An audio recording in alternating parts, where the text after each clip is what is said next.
welcome back to another episode of Rugby with Pads. I'm your host Sam, and today we've got, well, you've probably seen already, we've got a bit of a bumper episode. Over the last couple of weeks, I have done over 10 mock drafts for the pod, and I understand that at this time of the year, sometimes you just want things in all one place. So what I've done is created an episode where we're doing everything in one place. So today, you are going to have that. If you haven't caught any of the other episodes, they're all in a playlist that I'll post in the bottom here. If you're on YouTube or on Spotify, you'll have access to that playlist as well. But we are going to be getting through a lot. So what we've got is a slightly cut down version of all the drafts with some of the less commentary. And what I've done is, onto the end of each one of those, I've tacked on the commentary that we did in the recap episode that was released yesterday. So you'll be hearing this on the 19th. The recap episode was on the 18th. The idea is that you could listen in, and what I'll make sure is there's lots of chapter markers, all the things to make it easy for you to listen to. But this can be your one-stop reference guide. This is the ultimate guide to all kinds of drafting. And within this, we'll do auction drafts, Dynasty startup drafts, randomizer draft with 3 QBs. We've got some head-to-head on chaos drafts. Some of the buy the book stuff, so drafting in tiers, 0 RB. We're going to be drafting someone else's team for a change, and we'll be doing all of the home league ones as well. So overall, there's 10 drafts here, 10 pieces of commentary, and on the end, I put the things you need to know, the top things you should be thinking about when going into your draft. If you're listening to this, if you're watching this, this is a labour of love that's been the last couple of weeks in the making. This whole show is in the last couple of years making, it feels like. Really appreciate you guys listening into that. And without further ado, I'll let you get back into the episode where we're going to start on auction drafts. Hello, and continuing on with our mock draft mania, we're going to look back at a draft that I did a little while ago. I did it on the 11th of July, in fact. So this was all part of creating what you're hopefully seeing now. We did an auction draft. Auction drafts are tough, and I do not have a great deal of experience with them. Not going to lie. They are a really interesting way of playing fantasy football, in the fact that rather than having a turn-based system, you get to bid on players that are put forward. Each person gets their turn to put something forward, and there are a lot of strategies held within. I am not hugely experienced. I did an auction league last year. It was good fun. I came up with some good players. Got Austin Eckler, Cooper Kupp. I actually rode that to a victory in the championship, and yeah, it's really interesting because you have a set budget, a bit like Fab, when you're in season, but yeah, you've got to create your entire team. So let's kick it off, and we'll watch along to what we did. I cut it all up. It took about an hour and 10 minutes. So rather than do this live, unlike the others, I'm going to comment over this. So we set up the mock in Sleeper 12 team. We initially did a nomination phase, and we'll get into that in a second, and a duration phase of 60 seconds, 1 quarterback, 2 running backs, 2 wide receiver, tight end, and I think it's 5 bench positions. So pretty standard setup when it comes to mocks. Funnily enough, this took the some of the information from my League of Record mocks that I've been doing as well. So that's why we've got this in place. Now, for every player that gets put forward, so if you're in the 1 slot, you get to put the player forward first. You have to bid. So if you're nominating a player, you have to bid. That's why you see here at the top there are people with maximum and what their total is, because you still have to bid at least some money for the rest of your players, and there are 12 slots, so that's why you've got a minimum bid held back as well. Now, Justin Jefferson is the 101 in this format. This is a half PPR format, and as you can see, his price goes up pretty quickly. I bid 36 just to kind of move it along and make sure I knew the UI, and you can see everyone at the moment is pretty much in the same position. We're wondering who's going to get it, etc. Is there going to be a last minute bid? Now, for most auction bids, right at the end of the last 10 seconds, if you bid, it resets the timer to 10 seconds. We've set it to a minute, and don't worry, later on we will move it up a little bit. Now, you can see someone spent 64, wow, a third of their budget, and then straight away went back to back with the LSU monster. We cut these a bit shorter with Jamar Chase for 55. So this user has used so much, nearly 130 of their budget. Shortly after that, I thought it was taking a bit longer, so I set the offering phase a little bit lower, so we could speed up, and we do speed up again. Christian McCaffrey goes for 65, and this is where I started getting involved. So I didn't want to go for the top couple because it was always going to be overly expensive. I didn't want to spend a third of what I had available to me early on, but I did want to come away with Austin Eckler simply because it was a challenge I gave to myself, and I end up spending quite a bit on him. And you'll see it's gone up. I originally bid on 55, it went up to 60 just before the time turns. I bid in with 62. It goes back to 10 seconds. I wait, and I get him, and that is my first on the board, and that sets the tone.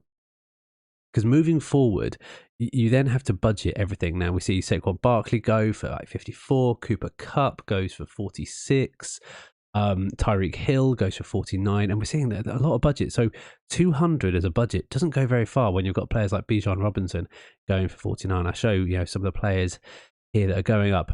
I then nominate Travis Kelce. Mainly because I'm thinking, right, well, let's just see how the market will adjust. And it adjusted, and Travis Kelce went for a heinous amount. We'll see here. I just set up the bidding because I put 38 in there. It went up straight up to 41. And I thought, is this a bit too hot for me in a half PPR? If it was a full PPR, I might be considering spending nearly a quarter of my budget on Travis Kelce because he gives such a positional advantage. But this is where the strategy behind mock drafting, auction drafts, sorry, getting that wrong, there's a lot of things going down, comes into the play, because you've got to be considerate of all the players you've got left as well. Because if you spend too early, you're left filling out your entire roster with dross, and you might want to give up on certain positions. And as I've said in the draft 101, 102, etc., giving up on a position is fine. AJ Brown goes after a couple of other players. I'm just trying to pick out some. Jonathan Taylor went for 52. I think that's probably a bit steep compared to the fact that I paid 61 for Eckler. I think there's a bit more of a drop off. Bijan Robinson, I think, was a fair value at 46 there. What you're seeing here is people going for the first round picks. All these players are people that you would see in the first round, and that's what happens. You drag people off by ADP. I missed out on Stephon Diggs, so I've gone here, and I thought, well, am I going to go in for Devontae Adams? He ends up going for a good amount. And I think he ends up going for like 45 maybe. And I just think it's a bit too hot for me. I don't want to be spending that much, seeming as I've already spent quite high on Austin Eckler. And I've seen the way that running backs are going very, very costly. Case in point, 45 for Derrick Henry in a half PPR. So I'm thinking, right, okay, I want to secure someone who is going to be a volume play, and I go for Amon-Ra St. Brown. I'll say, okay, well, let's have a think about him. There's 20 seconds left here. It's currently gone up to 16. I'm thinking I want to make a bid that's going to see it off a little bit, and I go for 28. And I end up going for 29. No, 28 in the end, that's right. And I end up securing him. So in 5, 4, 3, 2, 1, you'll see him at my team. So he is my second player off the board. So already I've spent 61, that's 28. I've spent a huge amount. I spent 89 on two players. Jalen Hurts goes. I think we've already seen Patrick Mahomes go as well. Josh Jacobs was a player on my list because I think in this kind of format, you probably want to go for players who are not drafted highly in ADP, but you see as being a massive advantage. And unfortunately, I think Josh Jacobs just got a bit too hot for my liking, and there was a bit too much interest around it because people were scrabbling to get hold of running backs. So Josh Jacobs, who I would normally look to pick up early third, late second, went quite high because there was this run on running backs and people wanting this elite production. So he goes for 45. Now, auction drafts is interesting because you don't have to go for players you don't want to. If they land to you, you just don't bid. You can bide your time. If you feel like more players who have in kind of standard redraft fifth round values are better for you, you go for those kind of players. Now, what I'm doing here is I'm setting up some draft queues, effectively, people I'm interested in. And I was really interested in DK Metcalf. People have soured on him. And I think I can see why they might have soured on him in PPR because there's going to be less volume for him.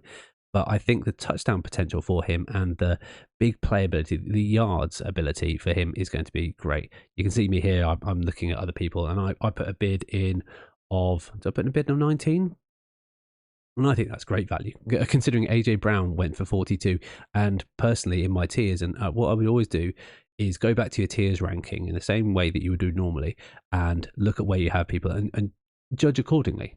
Saying, well, I don't want to go into this guy because I've got 3 more people in other tiers that I think are going to be suitable. So my first 3 off the top: 61 for Eckler, which is probably a bit of an overspend; 19 for DK Metcalf, and then we've got Amon-Ra St. Brown at 28.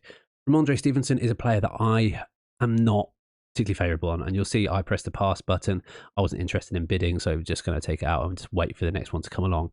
But it's interesting seeing the running backs, everyone is going after them, and there are still teams without running backs. So it'd be interesting to see if, because you don't want to be left behind, and you'll see a bit later that maybe I get left behind a position, but it's maybe the way I play, and I do normally give up a position, and all of you who listen to this pod will probably not be surprised who it is. Got some notable names: T. Higgins going for 19, Najee Harris for 33, Pollard going for 35, sorry, which I think is a massive overspend, and these are all players in my tier-based rankings that I do not favour. I think Nick Chubb was an interesting one at 50 a bit earlier. Devontae Smith, I was interested in, but he went at 22. Travis Etienne, I've got no interest in. And Mark Andrews, right, this is the start of the other tight ends that I'm interested in. I wanted to just wait on this one.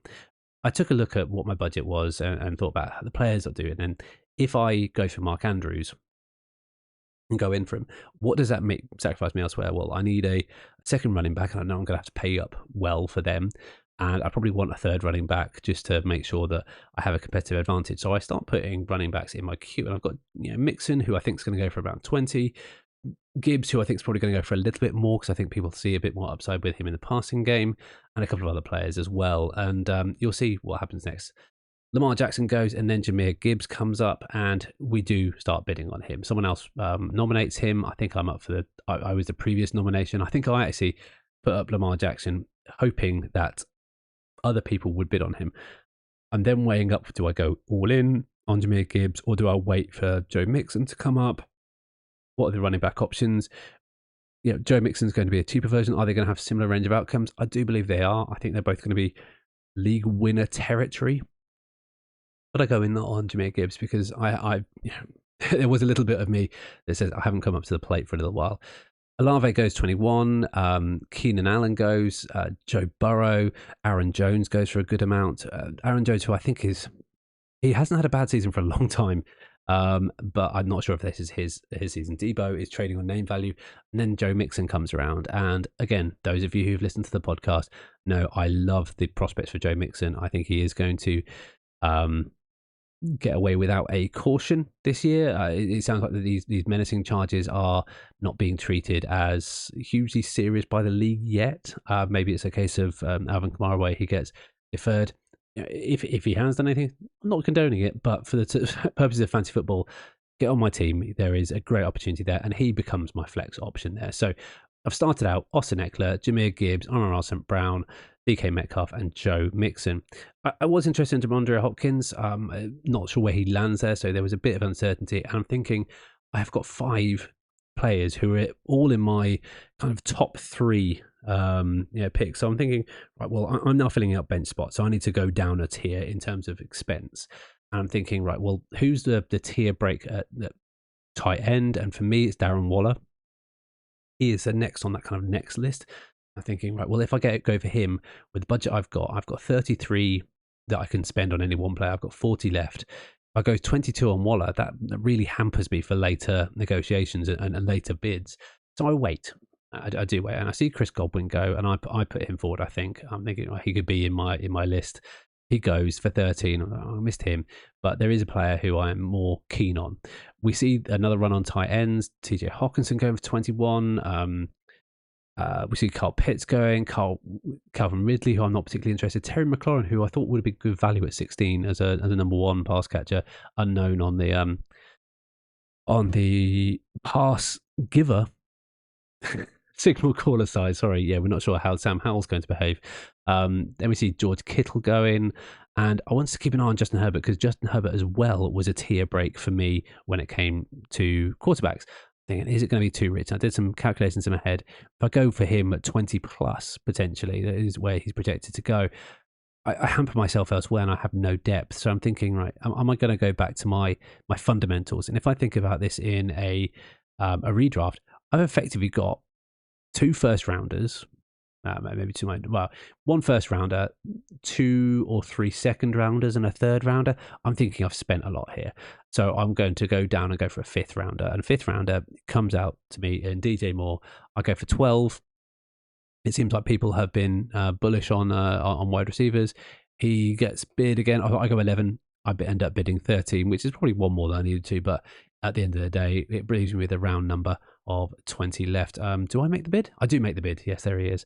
And he gets on my side in 7 seconds. So that leaves me with some good bench depth. And I'm thinking, right, I might just have to focus on getting my core squad now, because I've now got a little bit of bench depth. Are there players further down who I can do? I'm still keen on Darren Waller, and I was keen on Drake London at 14, but I'm just thinking with the expense I've done there, I'm going to have to sacrifice on a player entirely. And you'll see in a bit the strategy I do take. Now, there are plenty of players still out there who have got a lot of money, and I'm looking at the team on the other side of me. One's got 91 available, one's got 74. I do bid on, I put Darren Waller up to see what he's going to go for, because he's probably my last tier, thinking that I'm not really going to get him. I just want him off the board, and I want there to be high competition for him, so that he goes for a lot. The reason being, when you put someone up who you think is going to be quite a lot, it then reduces, or there's going to be competition for him who's desirable. It reduces what everyone else has, so it puts you in a better spot.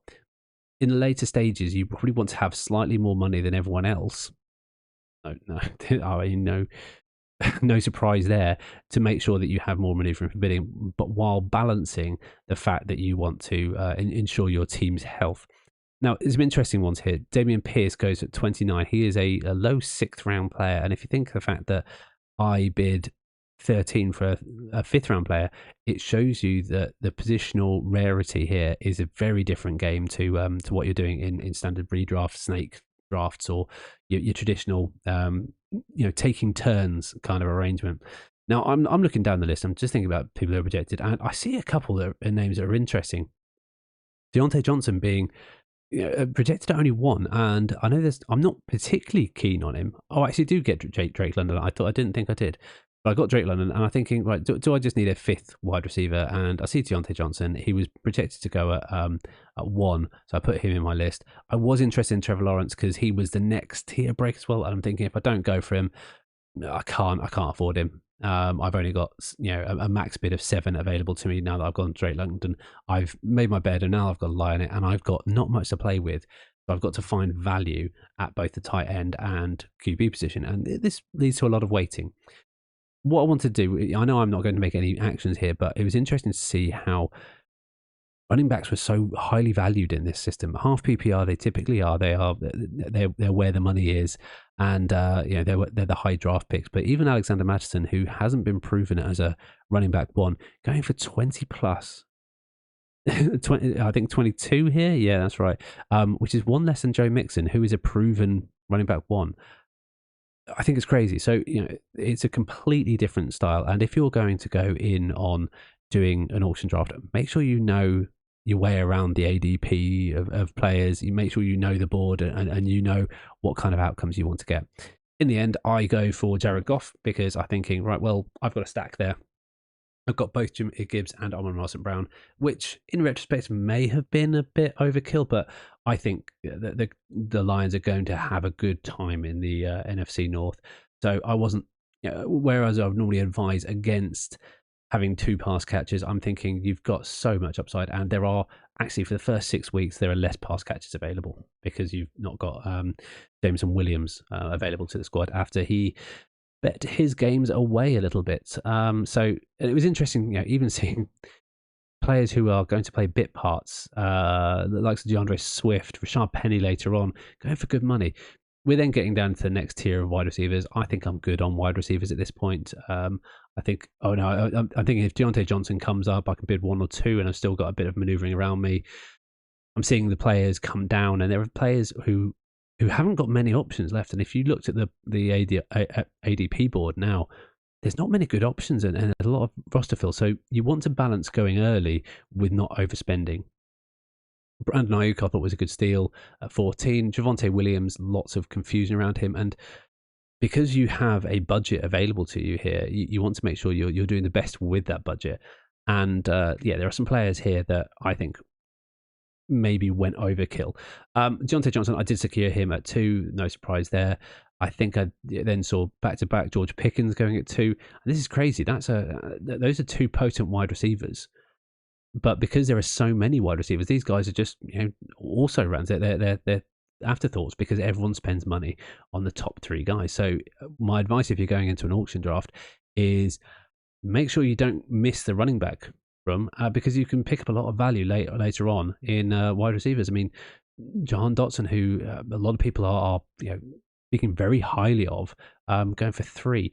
I put up Isaiah Pacheco on purpose as a bit of a naughty one, knowing that I wouldn't get him, but knowing that he would absorb 20 plus, around 20 of someone's budget. And that means there's 20 less competition later for a position that I need. So, because I'm still without a tight end at all. And because I've gone late on tight end and I'm thinking I can only spend realistically a couple of dollars on tight end, I want to get more than one. So I want to make sure that competition is lessened and people are spending their budget on players that I don't consider to be particularly valuable. And in this format, based on the fact of who I've got, I think I do go for another running back at some point. Maybe I can't remember. we'll have to look together, guys.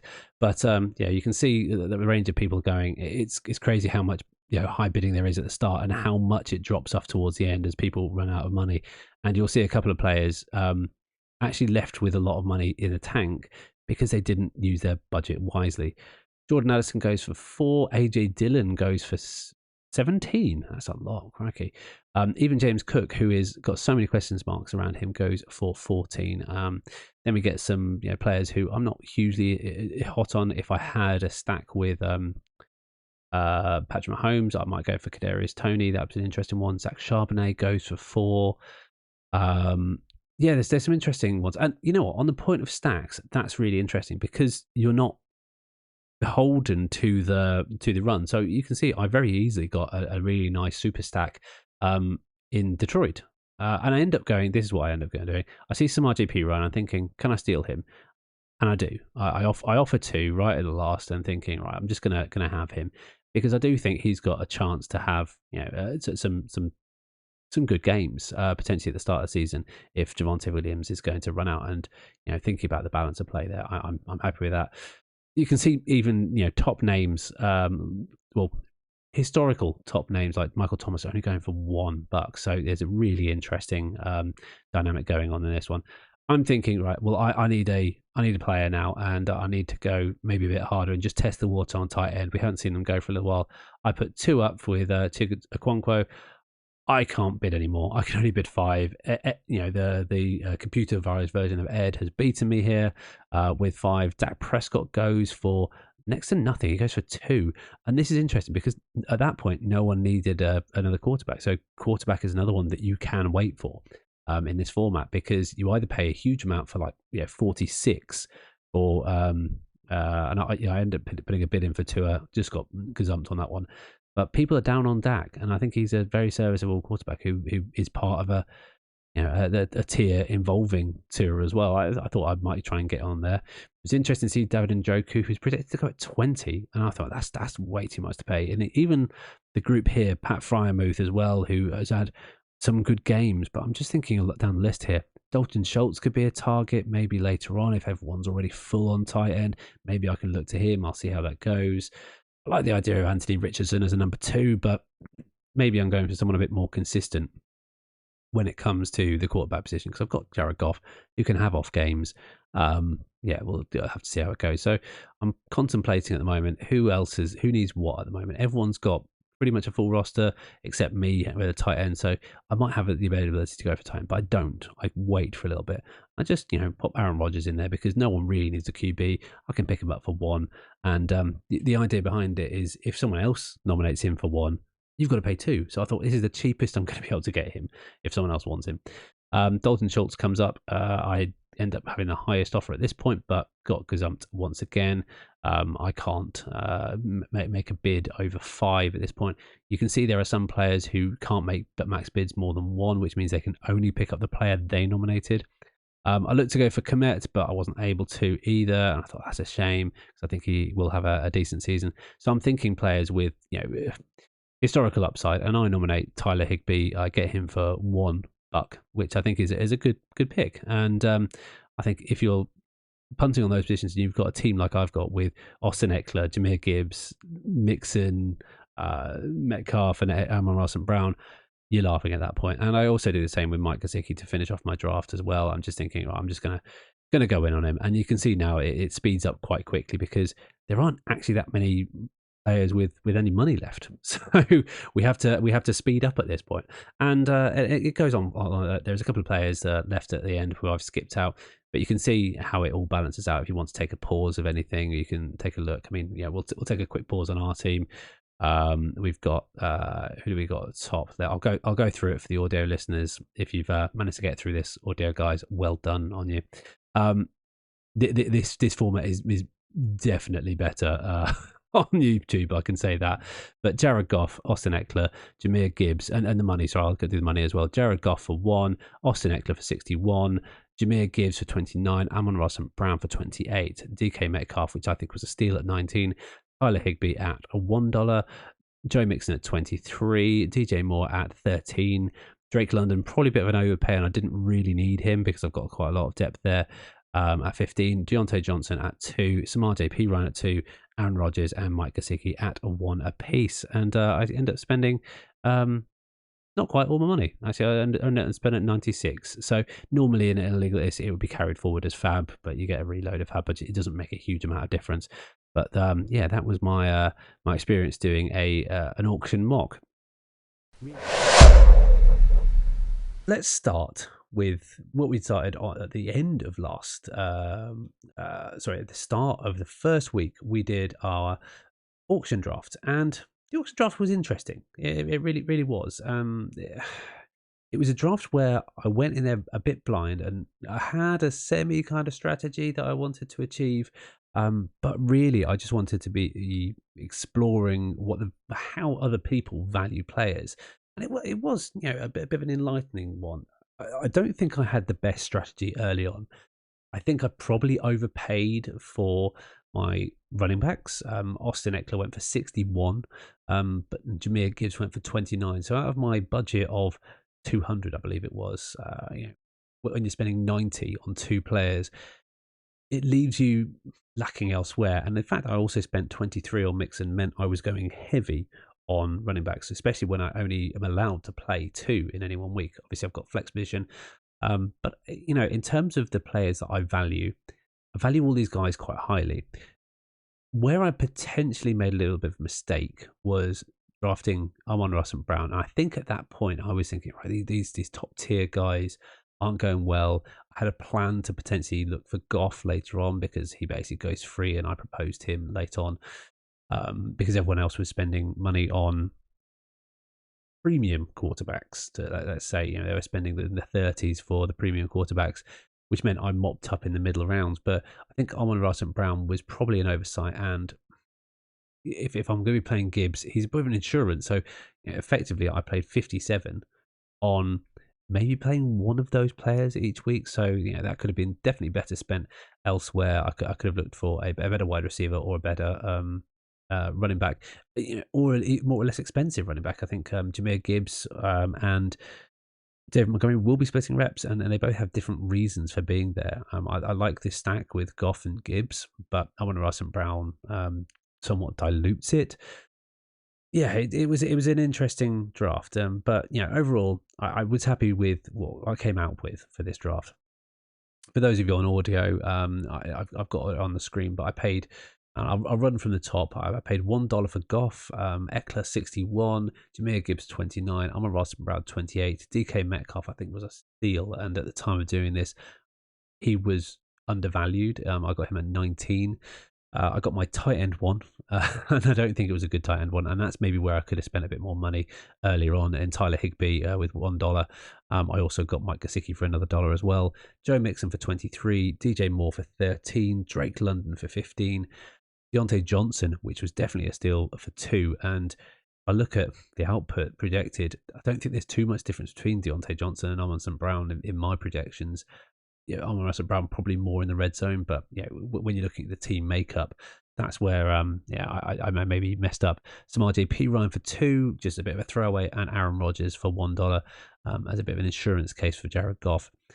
I think in this league, if I was to take this forward, I'd be looking to deal either Amon St. Brown or Jahmyr Gibbs. I think Jahmyr Gibbs would probably have more of a value in based on what he could be than Amon-Ra St. Brown. But yeah, it was a difficult one to pick up on, and I wasn't quite sure which way I would go on this one. But yeah, I'm generally happy with the results, and I think I'll potentially take a bit more of a dim view on paying up so early for someone who I really want. And I wanted to say I've got a little bit of a share of Eckler, even if it isn't a mock, because he did so well for me last year. But yeah, that was auction drafting. It's a very complex system, and it's something that maybe I will go in with a bit more research in. Also, it's incredibly time consuming. That is an episode that I did on a time lapse. So if you're going to be drafting and mock drafting on it, make sure you've got a good couple of hours free, because you're going to need to pay attention at all times. Because if you miss the player who's been put up on the block, who you really want, and you only have a minute to bid on him, it's going to be a very difficult time. But yeah, there are some wins here, and I think if I went and did it again now, wouldn't get DK Metcalf for quite as cheap. With the Mixon news, I probably wouldn't get him for quite as cheap. Elsewhere, I think everyone else that sits kind of, there might be a bit more hype around Aaron Rodgers, but you know what, quarterbacks in the late end of one QB auction draft generally go for quite low, and I think that's where I make my savings.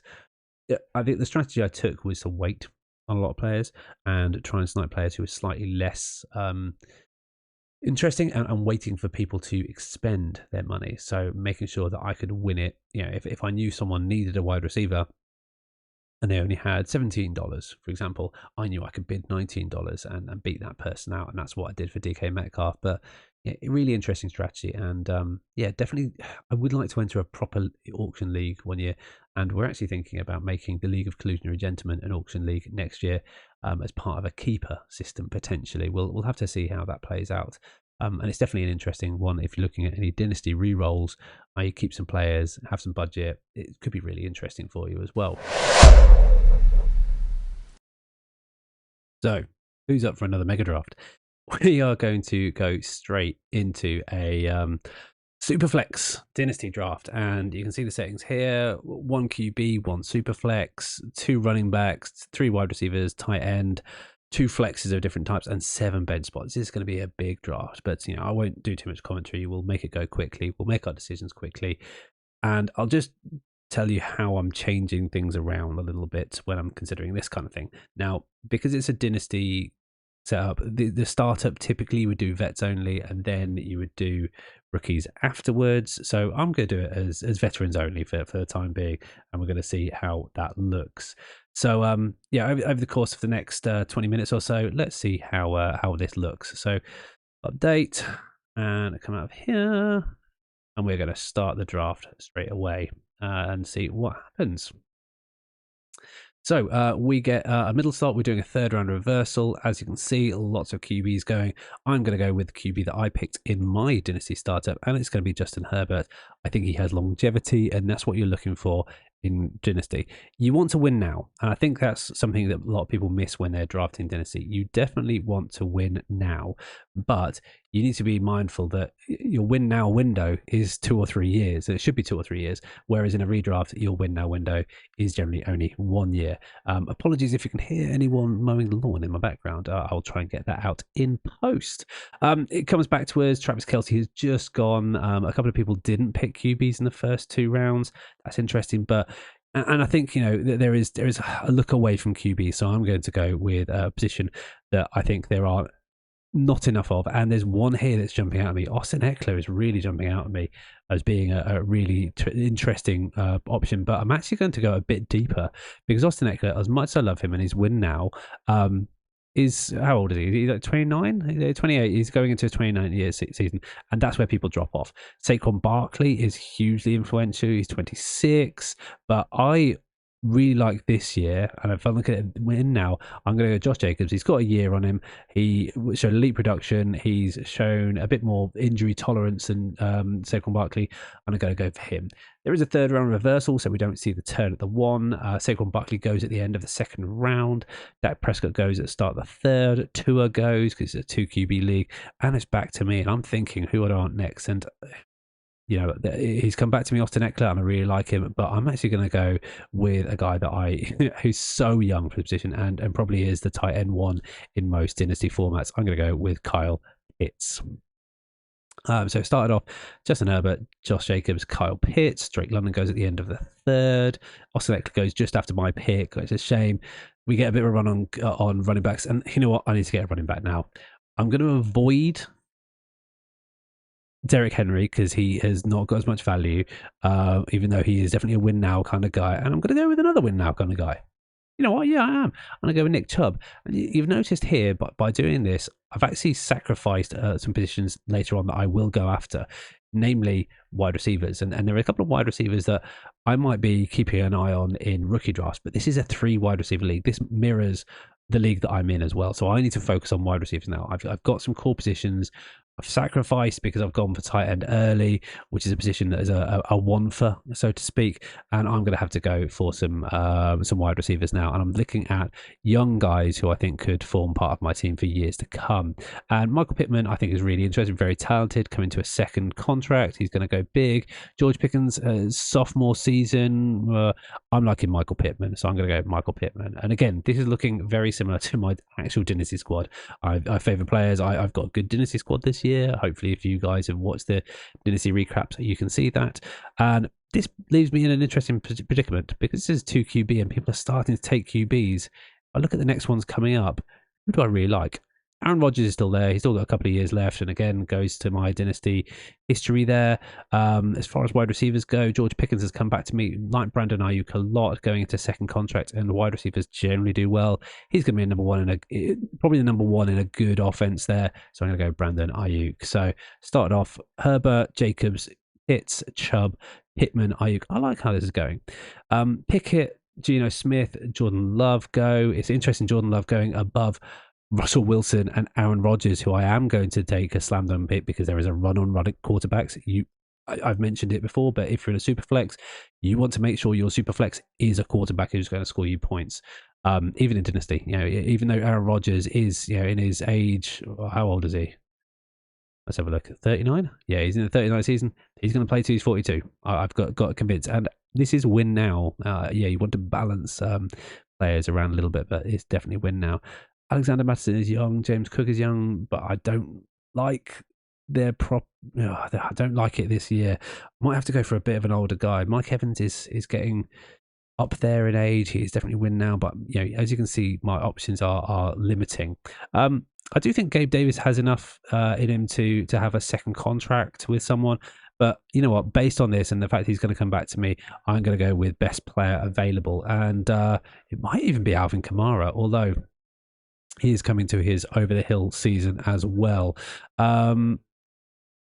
Let's have a think about who I go for here.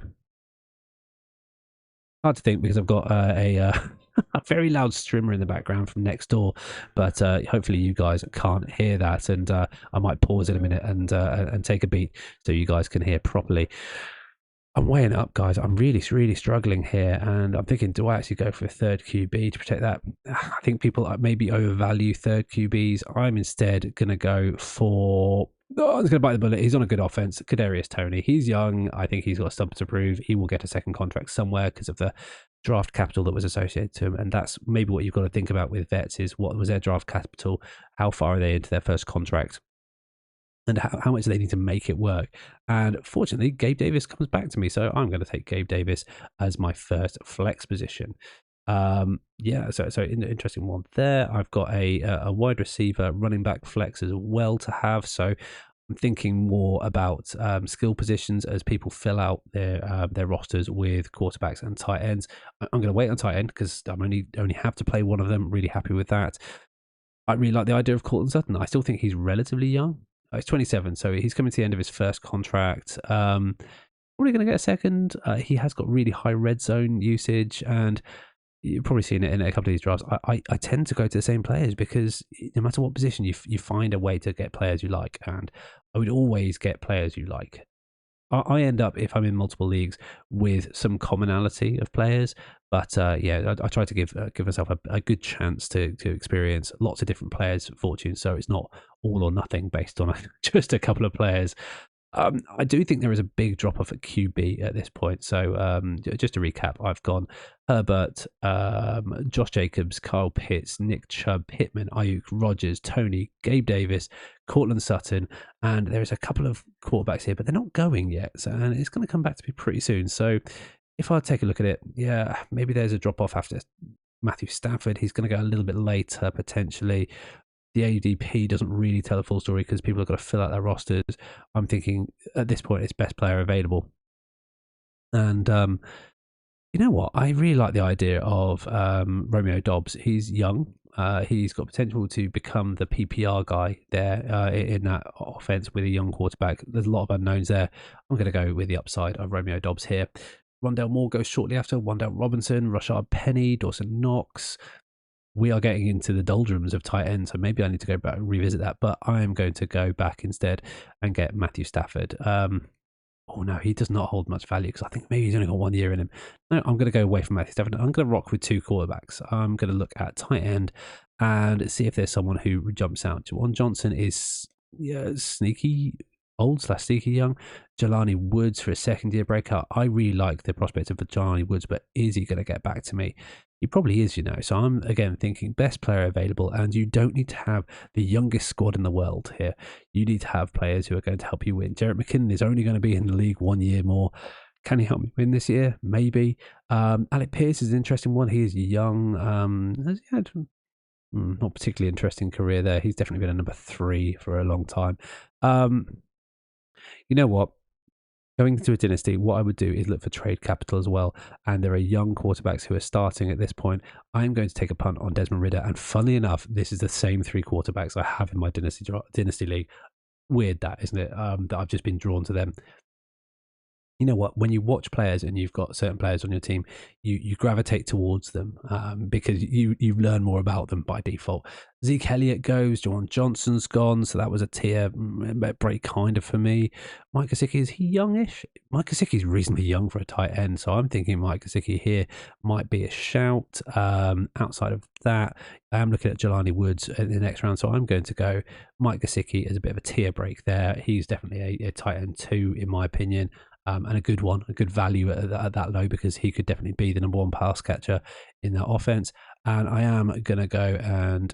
Have you got already? Or I just missed him? Where's Jelani Woods gone? Jelani Woods, there he is. I'm going to go Jelani Woods as that. So my 3 tight ends, Kyle Pitts, and then a big drop down to Mike Gesicki and Jelani Woods. A lot of people will say Kyle Pitts has not performed, but his draft stock has stayed high despite him not performing and getting all those touchdowns that were once promised. And you know what? I'm still left with Matthew Stafford in my face, so I could have waited a long time for a quarterback, but I wanted to make sure I secure that position. And you know, when you get into the back end of drafts, there are a lot of players who only give you a little bit of upside.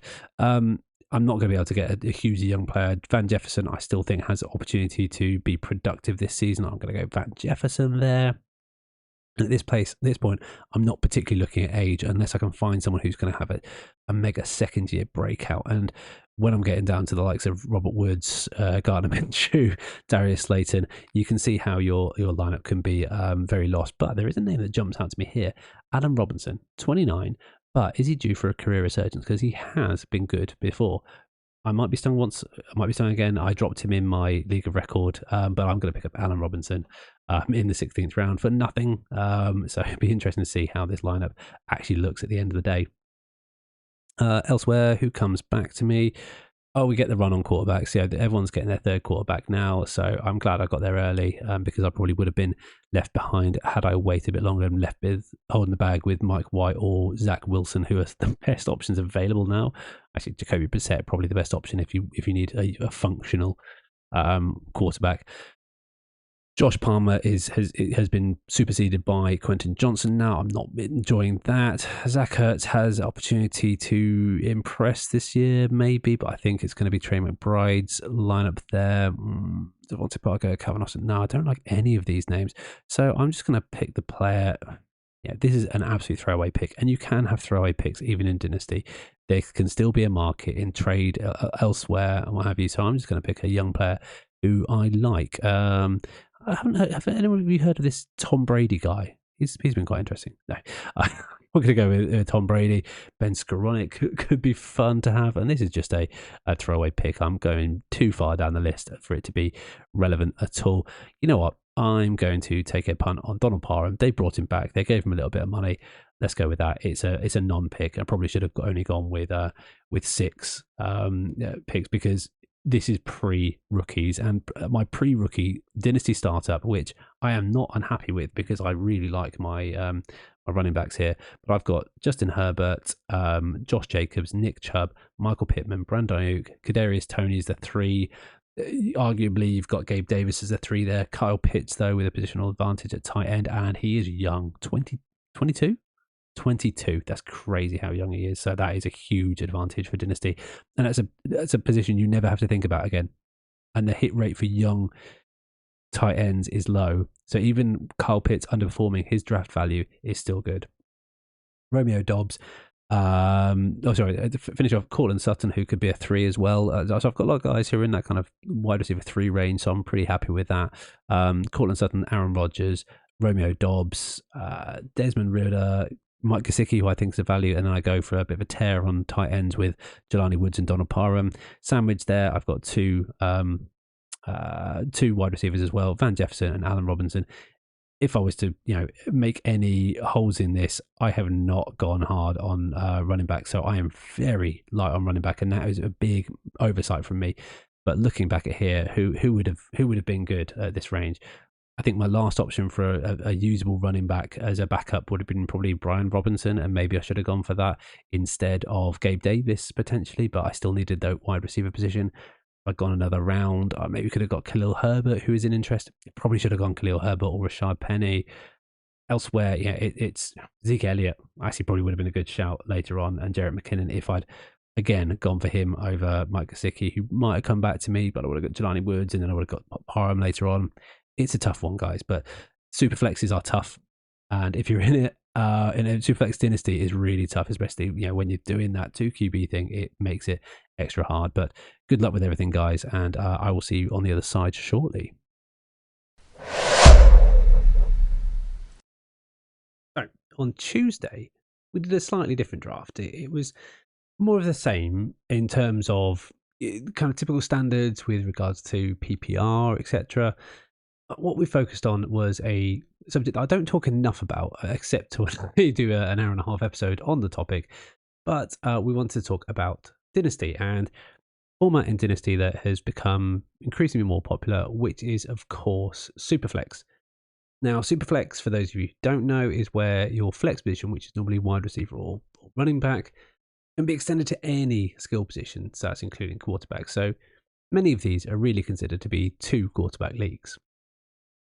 When it's a 2 quarterback league, your strategy changes massively because you're not necessarily seeking out the Christian McCaffrey, the Justin Jefferson, the Austin Eckler. You need to make sure that you have that QB position locked down. QB normally will score anywhere between 18 and 30 points, depending on what your league format, whereas a good running back performance might be 15. Now, that small 3 points is a lot when you consider it extrapolates over 2 positions. And you're not going to get 2 great ones, so you need to make sure that you get at least 1 really good one and 1 that is serviceable. So that's what we did here. So the first round in a normal Superflex draft does have a spattering. And currently I'm in the middle of a Superflex best ball draft at the moment. And it does have a spattering of a bit of Justin Jefferson, a bit of CMC, etc. But really, people are going after those QBs first. And that's what we did here. So this is a Superflex Dynasty. So we also had to consider age around this. And it was a difficult balance here because I think if you're doing a Dynasty startup, you shouldn't necessarily just think about age and go for the youngest of every single player, because it's really easy to hamstring yourself massively there. Instead, I think it's worthwhile going for a balance, but making sure you have prospects for the future later on. You need to win now with a core team, because no one's going to remember you if you don't win. In my only Dynasty league I've got, and it's hard to get a Dynasty league because it requires a multi-year commitment, whereas redraft is typically only 1 year. In my only experience in Dynasty startups, I won the first year and then came last in the second year. But no one cares because I won. My name is on the title. And if you follow these steps, it should be yours too. But no, I'm joking there. This is not an intense guide to this, but let's have a look at what we did here. Justin Herbert in the first, I think is great. I think I wasn't able to get the likes of Pat Mahomes or Josh Allen or Jalen Hurts. They were probably first three. Probably Justin Jefferson splattered in there as well. And then Justin Herbert landed to me. Funnily enough, he was my number 7 pick in my Dynasty startup about 3 years ago. I still think he holds a lot of weight. He's just got a big old new contract. And that's something you may want to consider about the contract status of some of your players in Dynasty, more so than redraft, because you're potentially using them for multiple years.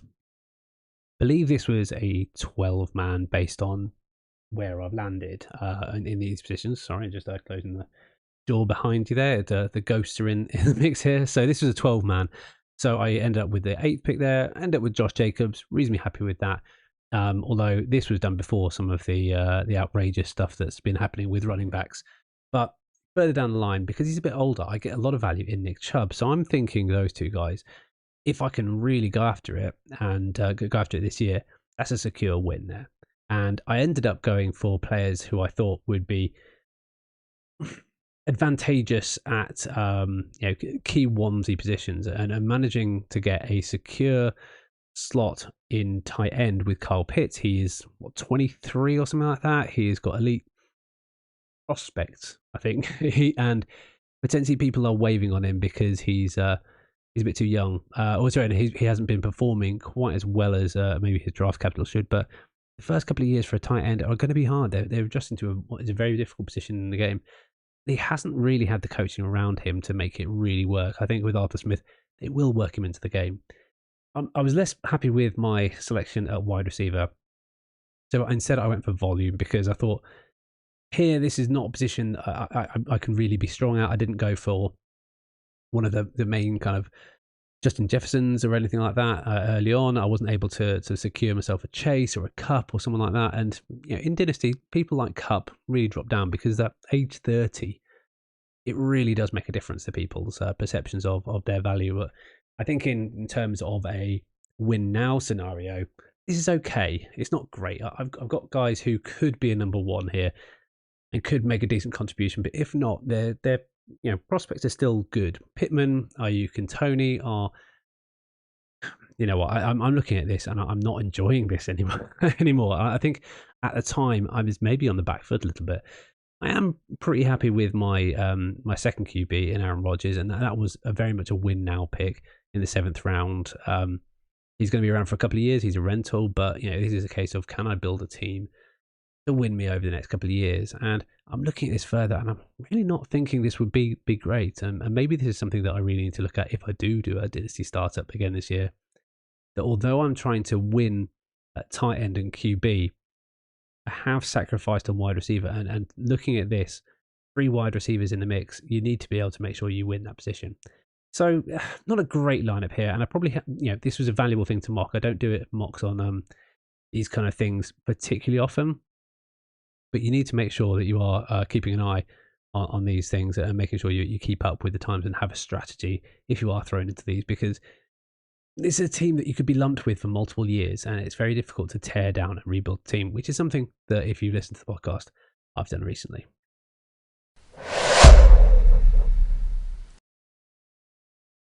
That's annoying. It did an auto draft. Well, you know what? I'm not unhappy with that. I would have gone for any of these 3. Let's go with Jalen Hurts. I was too busy talking. apparently to make it work. Well, Joe Burrow goes straight after Patrick Mahomes, Josh Allen, Lamar Jackson, Justin Herbert, Trevor Lawrence, Justin Fields, Deshaun Watson, and Dak Prescott all go because this is effectively a 3 quarterback competition. So a lot of the major skill players are still available. And coming back to me, I've got 2 picks, and I think I might have to go. I'm just going to go with one QB because I still think there are decent QBs left after me because I don't see a huge amount of difference between the likes of Tua, Kirk Cousins, and co. Now, it looks like my timer is completely off, so we'll have to see what happens there. But yeah, I'm going to go and pick a running back that I value very highly. I'm going to pick Josh Jacobs. And because running backs, you know what, this is PPR format. So I'm thinking that wide receivers are high, but there aren't any ones that really interest me. I'm not convinced of Garrett Wilson to have a sophomore continuation. I do like Amon-Ra St. Brown a lot. It does limit my options elsewhere, and I might go for Goff, so I might go for that stack later on. Thinking, actually, if Devontae Smith is available, you know what, Devontae Smith is available, let's get that elite stack early on. I'm going to reach for a little bit because it's going to be a long time till it comes back to me. So let's go for Devontae Smith and have a Devontae Smith versus DK Metcalf stands a half a chance to get it back to me, especially with QB. So I'm going to go Devontae Smith, and if people are pushing on that one. But people are pushing on the skill positions now. We got Derrick Henry going in the third. This is what it makes it weird with 2 QB drafts. Tua Tagovailoa goes, Kirk Cousins. At the turn, we've got the guy going Pollard and Stevenson. DK Metcalf does go, unfortunately, doesn't reach it back to me, but I think it was a bit hopeful. Jahmyr Gibbs goes, which leaves me with a decision of which QB to go here. And I'm going to look down the QB list because I've probably got to pick 3, really. And if I don't pick one now, I could be left wanting a little bit, and I still think there are decent options available at wide receiver further down. I like the idea of Drake London, DJ Moore. It probably won't get back to me, but Michael Pittman as a wide receiver 2 I like. Running back is looking a bit thinner, but there are people later on that I think are of high value. I like Joe Mixon. Whether he gets back to me, unlikely, but Miles Sanders as a running back 2 is interesting. Dalvin Cook, I'm not particularly interested. Cam Akers, I think, could have a breakout, especially if I go late QB as well. I'm going to go with someone who I really value and I think is a tier break. It's going to be Aaron Rodgers here. I could have gone for the boom or bust with Anthony Richardson. And I have a turn pick. I just realised that. So you know what? I'm going to reach down a little bit and I'm going to go and get someone who I think is going to be fantastic. And I'm going to lock up my running back 1 and 2 with Joe Mixon. I think Joe Mixon and Josh Jacobs are undervalued this year and you should go after them. Straight after that, Calvin Ridley goes, Geno Smith, Anthony Richardson, Jared Goff. Russ goes eventually. At the turn, Cooper and London go. So here is a run on wide receivers. DJ Moore goes. Unfortunately, doesn't get back to me. Chris Godwin, who I'm high on as well. Jerry Jeudy, who I'm not particularly interested in. And you know what? Maybe I made the wrong decision because the wide receivers that are coming up to me now, I'm not particularly hot on. I do like Tyler Lockett. I think he could be really good. I do like Mike Williams as well. I think they could both be interesting, but maybe I'm thinking of a different position entirely, and maybe I'm thinking of locking up my final quarterback because it then drops down massively. We're now looking in the realms of Sam Howell when it comes back to me. So you know what? I'm going to take someone who I'm advising a lot of people to take in 1 quarterback leagues. I'm going to take Matt Stafford because I think he could have some elite production with some of his guys there. Now, it puts it all out of order, but I'm going to take the final tier break on tight end and just lock up one of those positions because I've still got to take 2 tight ends. It's crazy. This is a really weird randomizer, and I'm making decisions on the fly that I wouldn't make based on the tiers that are constantly in my head that I dream about. But so far, through 7 rounds, Jalen Hurts, Josh Jacobs, Devontae Smith for that stack, Aaron Rodgers, Joe Mixon, Matt Stafford, Darren Waller. I'm really liking that. Who else goes? Yeah, I'm glad I went QB because Kyler Murray, who I don't think is fantastic, he was Team 11's first QB. That looks like a bad draft, and we'll maybe look at each one's draft afterwards. There is a tier breaker tight end coming up here for me, I think. Yeah, there is. So I think because I've got the benefit of having the turn, I'm going to go for my second tight end, and I am going to go for Evan Ingram. And I'm just thinking, doesn't interfere with anything. No, I like Evan Ingram. I'm going to go for him there. And I'm going to go for my second wide receiver, someone who I think is, you know what, I'm building on. I'm building on. I'm kind of starting to like him more. I'm going to go with Deontay Johnson. I'm not sure which order I'm going to put this in, but you might have something to look at in the auction draft around those players as well. Pat Freiermuth goes shortly afterwards. Funny enough, I'm doing this back to back with the auction draft in real life now. So it was interesting doing this because my way of thinking with the auction draft has completely changed. You know, there are some interesting players going here as well. Chiga Kwaku, I'm very glad I went for that tight end because that tight end position is done. And it looks like I'm pretty much there. So I need another skill player and probably want depth value at quarterback, seeming as I'm probably going to play 3 week in, week out.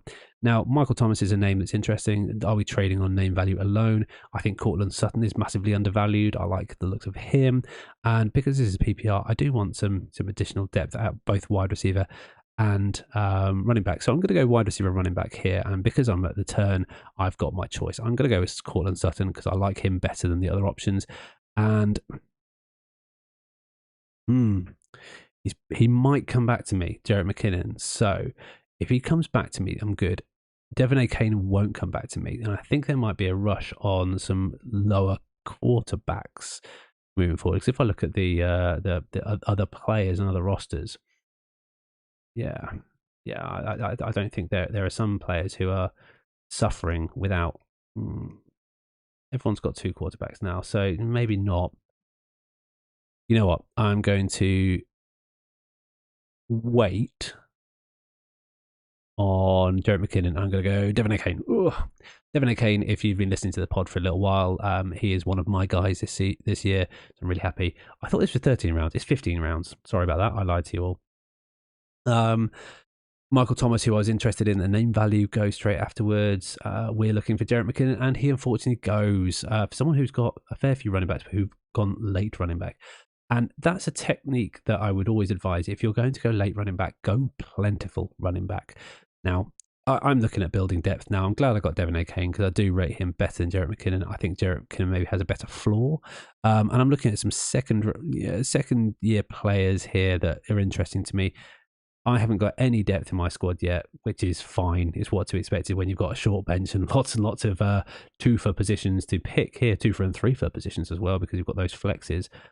I'm just going to look to build some value here, and none of these guys are going to come back to me out of this bunch of merry men at quarterback. Is there anyone who speaks to me as having a route to success this year? No, there isn't. Will Sam Howell outscore a Josh Jacobs? Maybe, but I don't think on a regular basis.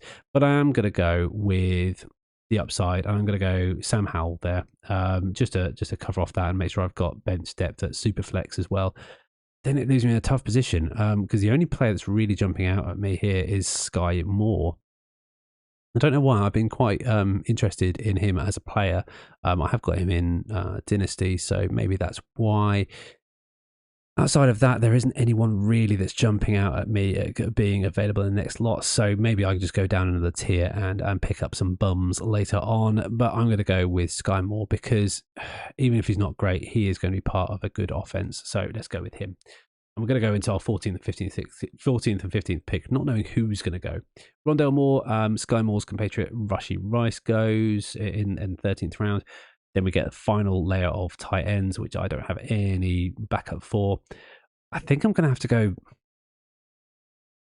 I think I'm going to have to go tight end if there's one available, one obviously available. And there is one that I really like. He's already got a star by him. And so, some other skill player who I think stands a chance to break out. And there's someone who I like a lot, who, again, I've starred. And I'm going to go with the 2-star players. I'm going to go with Mike Gesicki. And I'm going to go with, where is he? Quite far down here. Van Jefferson, who is going undrafted, but he is probably the number 2 receiver. Argument for Higbee, but he's the number 2 receiver there. So in a weird 2 QB superflex, that's hard. I start off with Jalen Hurts. I get my second QB in the 4th round, sandwiched between Josh Jacobs and Devontae Smith. Joe Mixon completes my running back room in my starting lineup, and Matt Stafford my superflex. My tight ends are Darren Waller and Evan Ingram. Really happy with those as starters. Deontay Johnson is my wide receiver 2. I think most people would be happy with that, especially seeing as I've gone hard on running back, because I think it was a very it's a position where there isn't much option available, and we'll take a selected look at some of the other teams as well. Devin A. Kane is in there on the bench. Sutton, Sam Howell as my backup QB. I don't like it, but I'll lump it. And there are still some players available on the bench, so it's an interesting one. Sky Moore, Mike Gesicki, and I really like my last pick with Van Jefferson as being that secret stack with Matt Stafford. So I've got 2 stacks available to me as well, which I really like. I really do like that. Maybe I could have picked up a jet for Aaron Rodgers to throw to, but it is what it is. I really like that. I went with QB first because it made sense. I didn't get the QB I wanted necessarily because it got auto picked, but you know what? It's a randomizer draft. We see what we come out with. Now, if you were listening on Wednesday, which is something very different again, it was something that I don't think I've ever experienced and put me out of my comfort zone massively. It ended up being a randomizer draft with 3 QBs. Well, it was Superflex 2 QB. So 2 QB plus Superflex, which was crazy. So everything we just heard about Superflex, times that by at least 2, because you're having to really go after 3 different positions. 2 running back, 2 wide receiver, 2 tight end, 1 flex, and a bunch of it ended up being a bunch of bench players who I had to balance out a little bit. But I probably like this draft more than I like my last draft, because it wasn't Dynasty, it was a redraft construct. I think I ended up making a bit more of a balanced go at it, and I ended up getting the 101. I went with Jalen Hurts. I think in any kind of superflex format, he should be the number 101. He runs. If there's points per first down, he's definitely there. He's even more valuable. I think you need to look at your scoring system. Aaron Rodgers, for the same reason we just spoke about, he is very much a win now kind of guy. I think he's got to prove it. Josh Jacobs, given the right circumstances, is decent RB1, and Joe Mixon as well is great. I end up getting the stack with Devontae Smith as well, which I think is really important when you're looking at these kind of leagues where you have thin position groups. You want to make sure you maximize those number of points. And if it doesn't work, you can roll them out. It's I haven't gone for the heavy hitter of AJ Brown there. I don't think he would have been available in this, which is a 12-man draft. At the 3-1, no, he wouldn't have been available. He would have gone right at the end of the second, probably, maybe to the middle of the second, which is why I ended up with Josh Jacobs, and I made sure that I did secure running back and wide receiver. And this ended up going QB, running back, wide receiver, QB, running back. I think I then went wide receiver again. I then maybe went QB again because I had to have 3 QBs, because it was getting quite sparse towards the end.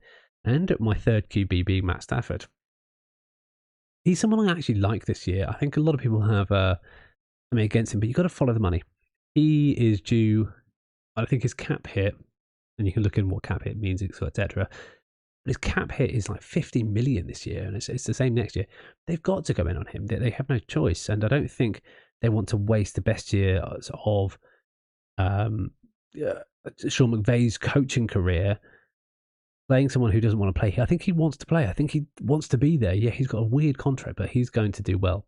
It was also a 2 tight end, which is a construct I've not really played before, and I've done a couple of leagues in it this year in best ball, and the zombie draft will be 2 tight end as well.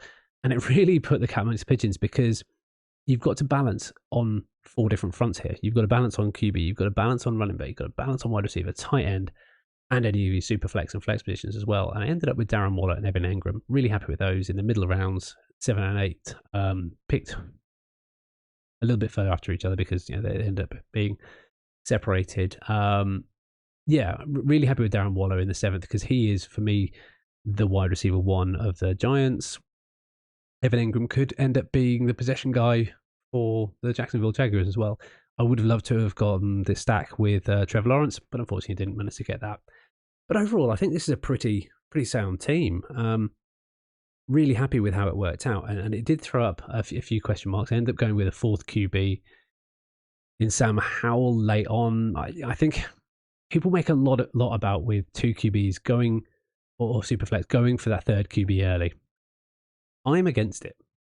Now, I say that from a position of advantage. In my Dynasty Superflex, I have got Herbert and Aaron Rodgers. I've got Desmond Ridder sitting on the bench. I'm happy to give him up. Yeah. I'm potentially looking at Deshaun Watson. He's on the open market because he was suspended from our league for a year as well. But you don't always have to have that third QB because it wastes a roster spot and elsewhere you might need. And especially in a league like this where I've got 7 other skill positions I've got to fill and only 5 bench spots, it was really important to make sure that I had filled all those spots and then I considered it. Sam Howell was a bonus for me, but really could have gotten someone better and earlier. I got Sky Moore straight after that, so that was the kind of the level I was dealing with. But the bench being Devon A.K.A, which I'm really happy with. Sam Howell, Sky Moore, Mike Gesicki. I did get another tight end because there are 3, potentially 2+ tight ends you can use here, and Van Jefferson in the end. It would be weird if this was actually a league, and I'd be interested to see it come out like that. But I think the things I learned here were, what did I learn here? 2 tight end is difficult, and it's difficult to fight on all fronts, but it can be done. I think where I sacrificed here was my bench depth. I would have loved to have another marquee wide receiver on the bench. I like having the extra players there.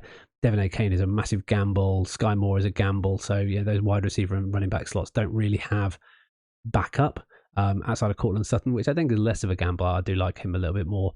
But I ended up having to get just par, maybe subpar backups for all of this key skill positions because there were so many of them. It was really interesting, and it meant because it was 12 man, it was quite shallow as well. So although I don't feel comfortable in this in isolation, I think if I compared it to the other teams, I'd be pretty happy with it. But don't try and fight things on all fronts is maybe the lesson here. And John, do you want to spin first or second? Let me spin first. All right, spin first. So John is going to get, what position is he going to get? Let's have a look. All right, John is going to be drafting out of the 5 spot. A solid spot. Yeah, not bad. Have you practiced the 5 spot at all? Practiced the 4 and the 6, mainly for our other league where there's like 14 man. So this one is kind of should be relatively similar to those mocks. I mean, I typically split them in segments and do like the first, third, second, third, and last, and see what happens. And I'm in the 9 spot, which is moves it towards the end. So this will be quite good. Neither of us are going to get a superstar off the bat, but we're not going to get anyone too duff, hopefully either. So let's get into it. So we're going to join our sleeper league. And John, you've already selected the 5. Was I 9? You are 9. I was 9 indeed. So let's start the draft. Let's turn off all the notifications and let's get to it. So John will be first on the clock. Christian McCaffrey off first. Justin Jefferson, Austin Eckler, Jamar Chase. Now, John, talk me through your pick before you make it. Okay, so kind of similar to how you've been drafting in the previous years. I always kind of take a running back first, but based on last year and my selections of in the league record, taking selections like Dalvin Cook, and I think I took another one of those like top 10 running backs. They didn't really pan out.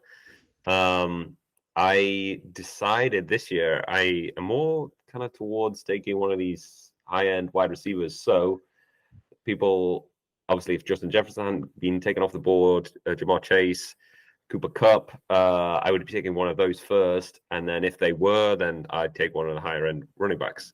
So as you can see, Cooper Kupp is still sitting there at ranked number 6. So I'm going to, fingers crossed, as long as the mayhem doesn't start right now, or chaos, I'm going to select Cooper Kupp as my first draft pick.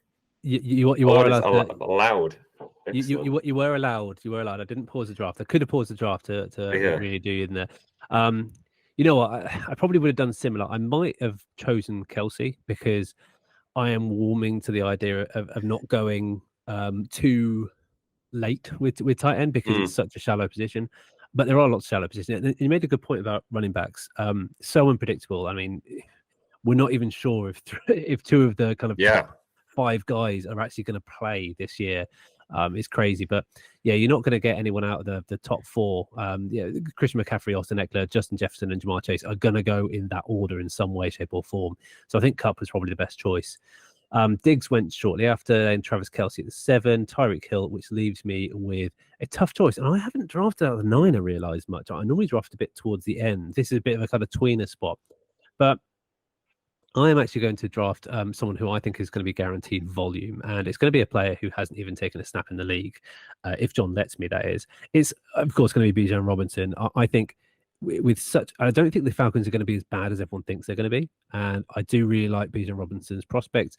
I possibly think there are better running backs than him, but I'm playing the ADP game a little bit and thinking that someone could come back to me. But we will have to see. But John, am I allowed to draft Bijan Robinson? Yeah, we'll allow that. Yeah, we're going to let me. Okay, that's cool. Jonathan Taylor goes straight after AJ Brown, Barkley, and Mahomes at the turn.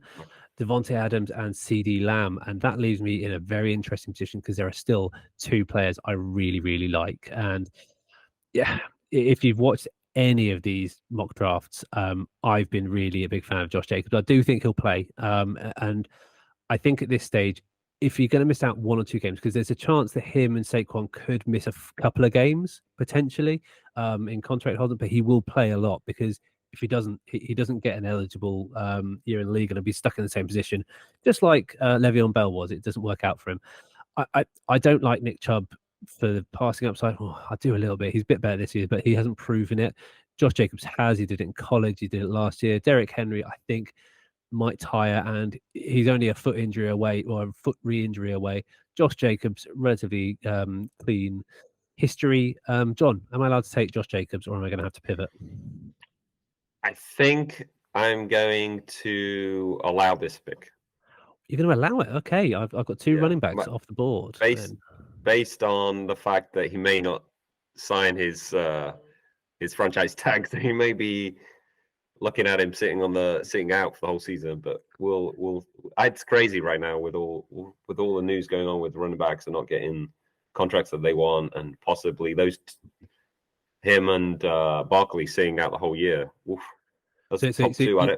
Yeah, you're taking the bet on this this mock draft that he won't be in real life. Okay, I get that. I get that. You're treating it like real, and that's a good piece of advice for anyone listening. Treat it like it's real. Straight after me, Derrick Henry does go. I want to Russell Brown, who would be on the list if I hadn't have been allowed to pick Josh Jacobs. I might have gone that way if I'd been allowed. Jalen Waddle, who I am not stoked on, but I know a lot of people are. High-powered offense, good opportunity there. John, who are you pairing with Cooper Kupp? Or who do you want to pair? So I'm just looking at the running backs that are still available and where they kind of sit in tier system. Mm-hmm. So there's Nick Chubb available still in. I'm using the fantasy football as tier system. That might be different from other. Okay, other. Have you got the UDK? I do have the UDK. Oh wow! Well, okay, tomorrow on the Saturday edition of this show, and just spoiler already. There's a bonus show. There's an announcement coming about a competing but not nearly as good product coming from Rugby with Pads. So what's this space? Okay. I'll use both for a league of record. Yeah. So Nick Chubb is high up there in the tiers that's left there, and then just looking at maybe going double wide receiver here to pair with Cooper Kupp there. So kind of looking at there's Garrett Wilson, Chris Olave, those 2 second-year players that Garrett Wilson's getting lots of hype right now, especially being paired with my former boy Aaron Rodgers. He's your number 1 love, isn't he? Really, he is my number 1 love. Yes. Sorry, Caroline. She's gone. She's gone for. Oh, she left the room. Okay, she's left the room. We can talk about Aaron Rodgers. Yeah, true. But looking, that would be good to pair. Maybe I do like Chris Olave this year. After that, there's like T. Higgins, Devontae Smith, DK Metcalf still on the board. They may come back to me if I went a different route. See, I used the word route. but I think the tiers do drop down a bit after. Well, it drops down to the next tier with running back. So as long as you allow it, I'm going to take Nick Chubb here. I'm going to, you know You're what, going to pause. pause the draft, yeah, and we're going to You're wipe going the to wipe slate that out. clean with those Okay. guys. I'm sorry, John. I couldn't. You mentioned tier breaks, and as much as I am a big fan of tiers, I can't let you do it. So we are going to have a quick flick over, and we are going to start the wheel of chaos, of course. So the wheel of chaos is gonna decide John's fate. So what are you hoping it lands on? Let me just take a quick look. I hope it's maybe the wheel of I hope you maybe wheel of ADP. That's probably the best. Oh, we in fact have wheel of Wheel of teams. teams. This could be Okay. bad this early on. So let's take a look at the wheel of teams. The wheel of teams means you have to pick a player from this team. Okay. So let's see who we've got. If you manage to get Nick Chubb, Well, that's great, but I mean, early on in the draft is probably a good one. Panthers. but you get the Panthers. Okay. Okay. The Panthers This is an interesting is one. yeah, it Okay, is. I'm just going to turn the music off for this because that was really loud in my ears. The Panthers. So, if we flip back and we have a look at who's up on the Panthers, then anyone really coming to mind? There is, and I would definitely not take him this early on in the draft. It is a running back. It is Miles Sanders. That would be the obvious choice Oh yeah, out yeah. of everyone else they've got. The wide receivers, no chance taking them that high. Yeah, because they got Thielen, DJ Chark, is he there, and Jonathan Mingo, and I wouldn't take any of them that high. No, QB, there's hundred spots between there. Miles yeah, Sanders is probably your best unless you want to go early yes. quarterback. So No. So I'm going to take Miles Sanders then with this unfortunate pick. okay, so I force the pick then. Yes. Let's do that then. I'm Right. sorry, John. That's fine. That's cool. He is a player that I normally take a little bit later on. Not this early. You just moving him up. It's fine. It's fine. I obviously can't do anything Correct. to you this time. So Oh, what good. you Okay. hadn't got far to let move. So Nick Chubb just went straight afterwards, so he didn't reach his way back to you. So you've missed out on that running back tier, but you've got some interesting prospects ahead of you. Okay. So looking now at who's gone after me? Stevenson. Okay. So he would have been another one I would have gone after. ETN, Pollard, Higgins, Wilson. Okay. So I got wide receiver. Okay, running back. Who we got in the? So Chris Olave still here, and Very good choice. then A lot of very good people's number choice. one. Yeah. Tight end. I was tempted to go if Mark Andrews was there in the third. I've been taking him a little bit more in mocks in this round, third round. Yeah. I am seeing Jalen Hurts sitting here. Good value in the Maybe I third. go It's landed to you on that ADP. way. Yeah. Yeah, he is gonna be maybe a pick that I take, but looking at what's available and maybe what's coming to come back to me in terms of like a true like workhorse running back, I think I'm gonna maybe hold off on the QB and go with my pick of Najee Harris. I like that pick. Yeah. Yeah. Mainly because he should be another year removed from the weird injury he had or he was suffering from Liz all Frank was year. it? Was it? Uh, Is that him? I don't remember what he Was a high what ankle he sprain or had, something but silly? he Yeah. like had some ankle injury last off season and he just played through it all year. And I think towards the end of the season he was getting back to his like rookie year shape. He still catches the ball. He does. Still a Yeah. bruiser, so I'm gonna pick Najee Harris. Okay. Well, go ahead. I'm powerless to stop you. Funnily enough, Jalen Hurts comes back to me, and am I just going to go crazy? There's a couple of names that really jump out at me here. One of them has just gone, and he is probably the top tier break in my wide receivers. So I feel like I need to get a tier break on something else. And I never take quarterback this early, but I've taken 2 running backs, which is not something I've been doing often towards the tail end. Bijan fell to me, so I was lucky about that. I want to pick Jalen Hurts, but I have a feeling John's not going to let me. That is correct. I'm not going to let you. Oh my god! Right, so let's flick back to the wheel of chaos. Let's see what's in store for me. What are you hoping to get, John? Maybe that wheel of teams got me a little Wheel bit. of teams is hard, man, because you can drop down. Okay, block that player. This is about as good. So I get to pick another player, but you're allowed to block another player. So I'm not allowed to pick Jalen Hurts, and I'm not allowed to pick whoever you want to block from me, and then you force me there. So I'll give you my reasoning why I wanted Jalen Hurts. Who else are you going to block from me?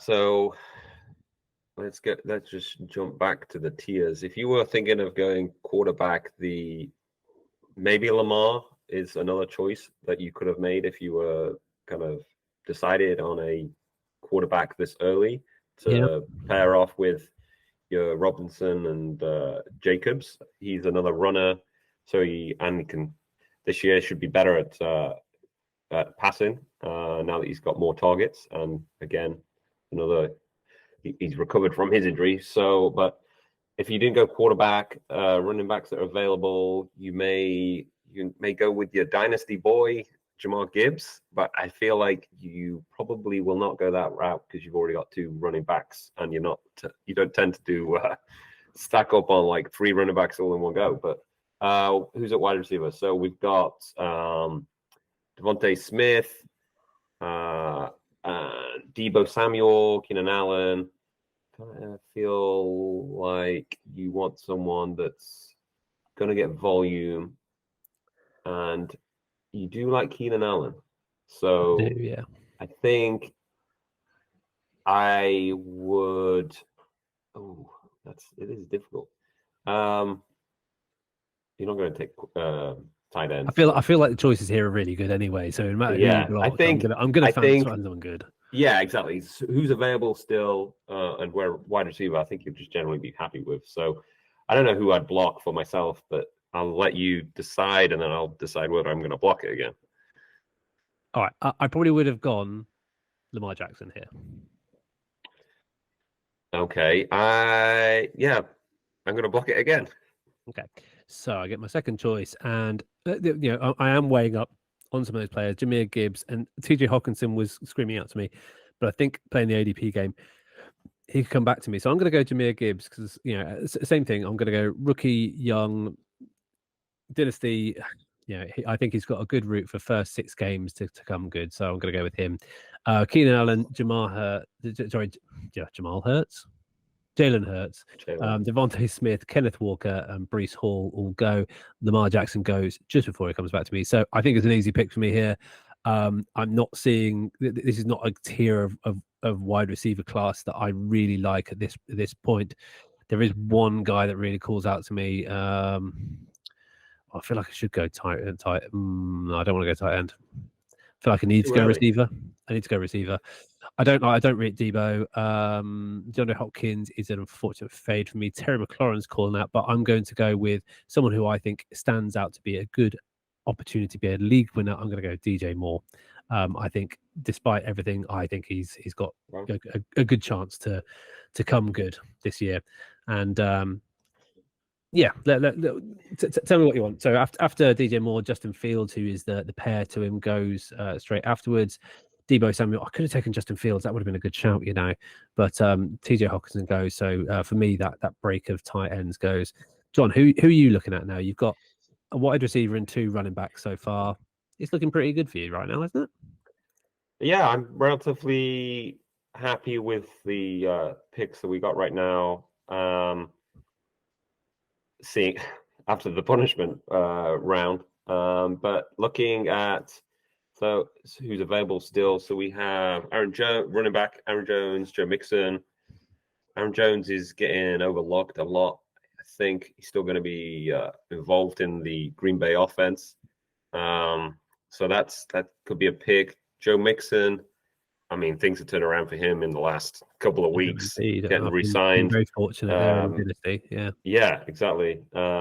Exactly. You're very lucky there. After that, kind of don't like in the fourth any of the running backs there. Wide receiver, we got Cam Ridley, who I think he's way too high, seeing that he's just spent like maybe 2.5 years away from the game. I do like Amari Cooper here. I know he says questionable here. He picked something up in training camp, it looks like, today. He is in a lower tier than...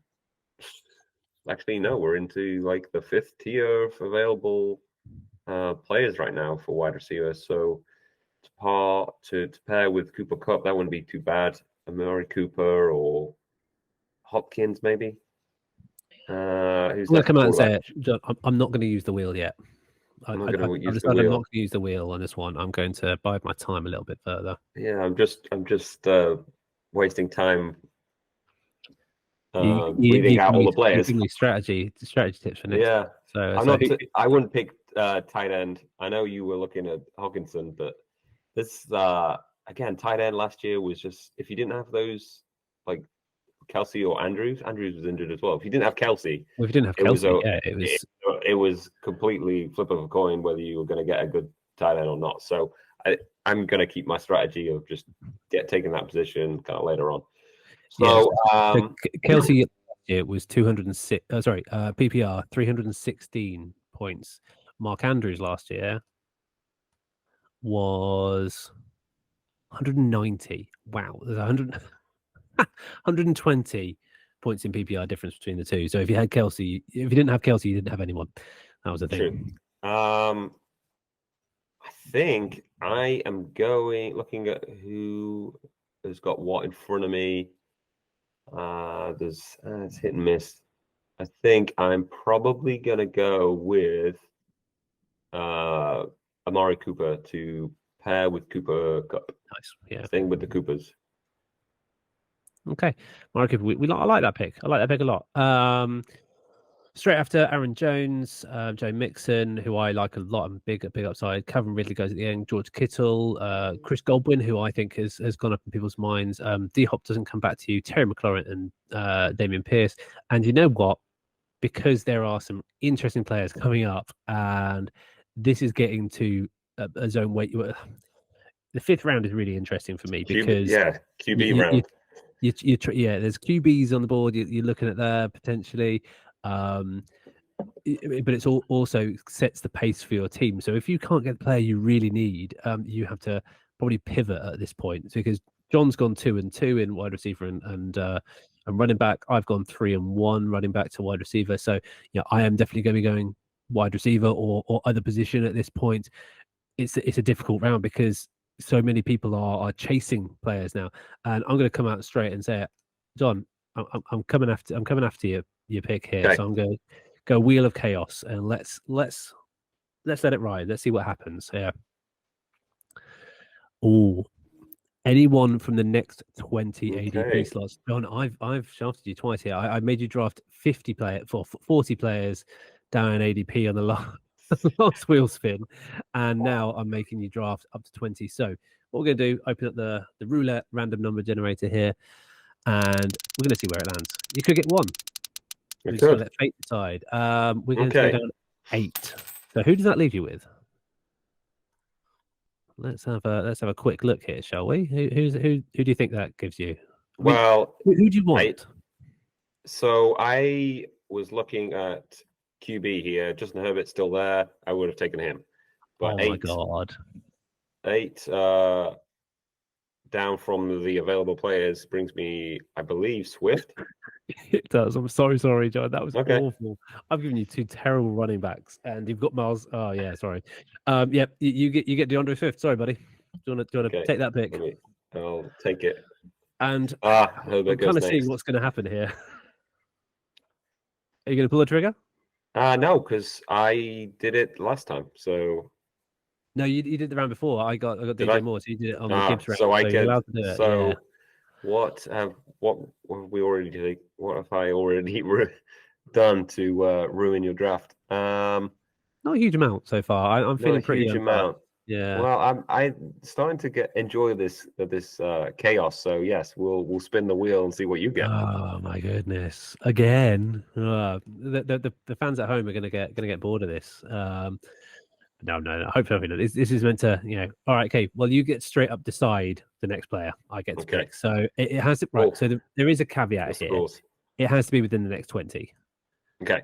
So a bit like the random number generator, but I'm just going to let you pick, and I will click on whoever you say. So the next 20, while John takes a look: Drake London, Jerry Judy, Christian Watson, Trevor Lawrence, Carl Pitts, Matteson, Dalvin Cook, Cam Akers, James Conner, Darren Waller, Michael Pittman. That's 1, 2, 3, 4, 5, 6, 7, 8, 9, 10, 11.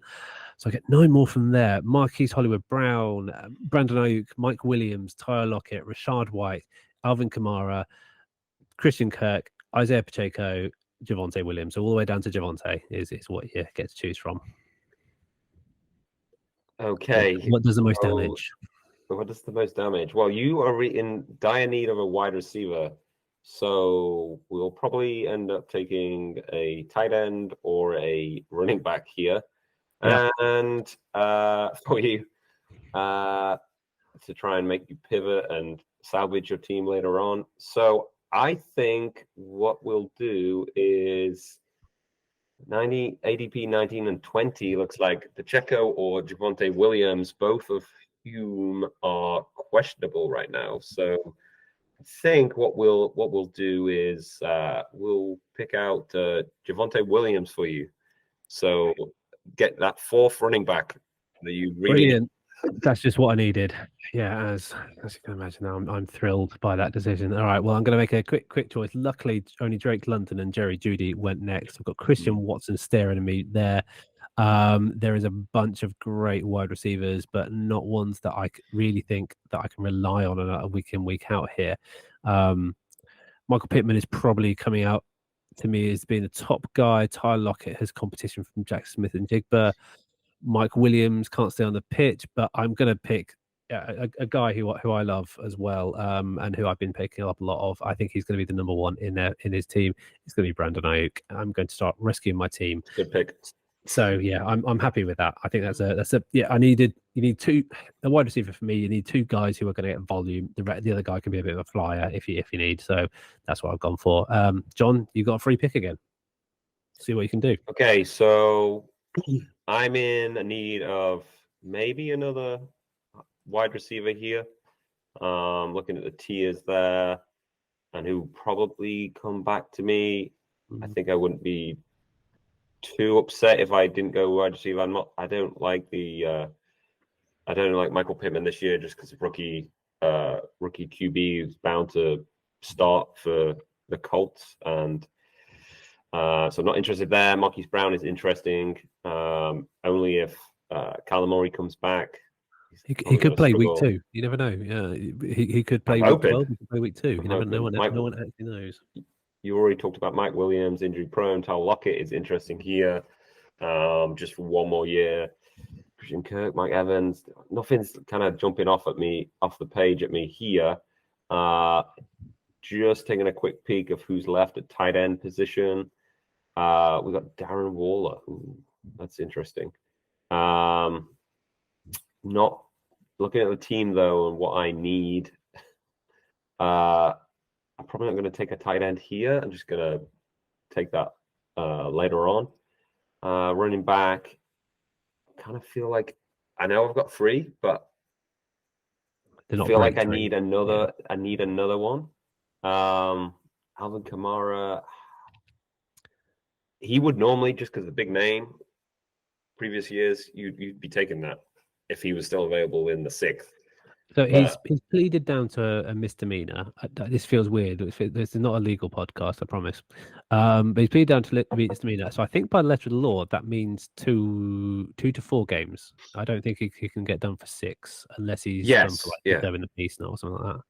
unless he does something else. So he could be a pick of mine here. After that, Pacheco, David Montgomery. Looking at the teams in front of me, team one, who picked first, Christian McCaffrey, they're probably going to likely take a running back here. Other teams in front of me You still got also QB need to for consider as a well. QB. Yeah, Yeah. QB. So that's what I'm just flicking to now. We've got Trevor Lawrence, Dak Prescott, new. Deshaun Watson, Tua after that. That's a real drop off of QBs there. So I am gonna take a flyer on Trevor Lawrence this year. Good choice. Improvement I last like year, that, yeah. and he should. And he's a runner a little bit. He runs around a little bit. He should hopefully take a step up. So I'm taking he's flyer on that. he's not a runner by far. He's a pocket passer, but he can, and He can scramble when needed to. Yeah, exactly. So I More like that. what I All mean. Okay. Put us out of misery, John. Okay. You know what? I'm going to let you make another pick as well because I want my last to be to be in the bag, and I guess by that I want my last chaos to be in retaliation, and I'm guessing by that you wanted Darren Waller. If he came back to me, I would have taken him in the 7th. I think he would have been I think it's pick. great value. Yeah, I think he's good value in the 5th personally, but yeah, that's my. You've got to play the ADP game. As he's not available, who are you going for?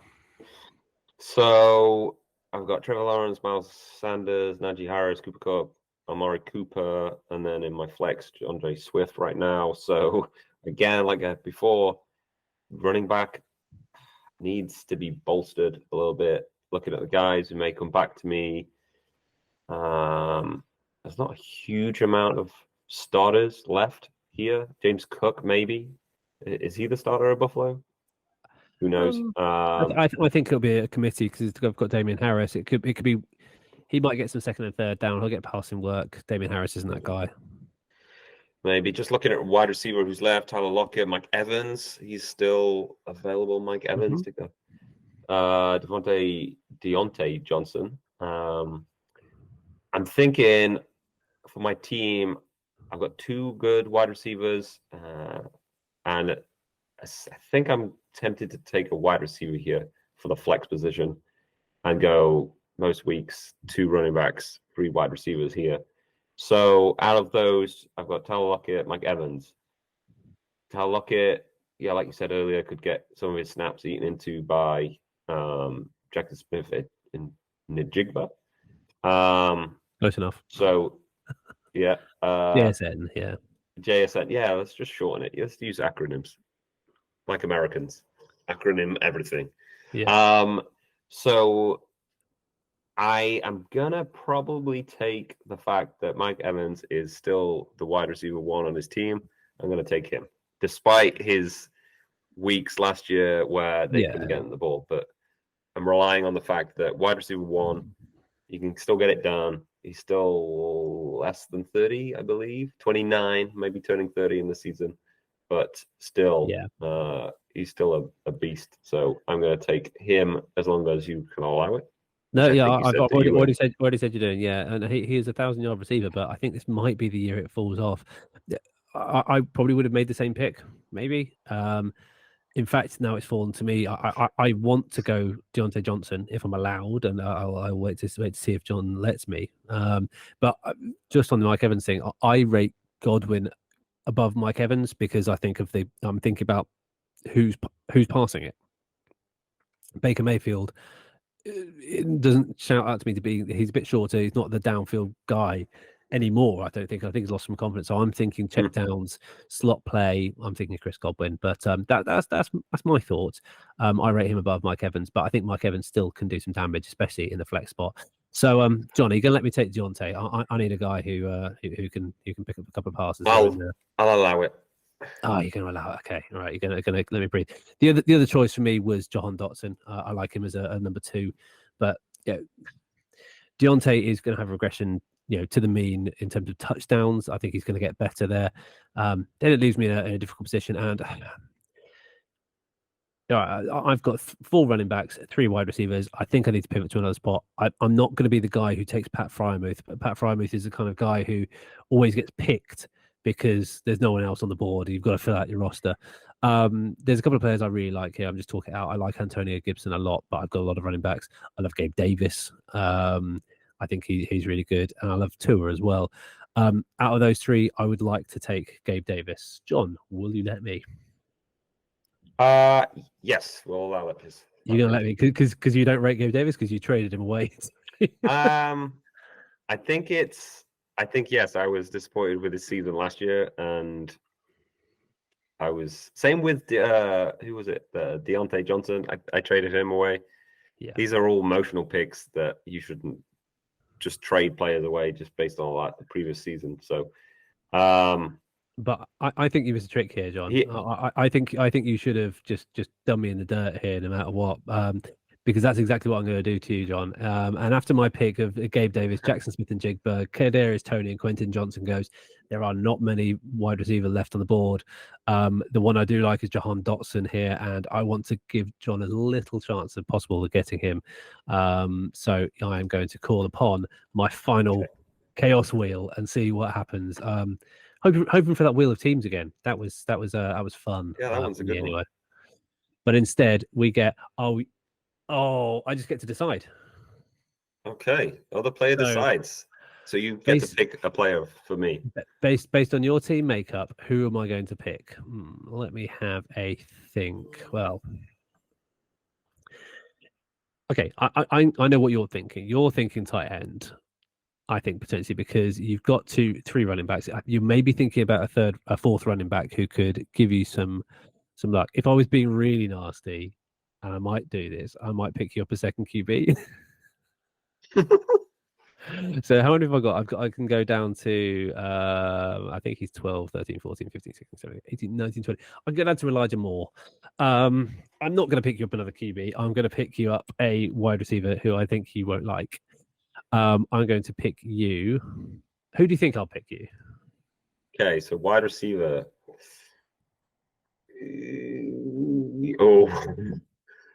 Colton Sutton comes to mind. Yeah, you call him Sutton, mate. I'm sorry. There you go. He is picked, yeah. So because he died a death on my team last year. So again, emotional pick. But yeah, so Anthony Richardson goes straight after Jahan Dotson, who was worried about you getting. Goes Pat Fryermuth, some other running backs at Washington, both of whom I've got on my Dynasty team. Pat Fryermuth goes, David Njoku goes, both the players who I thought you might think about. Back to you, John. I'm powerless. Okay, so 3 strong wide receivers. Four. I'd still say 3 strong. 3.5, yeah. 3.5. Looking at what's available, we'll skip over running back. But tight ends available. You are the team that you and Team 11 needs a tight end that's left. So I feel like the pick that and you don't have any punishments for me left. So I feel like I'm going to play the ADP there and wait for the tight end that I want. Okay. So I'm thinking of taking a bit of a flyer on the opportunity that Zach Charbonnet will have with the Seattle Seahawks offense there, rather than take his former Seahawk running back Rashad Penny. I do not want to have too much of that Philadelphia Eagles running back room. So for my pick, and I'm sure I will be able to take it, is going to be Zach Charbonnet. Sorry about that, everyone. Bit of technical gremlins on my side. I can't even blame the guests this time. So, John, are you going to chaos me here? So who you got on your team?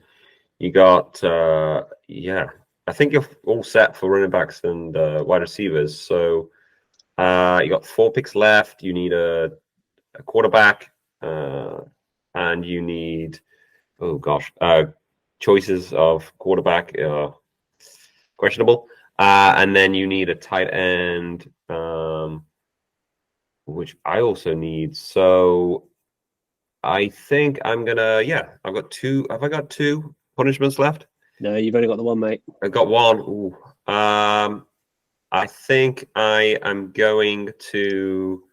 Let me just take a look. Everyone in front of you's got quarterbacks, so I think I'm just gonna let you ride. I know I'm gonna let you make your selection. You can let me make my selection. Mm-hmm. That's incredibly virtuous and kind, John. I'm incredibly grateful, everlasting, and I hadn't even thought about that was an option there, so I haven't even thought about who I want. But I am going to probably take someone who I am high on, and I know a lot of people aren't. Am I going to take him? I'm thinking later. I'm thinking, look at my stacks. You know what? I'm going to pick him. I'm going to pick Aaron Rodgers. He's coming into my team. So get in my team. I have tight end left, and that is all. Straight after Jamal Williams, Rashad Penny, Elijah Moore, Kirk Cousins, Cole Kmet, and Zay Flowers go.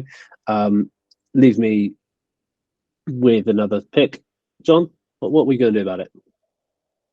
I think we'll use the last punishment on you for this round. So. You left it late. You left it late, but let's see if it's effective here. Let's see what happens here. We have the wheel of positions.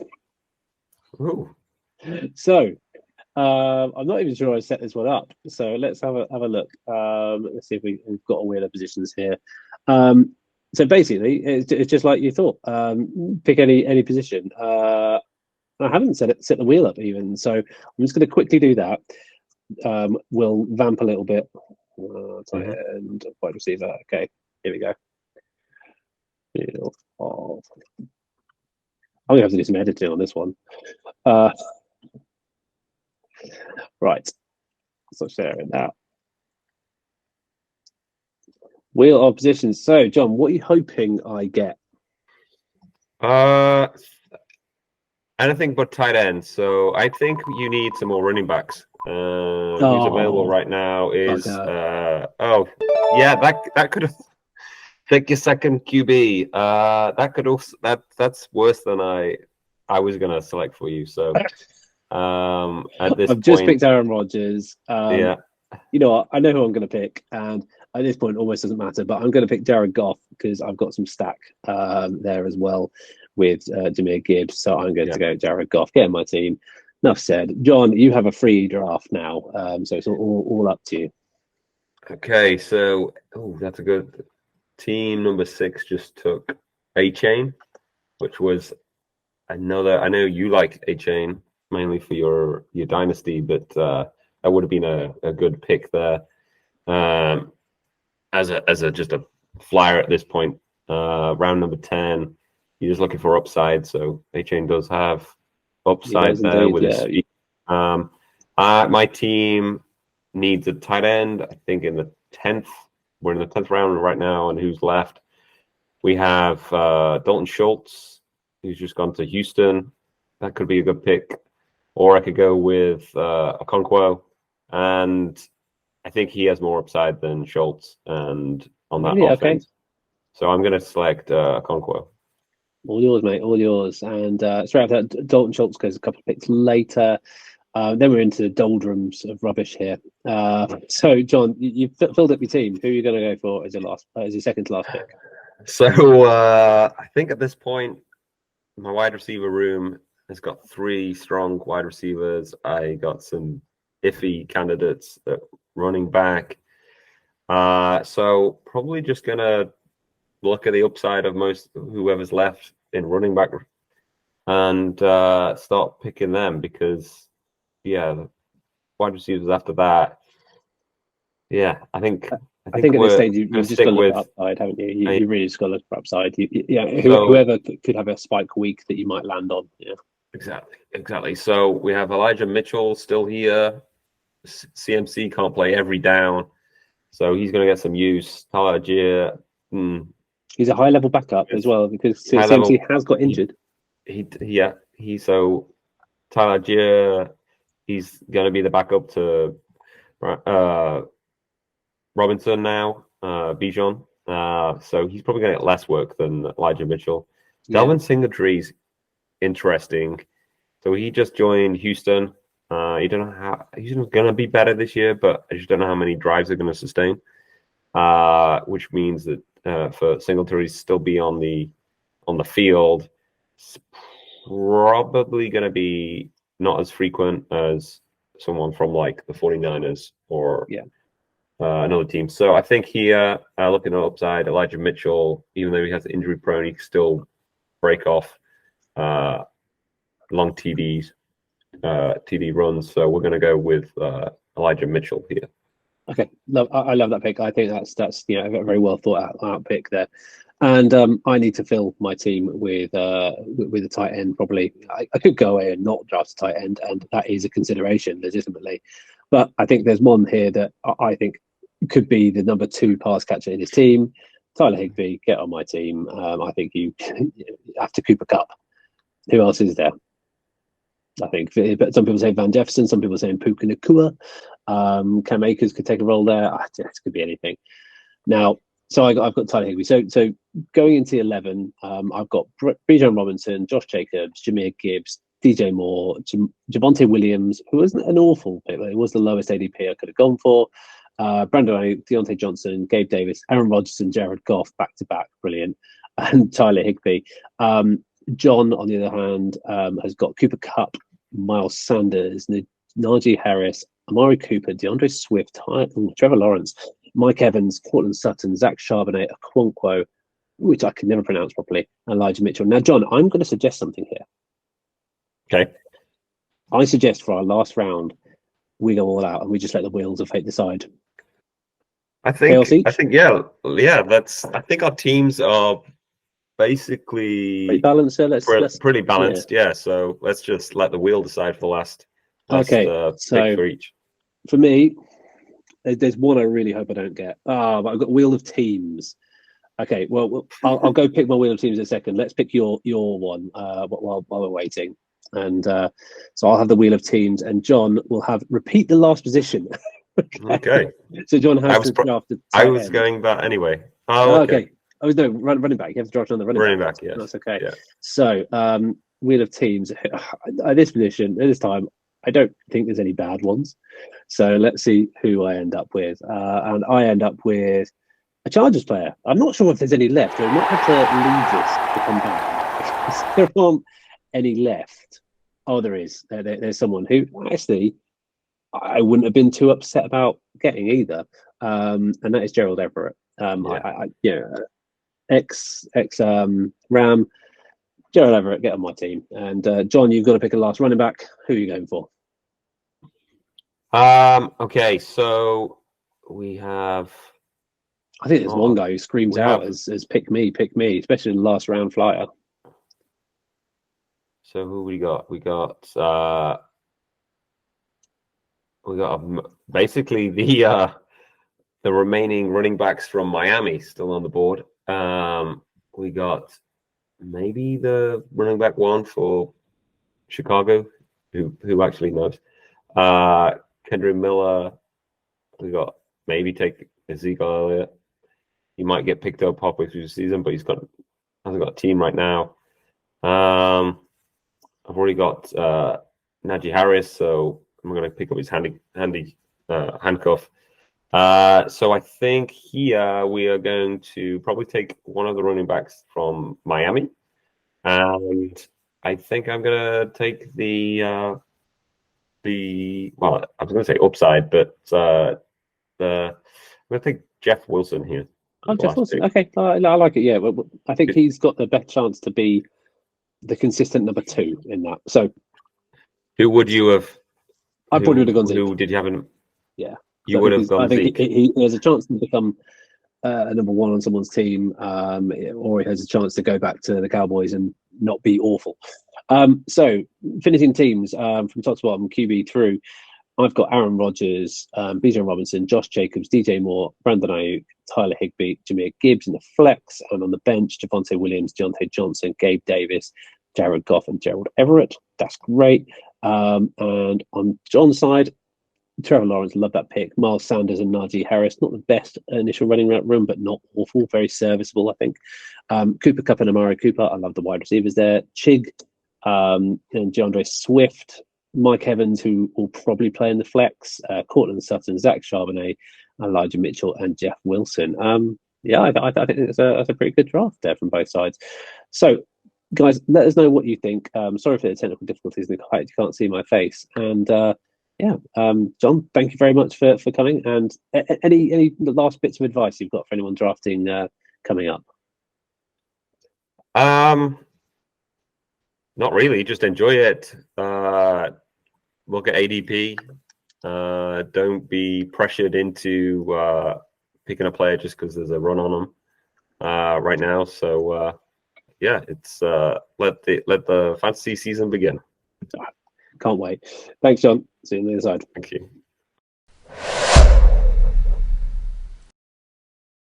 On Thursday, we had 2 drafts. Not just 1, 2 drafts. Well, technically, we had 1 draft where there was 2 of us doing. So I'm going to analyse both. And I'm going to analyse mine versus Jon. So, I'm going to try and position myself a bit more in the middle of the screen. I'm going to go a little bit here. And hopefully you can see them either side of me.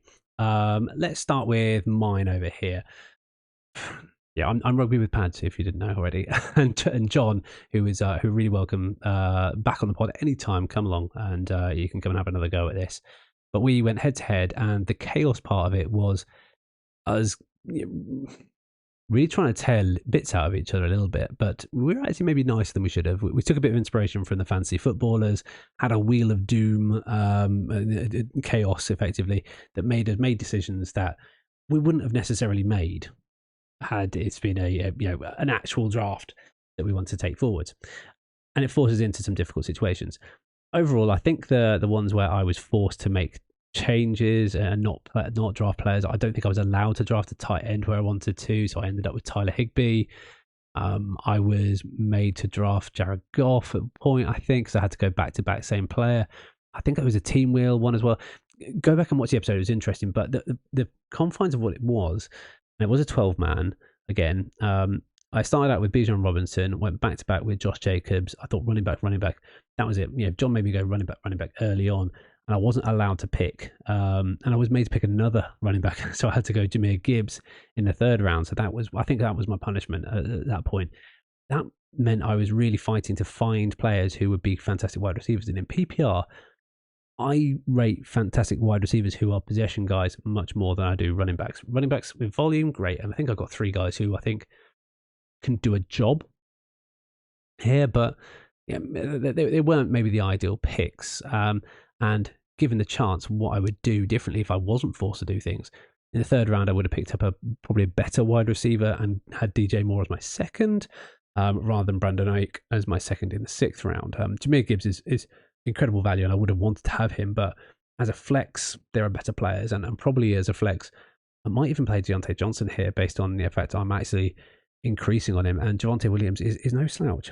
It also means I would have been able to advance my efforts to get a tight end better than Tyler Higbee, although I'm in a 2 tight end best ball draft at the moment, and Tyler Higbee is my number 1 by choice. I'm going for a deep strategy, So the run here: QB Aaron Rodgers, running backs Bijan and Josh Jacobs, wide receiver DJ Moore and Brandon Ayuk, Tyler Higbee, Jahmyr Gibbs, and on the bench Javonte Williams, Deontay Johnson, Gabe Davis, and Jared Goff. I think it's a pretty good lineup. Don't know about you. I probably wouldn't have gone for another QB. I ended up going QB back to back in the late rounds there. Not something I like doing there. I was forced to take a tight end really late, which again sucked a little bit. I think that was because we decided we'd already used up our chaos points, and we decided to do one last chaos, and I was forced to make tight end then, which is something I needed to do anyway. But yeah, I maybe would have rather gone in without anyone, and could have picked Tyler Higbee up off the waiver wire at that point. Jon, on the other hand, was dealt maybe a worse hand. It'll be on this side, sorry. I'm just waving my hands for the YouTube audience here. Miles Sanders was forced on the wheel of teams in the 2nd round, so he had to pick a Panther, which was probably one of the worst picks you could have made. He started off strong with Cooper Kupp. I really like that. Miles Sanders came next. Najee Harris after that. Amari Cooper. Again, these are all decisions I probably agree with. I don't think the running back room is particularly strong, and maybe I would have punted even further on the running back room and gone 0 RB for him, and maybe picked up a stronger wide receiver in the third than Amari Cooper, who if Deshaun Watson is who he was, he'll be okay. But I'm not sure if Deshaun Watson actually is. Trevor Lawrence in the 6th, I think, is a solid pickup. But I don't believe he picked up another wide receiver, another quarterback, which is something that I agree with. If you're drafting highly on a quarterback, you do not want to draft a second one because it's just going to damage your team elsewhere. He was in a similar situation with me, waited for tight end. I think again he was forced. I think he was forced to take DeAndre Swift at one point, which is not a pick that I would force anyone to make willingly. Anyway, that's the Wheels choice. Questionable one and Zach Charbonnet later. Mike Evans, I think, is great. I think he would probably slot in similarly to Amari Cooper. He's been the wide receiver, average wide receiver 12 over the last 7 years, and he's now the wide receiver 30 something. Crazy. I think Cortland Sutton is great, and Elijah Mitchell, I think, was something he was forced to do. He was forced to pick another one, a back-to-back position or something like that. But yeah, I think if you compare the two, I can't really tell much apart because in isolation, I don't think either of us would want these teams. They both have the weaknesses. On my side, the weakness is wide receiver, tight end, flex. On his side, the weakness is definitely running back, and maybe some depth. Arguably, we've got very similar quarterback standards because I do think Aaron Rodgers is better than advertised in the 9th round. I think people are just crazy over the prospect of Trevor Lawrence. But yeah, it was an interesting one, and I'm not really sure what we learned from it. I did jot down a few things about what we learned, but this one was more difficult because we were forced into some weird and wonderful things. And you know what? I think maybe the main take home is make sure you have a plan B, because if the chaos wheel was meant to simulate if someone snipes you or just gets ahead of your pick or something like that, what do you actually do and what can you do? So I think it's always worthwhile having a plan B in your back pocket just to make sure that you're prepared for any eventuality. Right, we're going to take a little break there because we are well over halfway through the initial week, but we did extend it a little bit, so we will go over that shortly. But we'll join you on the other side, and you might hear a little thing from our sponsors, i.e. me. I get randomly picked the 5th slot, and maybe I should have done the 10th slot because I think the 10th slot is actually probably the hardest to go there. Now, straight away, you'll see that Justin Jefferson, Christian McCaffrey, and Jamar Chase and Kelsey go in the first 4 slots. And what I'm going to do is I'm going to go to those names. I'm going to say, right, well, Justin Jefferson is he's gone. He's not available to me. So is Jamar Chase. So my top 2 wide receivers have gone. Travis Kelce has gone. He would probably have gone to me at 5. I probably would have thought about him because he is a massive tier break down to the next one. And you'll see I have a first round value on him, and he's available. Normally goes in the first round. I've judged these players around where they go. And we have CMC gone. So he is gone. So what I'm going to be doing now is taking a look and thinking, right, how many players are left in the highest tier that I can get? And based on what I've drafted so far, what's most valuable to me? And to many of you listening, it won't be surprised at who I'm picking. Now, if I go across QBs, there are two people in my top tier. But really, the way I value QBs and the way I value it in PPR formats, they are lower. So even though Patrick Mahomes is going at the end of the first, I've got a red mark around him because I don't think he's available. He should be available in the first. He should be in the second round. And Josh Allen is maybe a better second round pick. So I still think I can get a top tier QB one in the second round, should I want to. Wide receivers, there are 3 guys left, and I don't think the distance between tier 1 and tier 2 is that great. So I'm going to leave that as well. Tight ends, my top tier is gone. So I'm looking at running backs, and there is only 1 running back left in my tier. And this is why the way I draft. I go after tier breaks. I look at getting the last person available, so you get the best value within that tier. Now, first round is maybe not the best illustrative example of this because you're going to get a super player if you're in the top 5. But I'm going to go for, of course, Mr. Austin Eckler. Now, you see throughout the whole thing, I didn't look at ADP once. I will look at ADP later because I'll be making judgments based on a mix of ADP and tier rankings. But so far, I get Austin Eckler.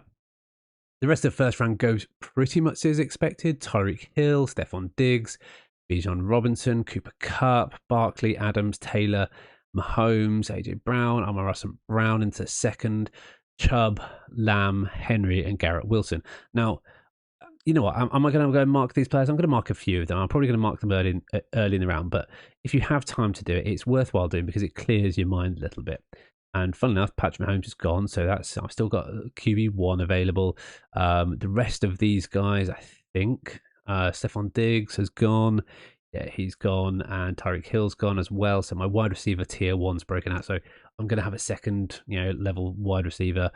Who Garrett Wilson went. That was an interesting one because I've got Garrett Wilson in my third tier. He's not I'm not as high on him as I was. I've got Demonte Adams, who's gone in the first round as well. Amon-Ra St. Brown's gone. Has AJ Brown gone? Unfortunately, AJ Brown's gone. DK Metcalf is still available to me. CD Lamb and Keenan Allen in that group. I like that. And at running back, where I'm a bit happier with what I've got so far. Derrick Henry has unfortunately gone for me, and the clock's ticking. I've got 2 minutes left, and you'll probably only have 2 minutes in most drafts, so you probably want to do it a bit faster than I'm doing. My recommendation is if you've got something like this, print it off because you can cross things off a lot easier. Now, I'm looking at the next best available player, and it's a PPR format, and I'm thinking, right, who's the top player available in each one? Josh Allen, yeah, that's great, but there's not much of a. I still think because it's PPR, I probably value my RB and what wide receiver tiers better. Wide receiver, there's still a group in here, and if I look where DK's going, who's my next top guy? He's going a bit later. I'm probably not going to pay up as much for CD Lamb, who is actually gone already. So, there's a couple of players left in there, but they normally go in the third round, so they might come back to me. But someone who doesn't, who is screaming at me as being a value, whose draft round is the second round, really. And also, actually, there's a couple of players here. Saquon Barkley, actually, he's gone. Jonathan Taylor, he's gone. Nick Chubb, he's gone. And I'm going to get the last player available in my running back tier 2, which is Josh Jacobs. And you know what? That couldn't have started better. And I'm going to leave a little bit more time here. I'm going to add into my queue so I don't miss him out there. That couldn't have gone better because my second tier, I've got 2 tier breaks effectively there. I've got the last guy in there. So that is a massive bonus to me. And that means I've got as much value out of the running back position as possible. Now, it means I probably won't return to running back for a little while. And I probably want to consider elsewhere. Now, we'll mark off who's going next. Fun enough, Lamar Jackson went. Not Lamar Jackson, sorry. Jalen Hurts went. He went. Josh Allen went, so my QBs are down. So I've still got Lamar Jackson on the table. I'll give him a 4th round grade. Who else is available? T. Higgins has gone. I'm not as high on T. Higgins because I think there's a lot of competition there. DK Metcalf went just before. So, you know who I'm aiming for here. You'll see it if you're seeing it on screen. Who I'm likely going to go afterwards, and I probably am going to go after him. Fun enough, I am low on Tony Pollard. You see, I've got him way down here. I'm going to put a bigger void thing there. He's gone already, but he's not someone that I'm looking to draft anywhere. And I think the decision is obvious. I mean, let's just play it out though, because at the end of my tier 2 of wide receivers, I've got Keenan Allen. He's probably not going to come back to me. If I look at the ADP, he's where is he? Yeah, he's probably not going to come back to me in the next 12, 15 picks, or whatever it is. Who else have I got in my next tier? I've got Mark Andrews. He's gone already, so that's another one gone. I think he's probably a bit too rich for my taste. I've got TJ Hawkinson in that area as well. I wouldn't be upset with if I went down and got George Kittle further down. I think I'm going to make the decision because I'm sewn in on wide receiver already. Then I'm going to go with Keenan Allen because he, as being a wide receiver 1. And when I did my tiers against specific position groups a few weeks ago, I had Keenan Allen as being in that kind of wide receiver 1 zone, especially in PPR. He plays a bit more in the slot than Mike Williams does. I don't think he's going to be competed against quite as much as the likes of what's his name? Quentin Johnson would lead you to believe. I think it's a good balance. And if I look now at who I'd go for, Lamar Jackson's probably going to go. Ramondre Stevenson would have been up next. Chris Olave I might have been talked into if I've been going via ADP. I'm not liking any of those players. So I'm not going to go for any of those players. I'm going to go for the player who I think has the tier break in my mind, and that is, of course, Keenan Allen. Now, Now, from Andre Stevenson goes next, but they're going ADP. You are probably going to be up against a lot of people who are going to go via ADP because, you know what, groupthink doesn't steer you too far wrong most of the time. Now, there are a couple of players who have gone now who I'm thinking, I'm a little bit upset that they've gone. And including Justin Fields, who I like a lot. I'm probably higher on him because he's my keeper. He has gone in the 4th round. I've kind of given him a 5th round grade. He kind of goes between the two, depending on formats. Justin Herbert's gone. Joe Burrow's gone.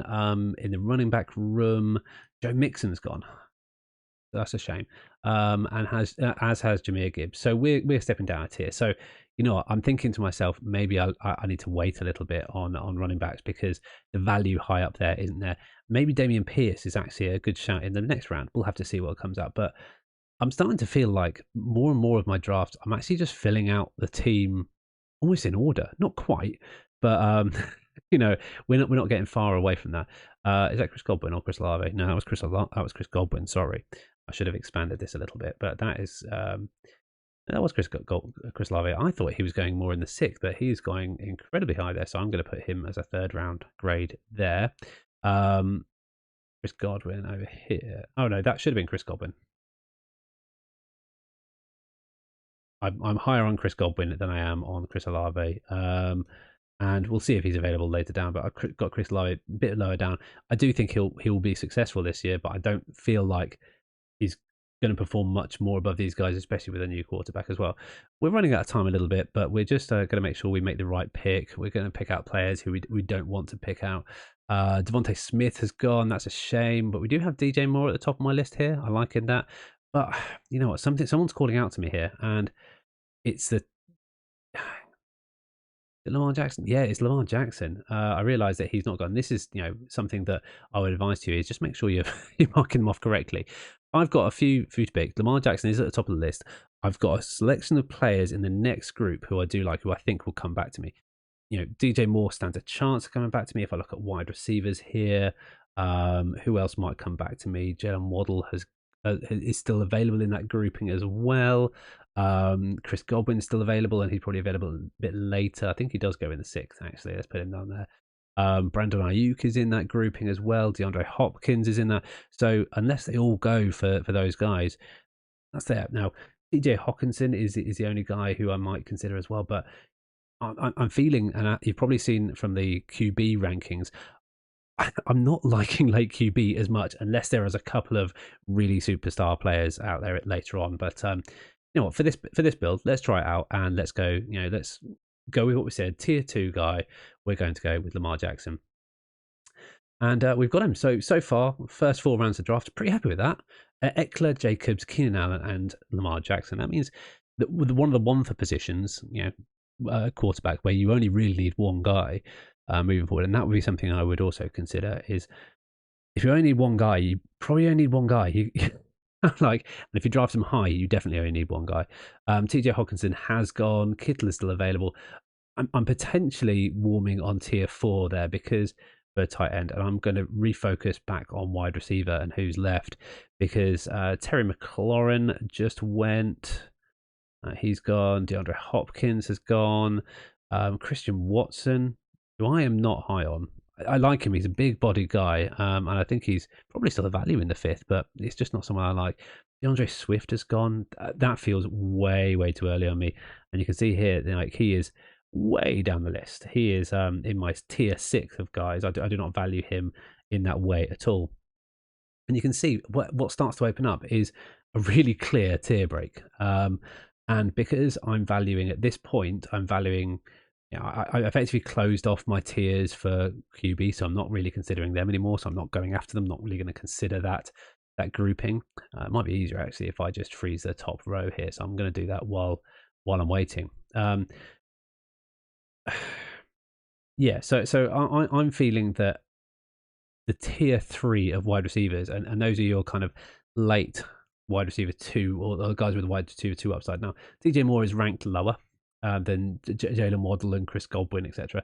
But for me, and for my money, I think he's probably actually going to have a better season. So you know what? I'm going to pull the trigger and I'm going to go after DJ Moore. He won't come back to me. There are a lot of players I like in that group, but let's say I've got him and we're going to pretty much assume that we're not going to get anyone else in that group. Now, Kyle Pitts goes shortly after. George Kittle goes as well. So we're winding down the players when it comes to tight end. And there might be another obvious choice. Oh, he just goes. That's a real shame. Dallas Goedert went. Darren Waller went, and Kyle Pitts is already gone. So my tier 4 of guys is gone. So I am going a slightly later tight end, and that's fine. Yeah, this is the balance you weigh up. I decided to go for a position that I thought had more value, and got a number 1 in a system with, and that played out some of my thoughts there. I got a number 1 in a system. Has Jalen Waddle gone? Let's just check. Sure, he would have by now. If he has not been, I might be picking him up. I'll have to see. I don't see him on the list, so I'm assuming he's gone. And I can't see him on the page because I'm kind of blind from people. But yeah, sorry, he went in the second round. He went well early. But anyway, as I said, in this system, I value consistency, and he is going to be the wide receiver 1 in the system, which I think means volume as well. So that is someone. So while he is lower down potentially from previous production, it's a different system. I think he has a lot of value, and he's one of my guys this year anyway. I do have Brandon Ayuk at the end of that wide receiver tier. I'm thinking that might be the play. If I look at the running backs who have gone, running backs are going later and later. Unfortunately, Joe Mixon's gone, which is a real shame. I would have loved to pick him. Travis Etienne went way too early. Breece Hall goes really early as well. I don't rate him as quite high. This tier 5, you see, there's a lot of red. There's a lot of guys that I do not rate. I don't think J.K. Dobbins has gone. Has he? He must have done. Can't see him. Yeah, J.K. Dobbins has gone.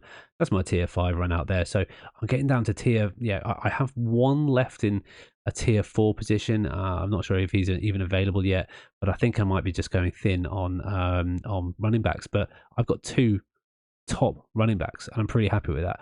I'm kind of looking down the barrel of Alvin Kamara and thinking that could be an interesting pickup, because I think even since I've written all this down, I'm higher on him. But I need to secure someone who I've got a bit more consistency on and balance that a little bit.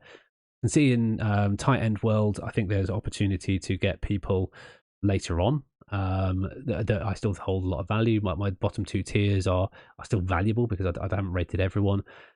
So I am going to go with my top-rated tier 3 guy in wide receiver, and that is going to be Brandon Ayuk.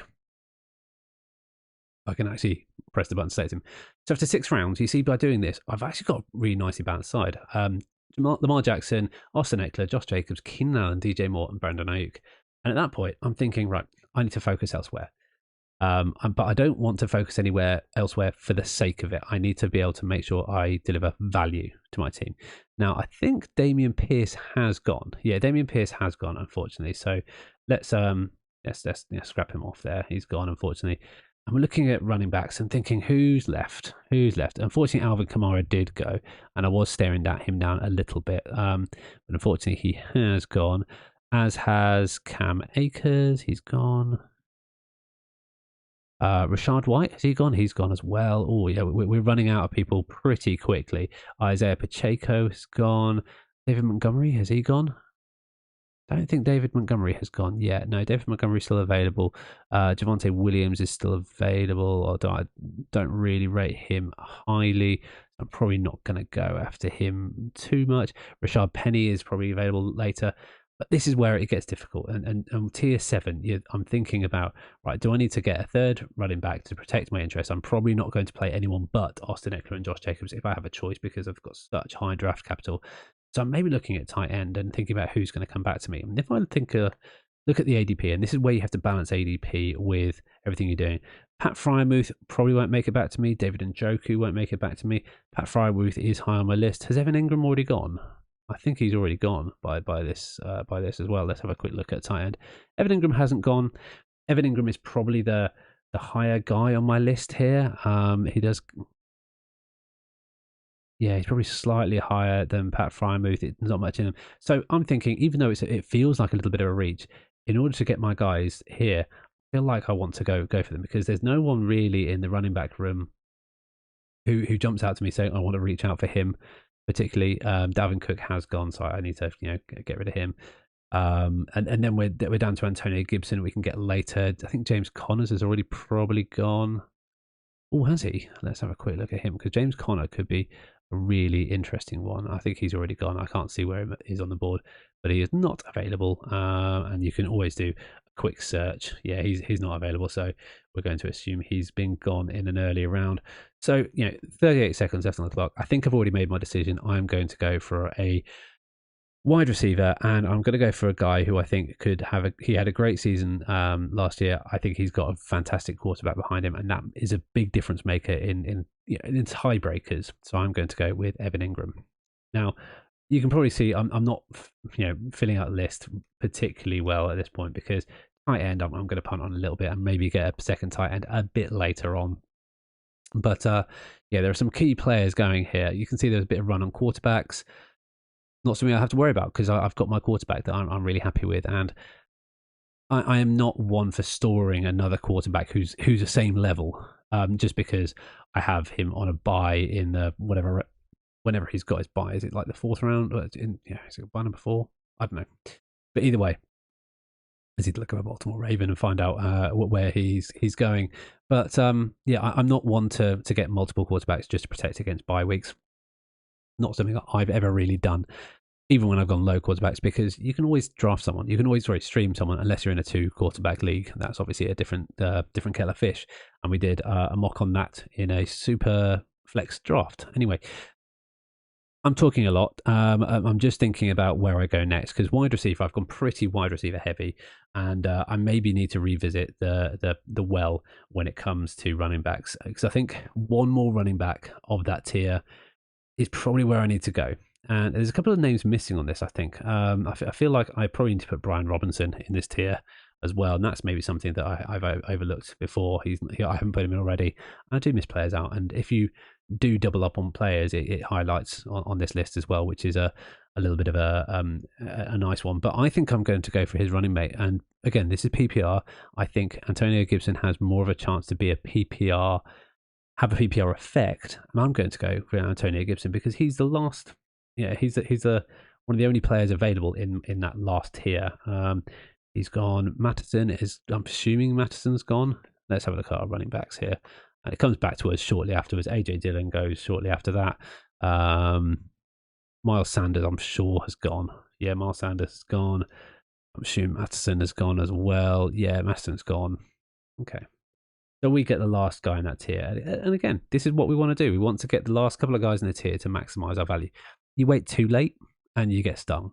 But I'm really happy running in with 3 running backs there. So I'm going back and I'm going to look at pass catchers and see if there's anything that jumps out to me. Now, I probably don't want to get too many guys in one for positions in the same tier, because then I will have that decision. I was like, well, which one do I do? And I probably overspent on that tier. And this tier I've got for tight ends, I've got 8 to 10. I got Evan Ingram a little bit early. I probably got him in the 7th. I probably could have waited. I could have waited between him and Pat Frymouth, but based on my tier rankings, I went ahead on that one. To go behind another, it pushes other people out. So I'm going to go back to the well and consider wide receiver. Now I've got a couple of minutes left. Gabe Davis appears at the top of my list. Where is Gabe Davis kicking about? Gabe Davis is kicking about in tier 6, and I'm in round 9. I've given him an 8th round grade. I think he's going to be better than advertised. Deontay Johnson, I'm assuming, has gone. Yeah, I think a lot of these guys have already gone, but I'm just going to, kind of broadly say they've all gone, because I've given them, higher grades, and I don't value their grades, because I think these guys in tier 5, the likes of Deontay Johnson, Drake London, Christian Watson, Mike Evans, Marquise Brown, you can get better value if you go for someone who you can actually draft in the 7th. And I think it's going to be obvious, and it's going to be a name that I've drafted quite a lot of, and I've got quite a few shares of. It's going to be Gabe Davis. So Gabe Davis is my wide receiver 4, and I'm feeling like my bench is really coming together. I'm really liking this squad a lot. Now, there's a player who went at the end of the 9th who I really like, Aaron Rodgers. Aaron Rodgers is funnily in my 4th tier, but he outside of some of the other guys, is a 9th round grade. He goes at 9th round in where he should be going, in my opinion, in the 6th or 7th. He's kind of like that tier. He's a tier around Justin Herbert and those kind of guys. I rate him similarly highly as Joe Burrow, because I think he does have weapons. He's got the offensive player of the year. Offensive rookie of the year with him as well. So at this point, I'm now thinking about, right, well, I need to draft a bit of depth, and where was I not as strong? And I'm maybe going to go back on myself a little bit. And I did get Evan Ingram earlier. I marked the wrong guy there. I didn't get Cole Kmet. He's gone. Dalton Schultz has gone. So I'm thinking, right, I need to get one of these guys who's my last tier of tight ends, because the tier breaks are quite small, and maybe there's a chance that one of these guys could actually elevate themselves and be a bit more valuable. And I'm looking at ADP versus my rating of them. And I'm feeling like there's one name that's screaming out to me that said, draft me. And it's looking at the top of my board here on ADP. It's looking at my board here, and it's going to be Chigga Kwonkwo. And I'm going to get him to complete my tight end. I'm going to then ignore tight end. And now I am drafting for luxury. Because I've drafted in tiers, I've ended up getting one tier 1 running back, a tier 2 running back, who I don't think is much worse. I think it has a chance to become a running back 1. I missed out on my tier 1 wide receivers, but because I went for a tier 1 running back, I've got a tier 2 wide receiver and 2 tier 3 wide receivers who I still think could have wide receiver 1 potential. I got a top 5 quarterback, in my opinion, and in most people's opinion, late in the 4th round. So I'm really happy about Lamar Jackson as well. That's probably one of the first times I've actually drafted him. I end up quite a lot with Justin Fields, because I wait a little bit longer, but I decided to go ahead. And funnily enough, I think Justin Fields actually went earlier in this one. I think people are warming to him, so I need to maybe adjust my rankings. And I've got 2 tight ends. They are a lower tier tight ends, but if you're going lower tier, that's what I'd always say. And I would say if you're, I mentioned this when waiting on a certain position. If you wait on a certain position, double up if you can, because you won't be upset. Now, I haven't gone through all these lists, but I'm assuming everyone in wide receiver tiers has gone. And what I'm going to do is I'm going to look at who's available and then who's in my tiers, who still appears in my rankings. I've got him. I'm going to assume they've all gone as well. Michael Thomas is probably gone. Jahan Dotson's definitely gone. And I'm looking down here, and I'm staring at Cortland Sutton. Has Cortland Sutton gone? Probably has. Oh, yeah, he went at the end of the 10th. That's a shame. George Pickens has gone. Trent Burt's gone. Christian Kirk's gone. Maybe Kirk?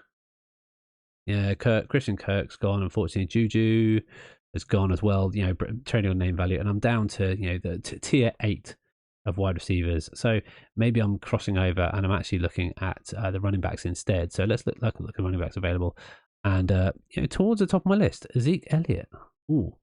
I don't think Rashad Penny is available. No, Javonte Williams is gone. We know that. Isaiah Pacheco, Khalil Herbert has gone, probably. Yeah, Khalil Herbert's gone. So you know what? I'm blessed with depth in the position, so I'm going to go for a bit of a luxury pick, and I'm going to hope he is picked up somewhere else. And I am going to go with Ezekiel Elliott here. I like him in the 11th round. It's basically a gimme pick. It's someone that you could easily drop if needed. And then I'm just thinking it's going to be a luxury pick. So my last pick, I'm not going to really worry about tiers. I'm going to think about the best player available and just to balance my team out a little bit. I feel like I might need one more running back because Ezekiel Elliott might not play till later on in the season. I'm looking down the list here, and there's not a lot coming up to me here, really. I don't really rate any of these guys. So, you know what? I'm going to come away from that. I could complete the double free agency pull and go for Leonard Fournette as well. But no, I'm going to go for another wide receiver, and I'm going to go deep a little bit to a bit of a sleeper that I've been picking up quite a lot.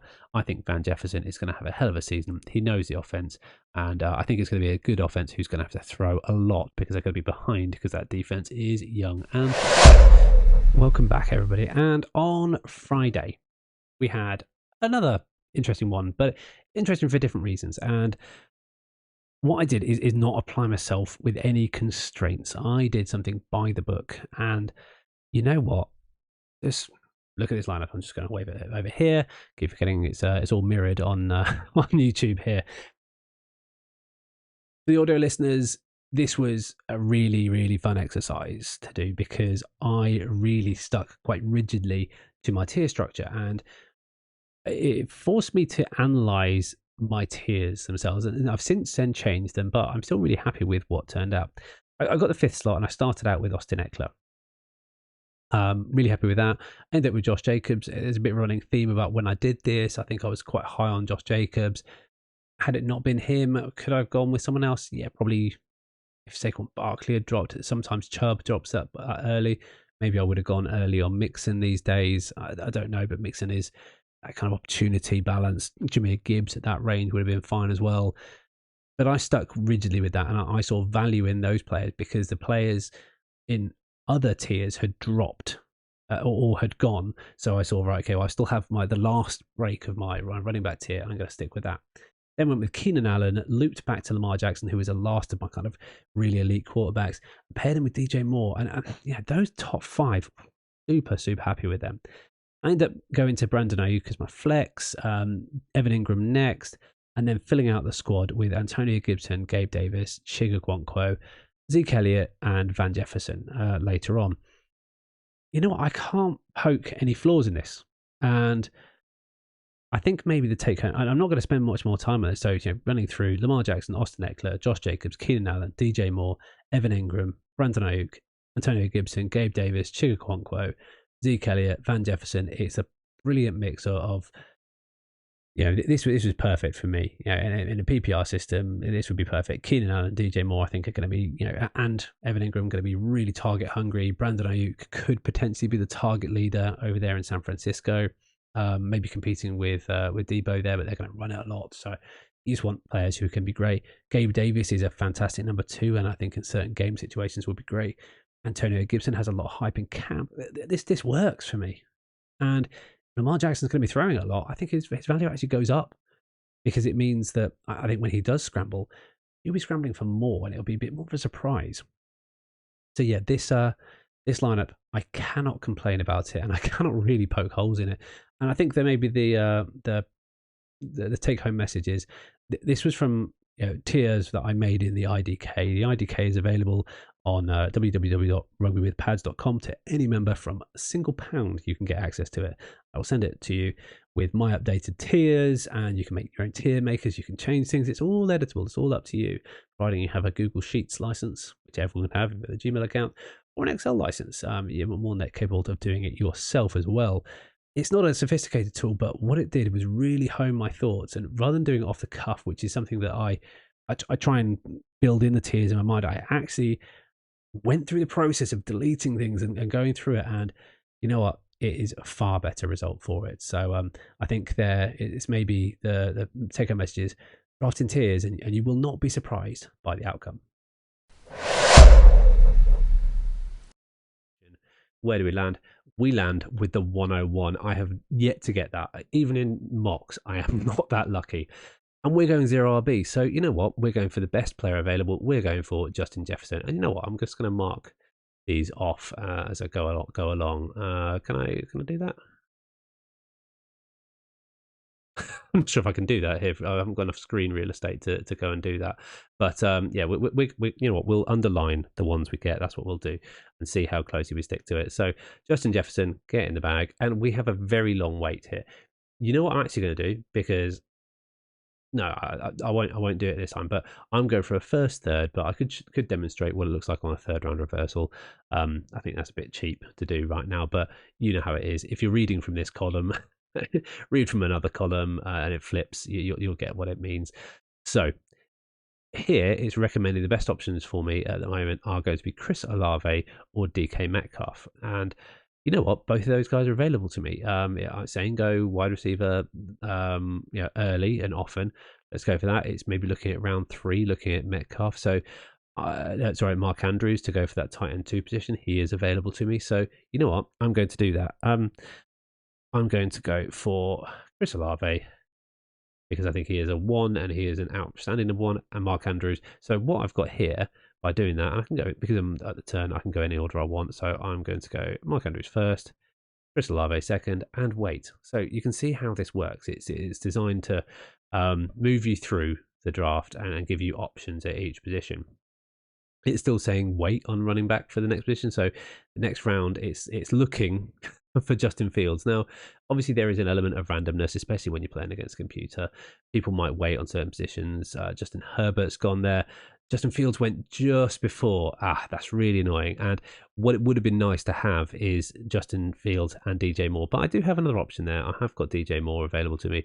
He is really high on my list. And I think at that point, that's when I pivot, because if I look at my team now, Justin Jefferson, Mark Andrews, Chris Olave, DJ Moore, I have four primary pass receivers. And I compare that to someone else that I've got in this group, so someone else who I'm playing against. We've got this. Let's compare Team 7. We've got Jonathan Taylor, Devontae Adams, Najee Harris, Amari Cooper. Again, we're keeping up pace with these guys. And maybe even because we've got pass catchers and it's a PPR system here, we're actually a little bit ahead on that side of things. You see, no one else has gone for that kind of thing. Everyone else has gone early running back, and you would expect that. But I still think there are good running backs on the board, and I still think there is a number one available here. And you'll see popping up on my screen here, if I go for Dameon Pierce, I think Dameon Pierce, a lot has been said about him, but they had a bad team last year, and they will be better this year. He ran it a lot last year. He will probably run it again a lot this year. Yes, that brought in Devin Singletary. I think he's a change of pace back more so. Could I talk myself into Miles Sanders? Yes, I could, but I feel like J.K. Dobbins, or who am I going for? Sorry, Dameon Pierce just really speaks to me as a good player. So I'm going to go with Dameon Pierce here. I've already underlined him, so he is my running back one off the board. Now, see, going further down the list now, it's tempting me. It's tempting me to go after running backs late. So I make sure I stack up a bit later, which I'm going to go and do. There are some people on my list. Miles Sanders went just after that, so I wasn't expecting to get him. And it's kind of advising me, if Darren Waller was available, you should have gone for him. But it's also saying if you haven't gone for QB already, why not try QB?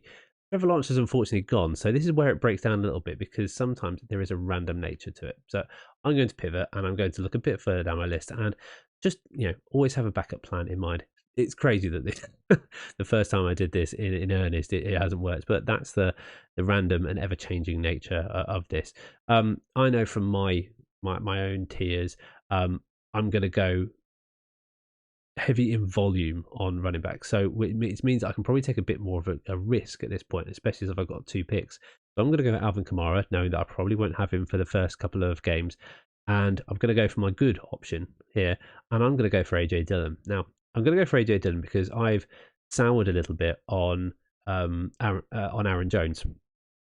I don't think Aaron Jones has got particularly good outcome coming forth this season.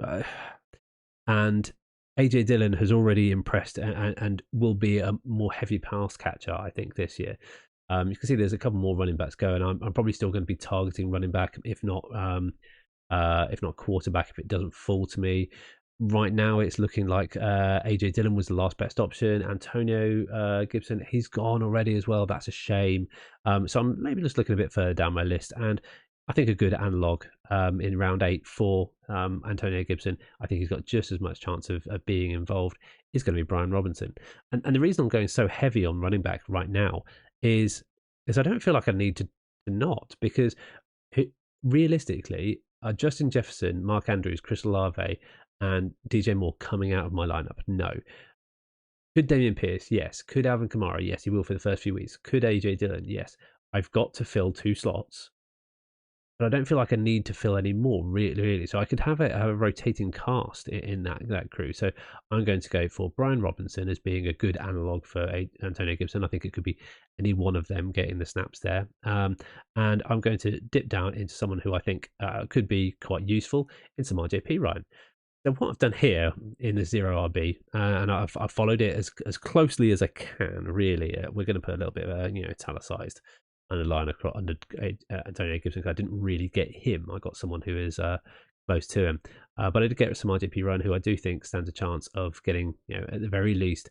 I mean, he was very serviceable as a guy as a third down guy last year.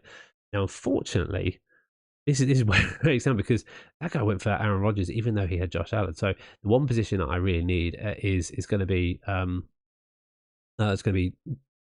quarterback. So don't really have any options here. It's saying maybe Jerick McKinnon, but I feel like because I went early and I went often, late and often on running back, I feel like my roster is pretty full there. If I have too many more, it won't be great. So I'm now looking for the best value available and to fill out the rest of my squad.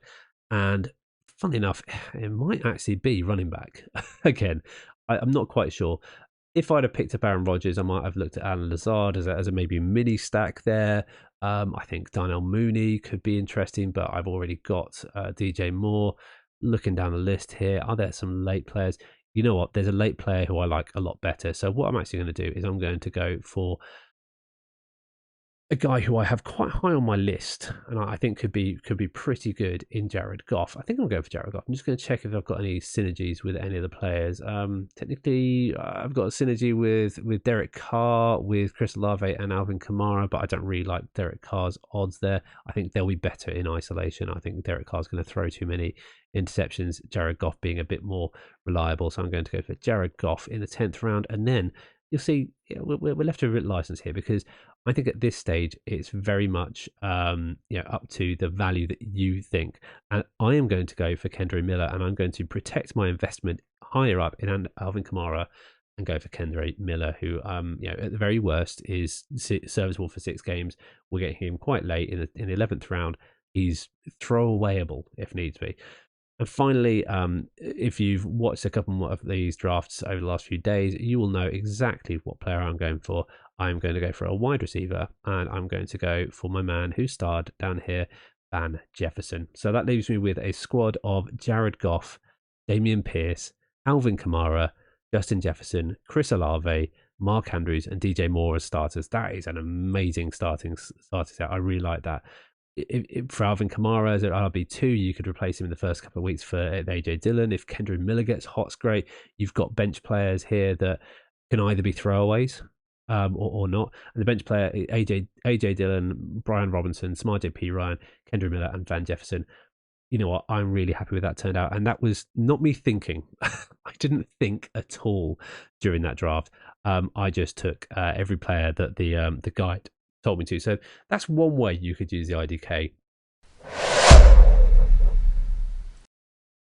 On Saturday, we continued the fun, and on the theme of the IDK, which introduced in the last segment, we looked at using the guided feature. So what I've done is I've created a bunch of optimal pathways for various different scenarios, whether they be champion wide receiver, robust running back, or in this case 0RB. And I did a 0RB, which is not something that I typically tend to do because I feel uncomfortable with it. But I did it. I waited till the 5th round, and I liked it. I ended up with a 101 and a 12-man, so I started off with Justin Jefferson. Happy with that. Number 2 went Mark Andrews, because I think if you're going 0RB, you want to win at another position. Always win when you're losing. Followed by Chris Olave. So, Justin Jefferson, Chris Olave, if there was a keeper league, you'd be laughing.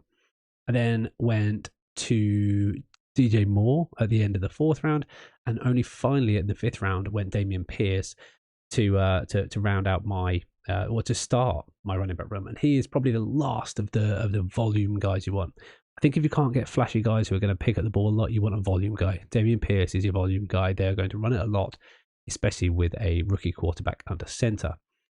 I then went back-to-back with Alvin Kamara, who is only suspended for 3 games. I thought he was still, he's got talent there. And backed up with maybe a bit of a volume play as well. And he has the opportunity to get good in AJ Dillon. Brian Robinson was next. Then I went for volume on the number of players. Samaje Perine, followed by Jared Goff as my QB1.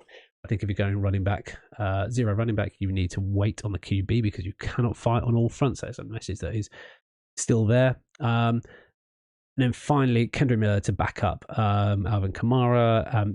Some of these guys are going to be throwaway. And finally, Van Jefferson. So, not going really heavy on wide receiver there, because out of those 3 wide receivers, they're probably not going to come out of my lineup because I waited on running back. Got 3 potentially legit wide receiver 1s there, who could all be in the top 15 finishers. I think you probably got 2 top 10s and maybe a top 20 the guy there. Guys like AJ Dillon as well and Brian Robinson, I think are only an injury away or a bit of hot hand form from becoming running back 1 relevant as well. So I think with 0RB, the strategy is you maybe take a few licks early on, but you position yourself to pick up someone and either have great waiver wire priority or be patient with your fab budget. Be able to pick up someone or have one of the guys you drafted in volume take over the position. So AJ Dillon, for example, could take over the position from Aaron Jones, Brian Robinson or he could become the dominant one out of him and off who it is, Antonio Gibson. RJP Ryan could well benefit from the injury form of Javonte Williams, and Kendrick Miller maybe now so less valuable now they've got Kareem Hunt. But the concept is there. You potentially want to wait on some of these guys. If it doesn't work out, throw them away and go again, because you have won at a tight end position. You've won at the wide receiver position in multiple formats. And I think it's only viable. It's definitely a legit option this year because there are scarce good running backs. You're very rarely going to come away with 2 really good running backs, but you can come away with 3 or 4 good pass catches, and that's what we'd have here. In 3 wide receiver teams, I think this format is even better. So, the take-home message here is that zero. Can't say my words now. Zero RB is definitely legit, and look for other ways to boost your spot starters. Whether it be by stacks, I haven't got any stacks here, but that's probably what I would have wanted to do.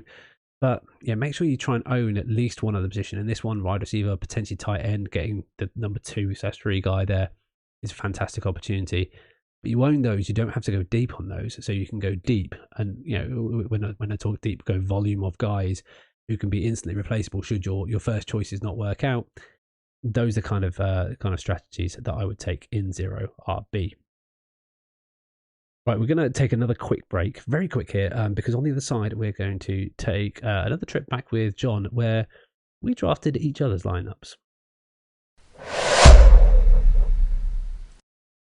Right, well, we're going to get on this. It's going to be a bit more quick fire. We're not going to go through all the picks. We're just going to go through the rationale of their team. So, Jon's team at the moment is set with Jalen Hurts as being a keeper. I think that's a good keeper for you. Is that probably who you're going to go for?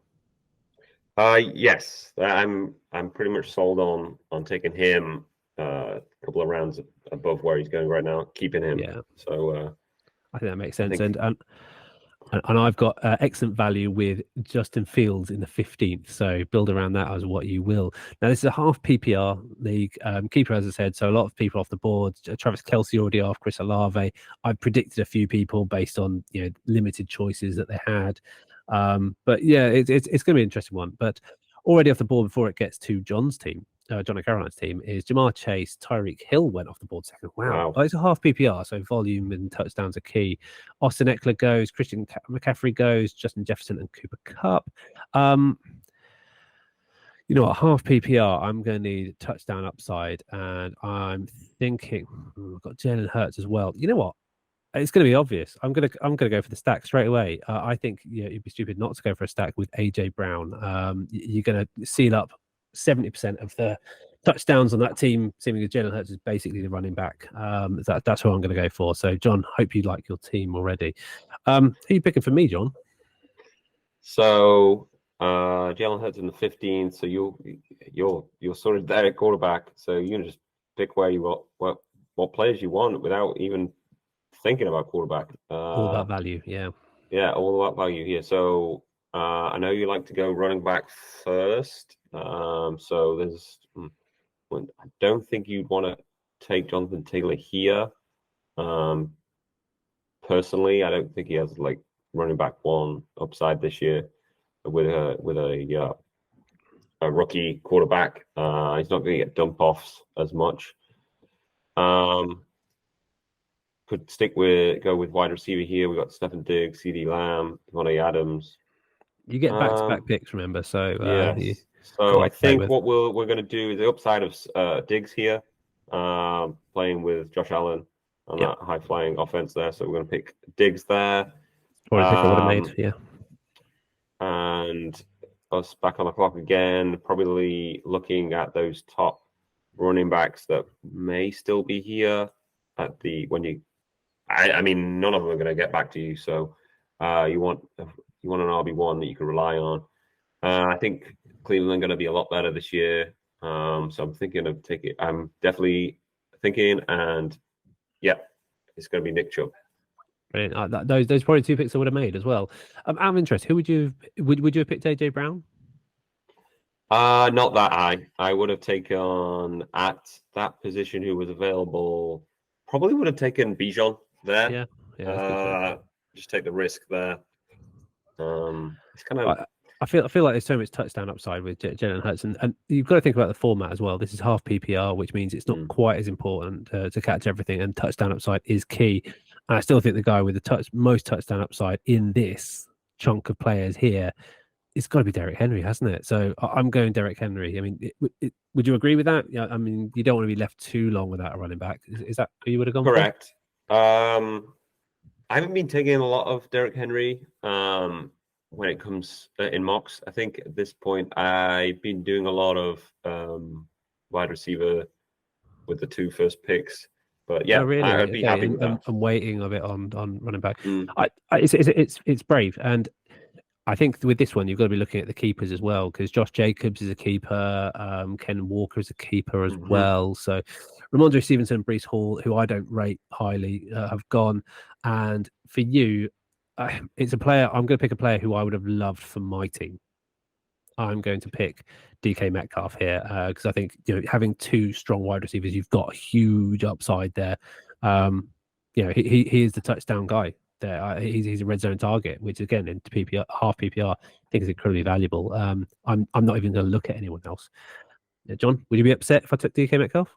No, it would be him or taking Najee, but yeah, I'm happy with. Yeah, you took Najee and other one, and you know what? Maybe I'm soured on him because I've had him for a few years in Dynasty now. But yeah, he is a good player, and he will continue to be. He's a bell cow back as close as you can get to them. So right. So what are you going to do at the turn, John? For my team, you've got Justin Fields, Stephon Diggs, Nick Chubb. It's a nice little trio there to build from.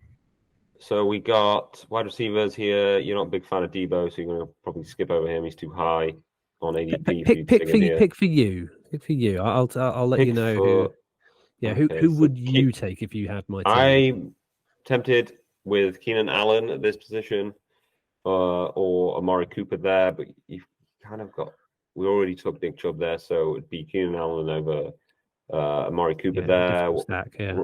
Running backs here. You got Travis Etienne, Aaron Jones, Joe Mixon. So those are going to be good RB2s on the roster here. So, but I think with this, okay. So with the tight end, we've even got TJ Hawkinson, George Kittle. 20 seconds, John. Clock's ticking. We're going to take that. I think we're going to take Keenan Allen at this point. Like it. Keep the clock moving. And then we're going to keep it balanced. We are going to take the upside of Travis Etienne here in Jacksonville. So with the next pick. I like Keenan Allen. I probably wouldn't have gone Travis Etienne. I'm not high on him personally, but this is your team. I said draft for your team. I would have gone with the guy who went straight after him, Joe Mixon.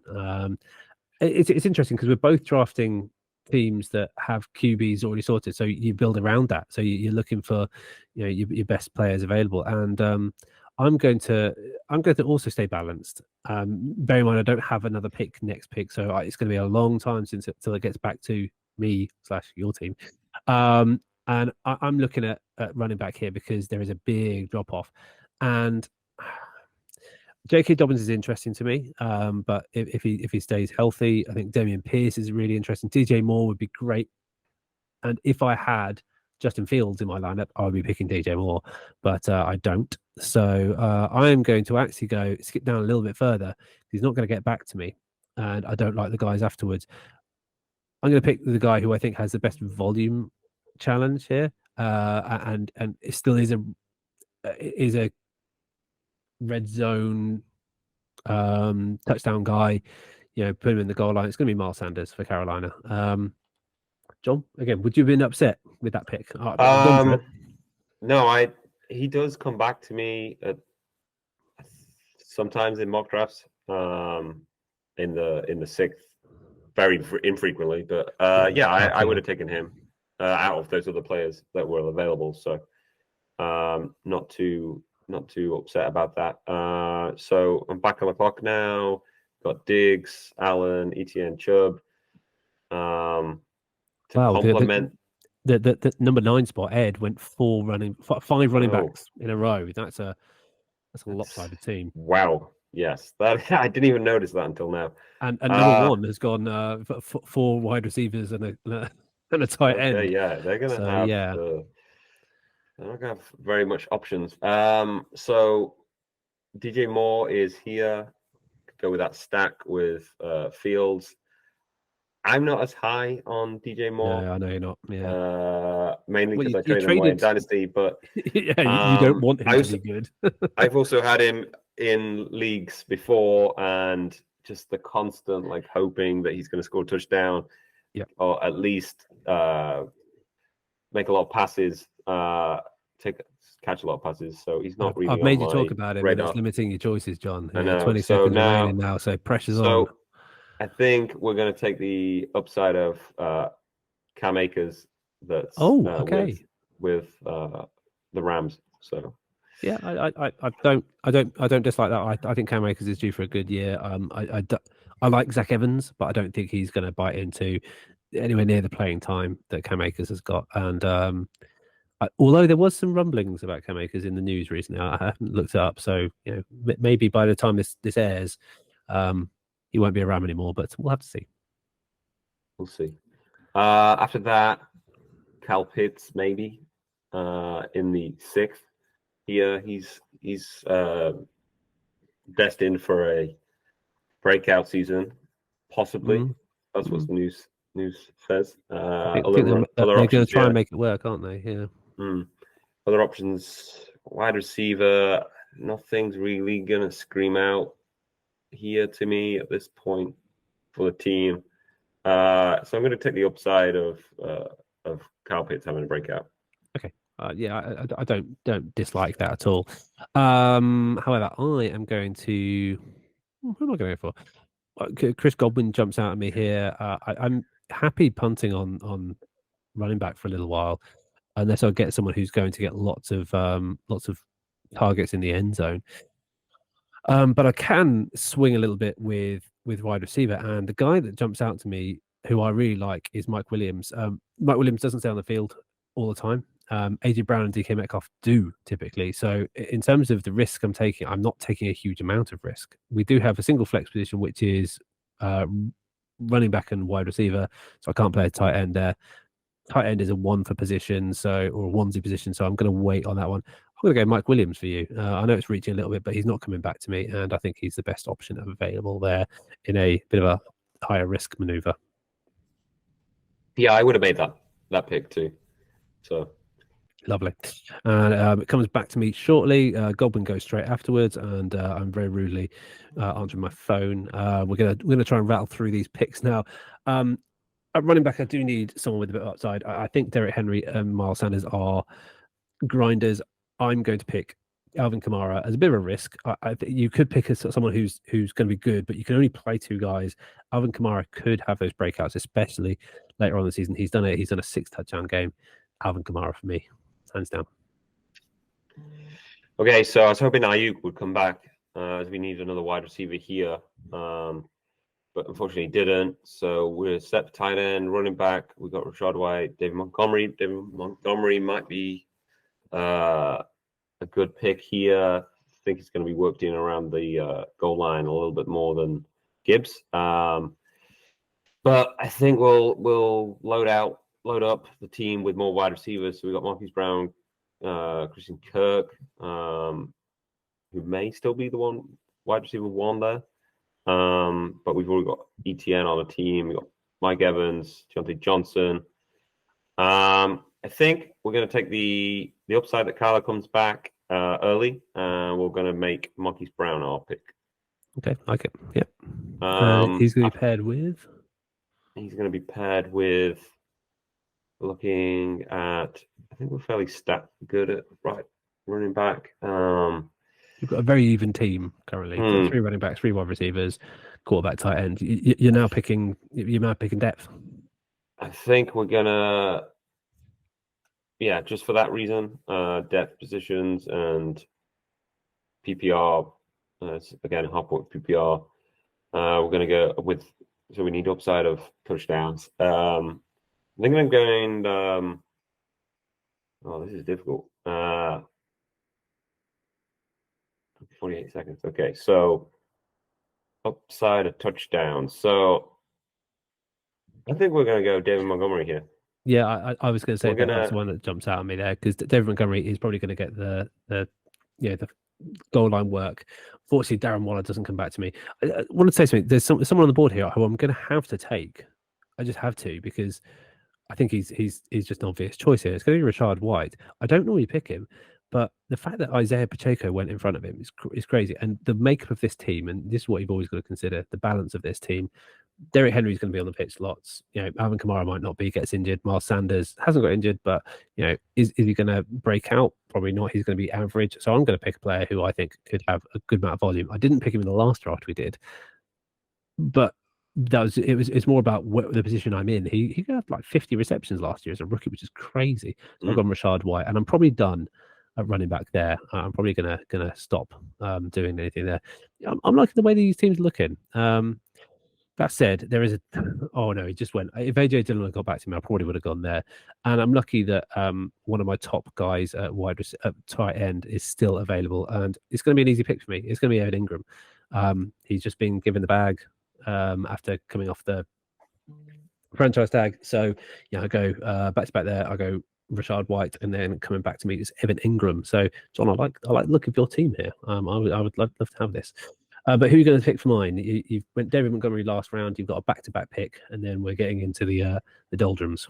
So let's speed through these ones. Okay, so we got 4 wide receivers. 4 running backs, 3 wide receivers. So to balance out wide receivers, who we got? Gabe Davis. He's wide receiver 2 on a good offense. So probably going to go Gabe Davis here with like that. Yep. Pick number 9, and then pick number 10. Really, at this point, as we're set for quarterback and all the other positions, looking for upside here. So we are going to go with choices. Don't really like wide receivers here that's left, and there's still some running backs here that may be able to break off and score a lot. So we're going to go possibly the running back 1 in the Philly backfield, Rashad Penny here. Yeah, a name I pick a lot. I would also look at Khalil Herbert, because he's got that pairing with Justin Fields. So at this point, you're rolling the dice a little bit, and you're hoping that people can break out and become the number 1. I think Chris Olave is definitely number 1 in New Orleans, but you never know. Derek Carr could have allegiances, so I'm going to make a rash pick. I'm going to pick Michael Thomas. This is not my team, so I'm going to go Michael Thomas there in round 10, and in round 11, who comes back to me? Juju Smith-Schuster, who is an option, doesn't come back to me. We have Kirk Cousin just going before me, Devin A. Kane. At this point, I just want value, but I like value at the wide receiver position, and someone who, again, I think could become a number 1 in their team. I'm going to play the ADP game, because I'm going to talk about another player in a minute, but I'm going to go Cortland Sutton at this position. I know I picked him for you as a punishment for the last game, but I actually have faith in him. And at worst, I think he could be a wide receiver 2. So at this point in the draft, when you've got such great players at the top in quite a shallow league, that's who I'd go for. But who are you going to pick for me, as these value picks, John? Okay, so like in Damian Harris or Elijah Mitchell here.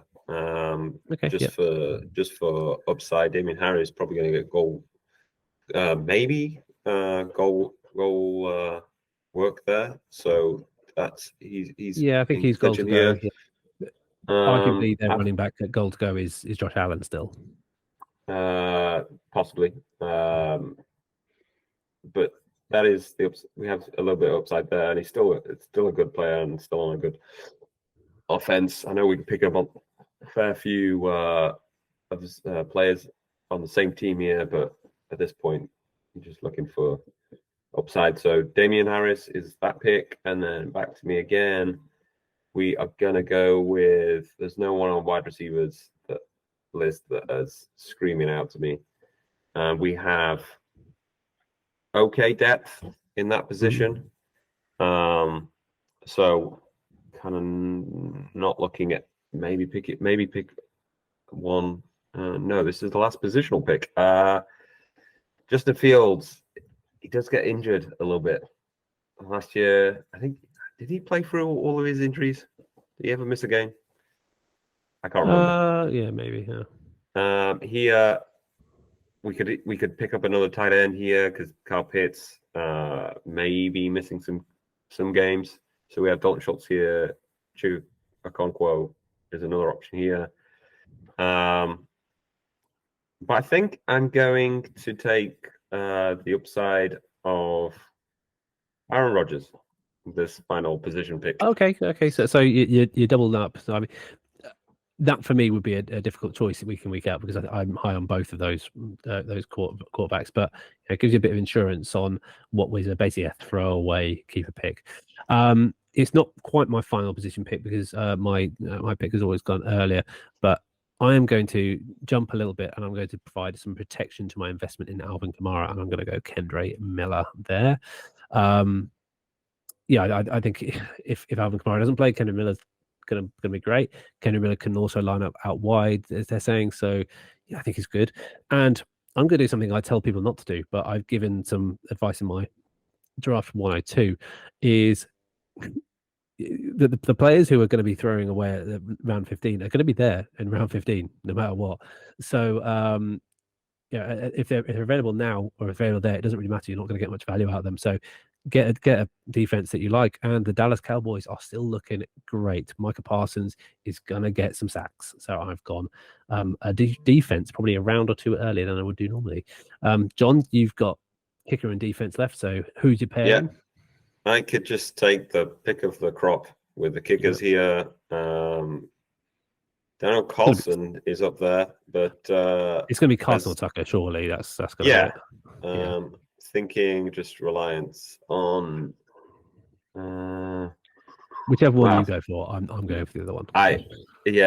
We'll go Carlson here. Carlson, sorry, there, and then just because we got to finish up the roster with the defense. We've got Buffalo, New York Jets, Miami. I'm going to take. I don't even. These are the picks that I have no idea on. I mean, the Jets at nasty this year. They were at the end of the last year. Yeah, I'd be going Jets. Yeah, that is probably where I'm going to go. So we're going to go Jets.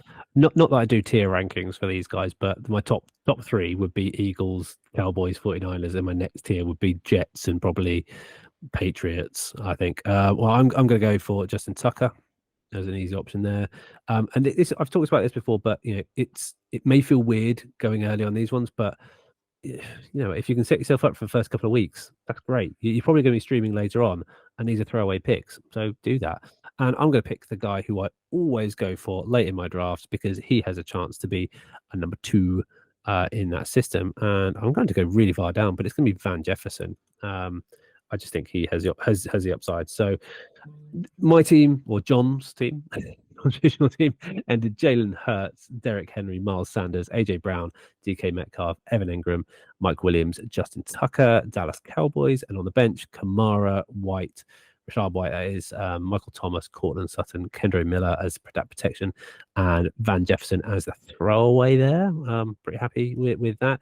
And John, for my team, you picked, well, Justin Fields is the number 1, but he got pushed out because he was technically drafted in 15. But you've got Aaron Rodgers, Nick Chubb, Travis Etienne. Not players I would pick up normally. Travis Etienne, Stephon Diggs, who I like a lot, Keenan Allen, who I like a lot, Kyle Pitts, I have no shares of in mock draft so far.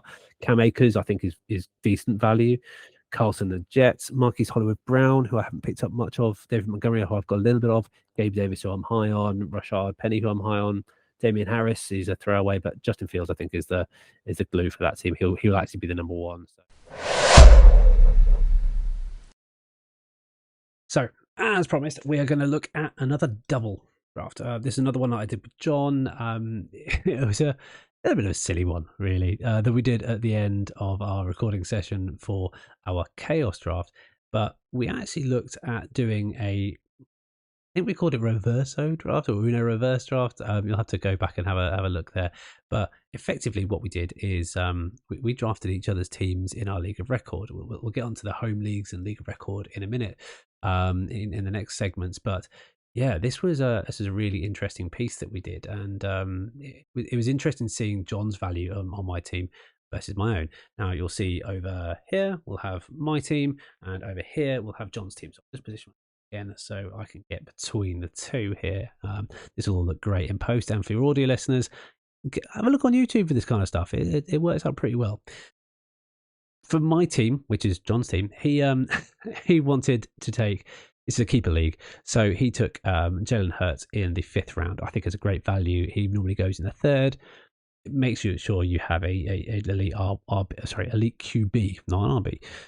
For my team, which Jon drafted, I have Justin Fields in the 15th, so in the last round. So it works out pretty well. I got similar value, but maybe more value than Jon did, because I'm maybe jumping 10 plus, and I don't have to think about running back early. But we'll go through. And for my team that Jon drafted on this side, Jon started out. It was an interesting one. You know what? It was interesting. Jon started out. How can I describe how he started out? Well, I had the last pick, which doesn't really help. But he started out with Stephon Diggs, which is a pick that I probably would go for. I do like that a lot. Then went Nick Chubb, again, a pick I do like. Keenan Allen, I like that as well. Rounding out the wide receiver room, it's a half PPR league, so possession receivers are really useful. Then went for Travis Etienne as someone I look at the board. Then there was still Mixon on the board. I would have gone for someone else, and then followed up with Cam Akers, who I don't think, based on how the draft went, that's 2 out of the 3 core running backs who are a bit risky. And then went with David Montgomery and Rashard Penny. There was all risk there. Damian Harris. There wasn't a consistent starter there. I am a big proponent of having 2 out of your 3 players being consistent. And what we didn't have is any level of consistency there. But that's just the way I would have done it. He did get me Kyle Pitts, which we talked about earlier. I think it's an interesting one. I think he's better in Dynasty than others. There was Goddard and who else was available? Engram was available, who in this format I probably would have gone over. There was also Waller, who I think is the wide receiver 1 in that setup. Yeah, he did everything that he needed to, and there was maybe some suspect decisions later on that I wouldn't have made, but it was interesting to see how Jon balanced the team.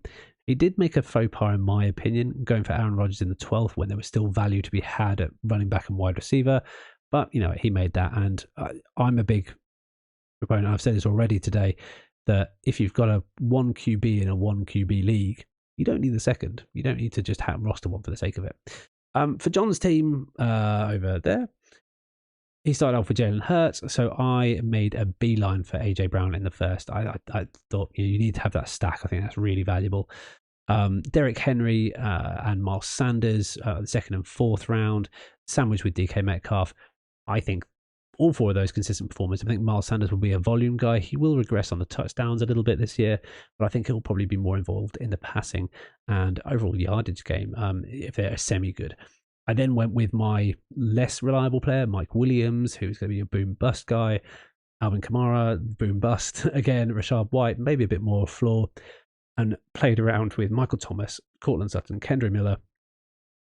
I quite often found myself at this time drafting Alvin Kamara and Kendra Miller as, because we didn't know how long he'd be out.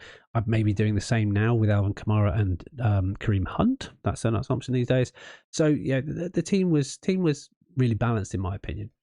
I'd like to know who you thought was better. So Jon's team for me would have been Justin Fields. I'm going to bring him up from the top to the bottom.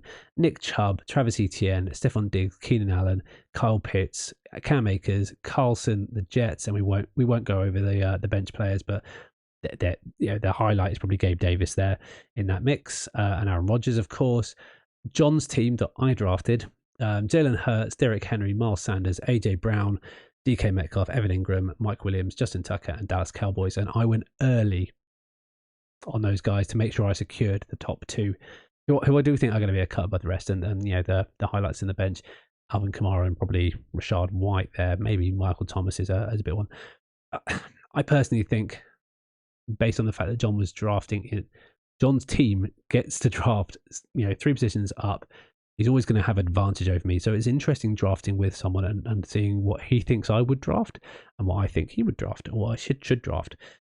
I think he's going to end up with a better side than me. I'm going to have to work really hard to make sure I take advantage of having a 15th round, draft pick there. But yeah, let me know what you think. Which one would you rather have? Now, I'm going to be using my tier-based ranking. Obviously, we do it with everything. I think it is the best way to draft, but we are going to be paying particular attention to some key players and some stacks. First round goes how you would expect. It's half PPR. So Christian McCaffrey, Jamar Chase, Justin Jefferson, Bijan goes early, actually. Cooper Kupp, Stephon Diggs, Austin Eckler, Tyreek Hill, and AJ Brown. That's kind of what I expected. Now, I am looking for some real value in the first round at wide receiver, and I'm tempted to go wide receiver a little bit late on this one. I've been playing a lot where I've been going with the likes of Stephon Diggs if he drops, AJ Brown if he drops at number 10 slot. But what I might do is just roll the dice a little bit and go to running back. Now, I'm looking at my tiers here. There's not anyone who really jumps out at me as being, really good value. I'm not going to take Patrick Mahomes because I've already got what I consider to be a wide receiver one. Sorry, QB one. Not going Jonathan Taylor. Saquon Barkley is still attractive to me, but I still think I'm going to go wide receiver first. And someone who's really jumped up in my estimations and jumped up my my tier list is Davante Adams. I think he's going to be the one lone option there. I'm then going to back him up with someone who I think is going to be just solid. Yeah, we have a bit of risk because Jimmy G is a bit of a risk potentially, but Davante Adams can take it short. He can go long, no matter what you need. But I really like Nick Chubb, and Nick Chubb has been solid. And I think about the opportunity cost there. He's got no one in the backfield with him. They're going to have to throw it to the running back occasionally. He's the guy. So we start off with Davante Adams and Nick Chubb. Second round goes pretty much how you expect. CeeDee Lamb, Derrick Henry, Barkley goes there. Jonathan Taylor. I don't know why Ramondre Stevenson always goes early. We've got Pollard at the end, followed by our first quarterback off the board. We've got Josh Allen. Travis Kelce was a keeper. Patrick Mahomes, Breece Hall. Like Breece Hall pick there, actually, unless Dalvin Cook goes there. Unfortunately, Jamar Gibbs goes early, which puts my ideal would have been Jamar Gibbs there, really. But instead, I'm probably going to go and load up on... I'm going to do another wide receiver, and I'm going to do another running back here. So Joe Burrow goes just before. The top kind of options for me are DK Metcalf, who I am really high on still, and I probably will remain high on.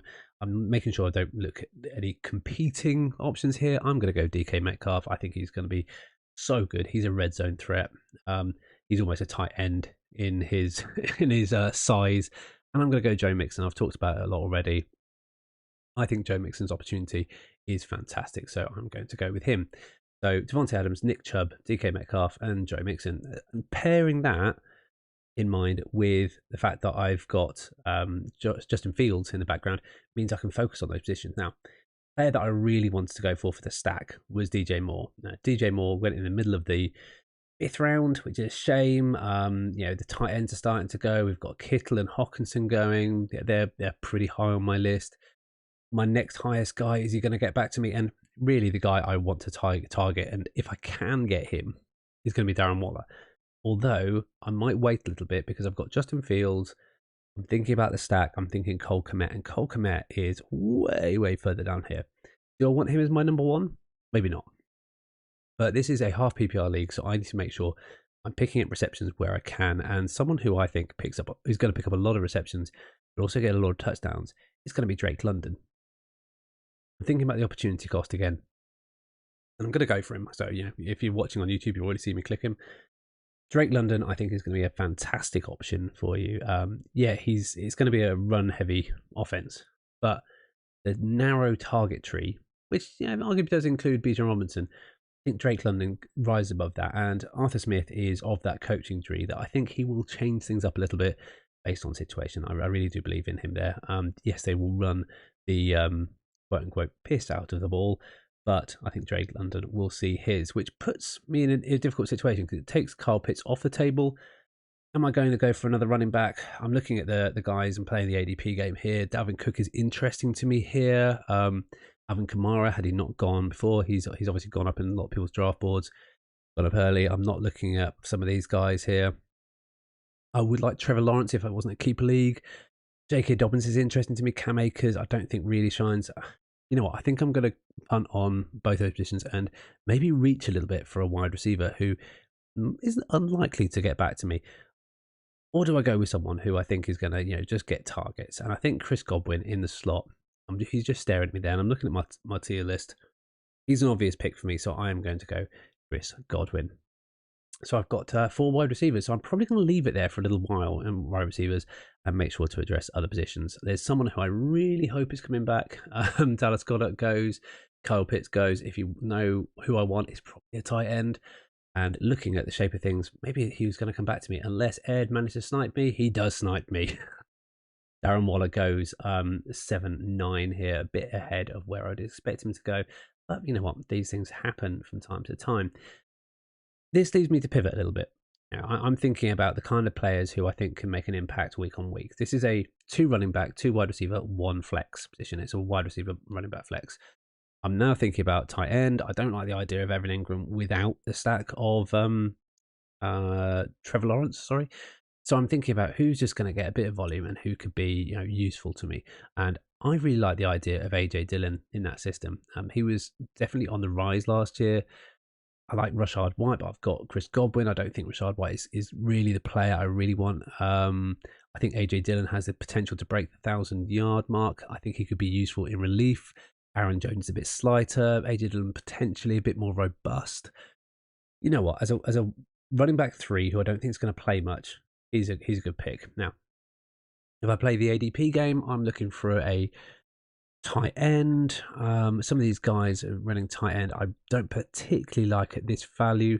I do like Dalton Schultz and Dalton Kincaid and Chig Okonkwo, who are probably going to come back to me unless someone reaches. They're playing against a computer. I doubt they will. Cole Kmet, where is Cole Kmet? Is he already gone? No, he hasn't. Of course he hasn't. But I'm looking at Cole Kmet, who will definitely make his way back to me. He's after there. So I'm thinking about maybe going another running back and then seeing off running back for there. And I know I talked myself out of Rashad White, but here's a volume play. There's an option there. James Cook hasn't got any real competition there as pass catcher. Can I see him doing well? I probably can. And really at this stage, I'm thinking who's going to be the guy who might get open. And if I look further down, it really drops off after that. And I don't like the idea of, I don't mind the idea of Khalil Herbert. So I'm just thinking about who's going to be the highest value there and who might be a number 1 in their system. And really, I'm going to look at all this and look at my cheat sheet here. And I keep coming back to a guy who I think is going to be very consistent and who I'm growing in my adoration of. And I'm going to go for Deontay Johnson, someone I haven't even talked about in my ramblings there. But he is my last wide receiver. I promise. He's my last wide receiver for now. We'll see what happens. So after he goes, Marquise Hollywood-Brown goes, Evans, Pittman. It's amazing to me that a perennial 1,000-yard receiver in Mike Evans goes in the 8th or 9th round. Jahan Dotson, who is great. Gabe Davis, who I would have loved to have picked up, but I thought he might come back to me. He goes. There's that run on wide receivers, but I think everyone's kind of done there. It leaves me in a position where I can go anywhere I want. There's a lot of players who I like in this kind of range. I already talked about Khalil Herbert. He has a chance to join up with Justin Fields and get that stack. I don't think he'll be particularly used in the running game, but if it's a high-powered offense, which I think they will be, I think they'll be coming from behind quite a lot because it's a low-powered defense. Yeah, I like that. Although with the addition of Yannick Ngakoue recently, I do think the Bears may be a bit more deadly. But let's go Khalil Herbert as my 1 pick. When you're on the end, it doesn't matter about reaching so much because you effectively have the next 20 plus players to go through. This is a 10-man league. So it gives you some options here. I'm looking at where Kmet goes and he will get back to me, but I think I need more than 1 tight end. And I think if Kmet is the pairing on a stack, we need someone who is a bit higher in my estimations. And I think at this value, if I look at my my tiers, I've got Evan Ingram sitting above Cole Kmet just. and I think it might be good value. So I'm going to go Evan Ingram here and hope that I can pair him with Cole Kmet in the next round, or the next couple of rounds, to see if I can make that work. Penny, Charbonnet, Frymouth go next. We see players like Devon A.K.A, Zay Flowers, Cortland Sutton, who's gone down so much. I still hope he's going to be good for Dynasty. And Joker and Schultz go, so I probably wouldn't have got a chance at one of the guys. And I could go 2 tight end, but I'm not going to go 2 tight end. I'm going to go single tight end. I'm going to stick with a guy who I think can win weeks, and I think it's going to be Cole Kmet. You follow the money. He is obviously being seen as a franchise tight end. He's being paid $50 million over the next 3 years. I think that's a great pickup. So I'm going to get him. And now I'm just looking for value. Value everywhere. And in this format, there is a lot to be had, because there's still loads of players on the board who I think can make a difference to this team, or a difference in relief. I'm not looking to fill out my my kicker and defense yet. They will be the last 2 positions I get, but because I've got Justin Fields in the last, I get to go a bit ahead, although the computer might go early based on their feeling. I haven't got the most balanced of sides. Got 1, 2, 3, 4, 6. I can't count. 5 wide receivers. 1, 2, 3, 4, 4 running backs. Not really seeing much more value here in anyone, so I'm going to go with someone who is in a murky backfield. This is a kind of player that I could well drop and not be too bothered by it. I'm going to go with Jerick McKinnon. He, if I can get any part of the Kansas City offense, that's great. He will probably be used on 3rd down. Wait to see what that offense is going to look like. No one knows. Andy Reid will be cooking something up in the lab. Dalton Kincaid goes straight afterwards. It's a bunch of guys. You know what? Jameson Williams would have been a good shout for later on as a potential wide receiver 1 in a system, but who's got to wait. Chris Olave looks like he goes in the 12th, but he was a keeper, great keeper there. Brian Robinson comes in the start of the defenses. San Francisco 49ers goes off the board, as does Evan McPherson in the 8 slot here. People in similar situations to me. It's easy for me when it comes to defense. I love the Cowboys. I think there's so much consistency on their roster. They look great. And they're going to get you lots of sacks, lots of fumbles, and hopefully with Trayvon Diggs getting a big old contract, they're going to get you a fair few interceptions as well. And I'll finish off with Justin Tucker. That is my whole side. It runs out. I've obviously got Justin Fields at the end. He is my number 1. He was my keeper.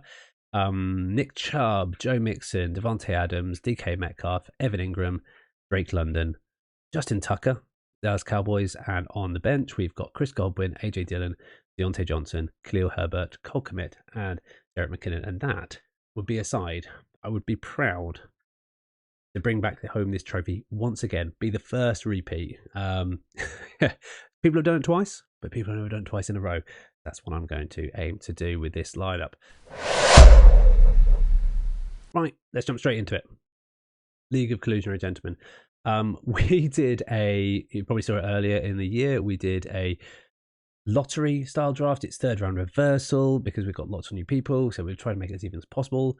Lottery style draft, I won it last year, which means I draw from last, so it goes as you would expect. It is a PPR league with 1 QB, 2 wide receivers, 2 running backs, tight end, a flex, kicker, and defense, and a bench. So very similar lineup, but more people. So my first pick here, I'm going to go with the obvious, and you know what?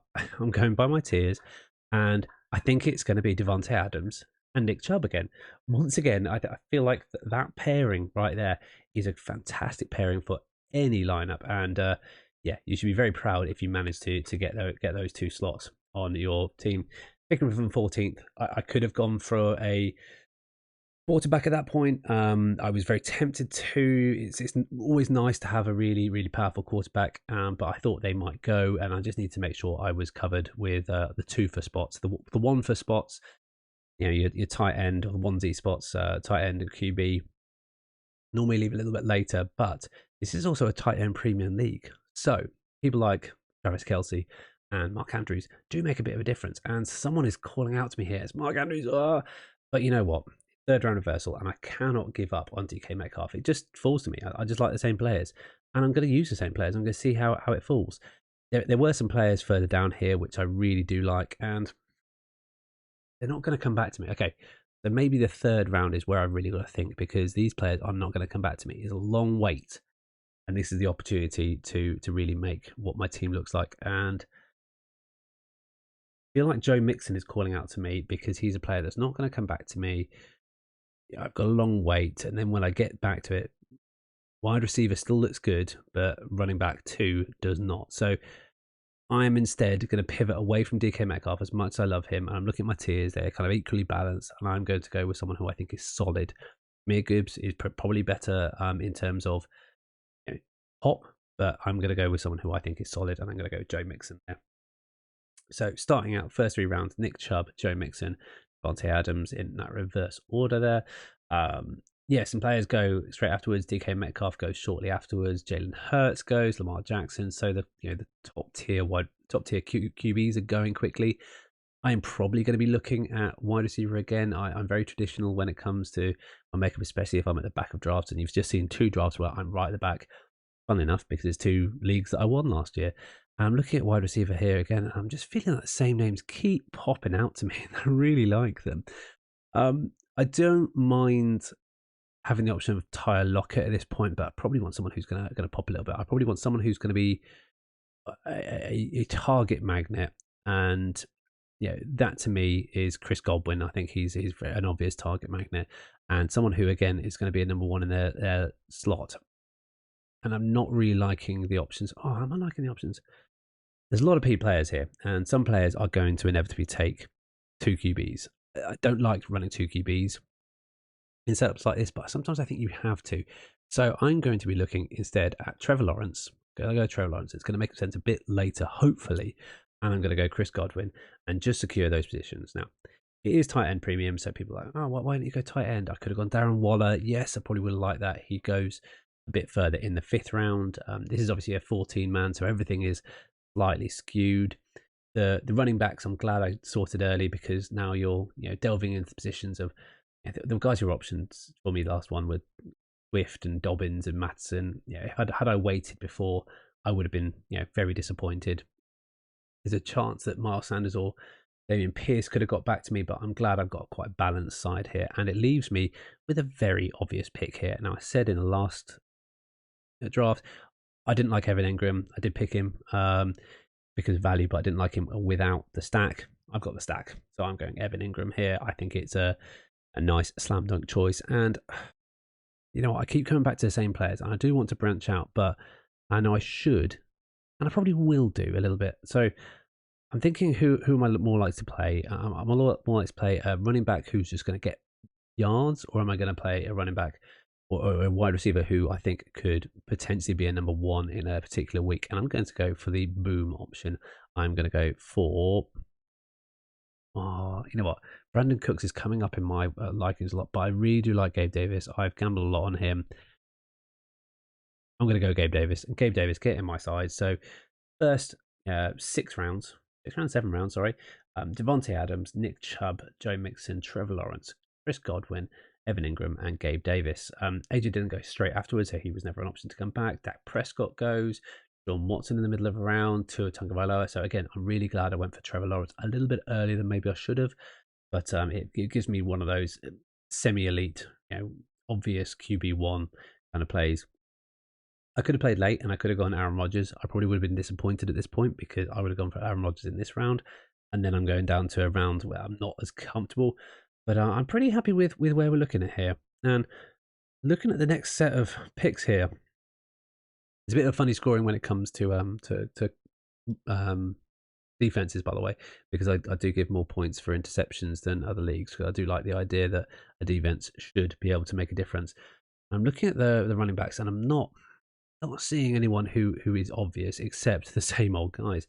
And I'm probably going to go for a 2 running back play here at the turn, because it just makes sense in my head. I'm going to go for Devin A.K.A, who I think has a chance to be a number 1.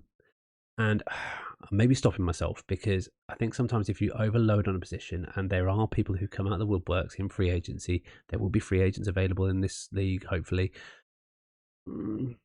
I like Jarrett McKinnon again, but he could be a throwaway player. I would maybe want someone who's less of a throwaway player and leaves me some options to open up later. And I'm going to go with Jameson Williams, probably someone who I should have gone in the last draft. Yeah, he's instantly going to go on my IR, but because we allow suspensions on IR, as do most sleeper leagues. I like that because he could turn out to be better than Godwin and Davis in the long run. But you just got to wait 6 games for him to show that. There is an option here that I could pick up Jared Goff, maybe. I'm just looking at finishing this round. We're getting some tough names here, and we started getting people picking up kickers. I haven't given kickers any advice here, any better positions here. So I'm not sure why that's happening. Yeah, the computer does weird stuff, but you find in your main drafts, people do weird stuff. I'm weighing up who I go for here, and I'm looking at my tiers. I think I'm moving away entirely from running back at this point, because at this point, if I'm looking at the running back value here, Donta Foreman, Tank Bigsby, Zeke Elliott, maybe. Actually, Zeke's actually looking good, and this is the beauty of having the end points, because you can go twice. I do really like the idea of Romeo Dobbs. I think he's going to be a reception machine, and he's probably going to be working more in the slot than Christian Watson, so it's going to be available more. DJ Chark has an opportunity to be a number 1 in the system over there in Carolina. I don't like Jaron Johnson anymore now that they're bringing in every Tom, Dick, and Harry at tight end possible. I'm very glad I got out of that. And when you get further down here, these guys are going to be available much later on. So I'm looking at where it's weak on my squad. I'm not seeing many, so I'm just going to build on. I'm going to build on the ability to boom, and I'm going to think that Zeke Elliott might come in, and he is good still. He could still be good. If they're going to run the ball a lot in Cowboys world, maybe he goes back there, and maybe he runs it a lot. I don't know, but I'm going to go there. And I've got to make another pick. Oh, damn. Forgot about that.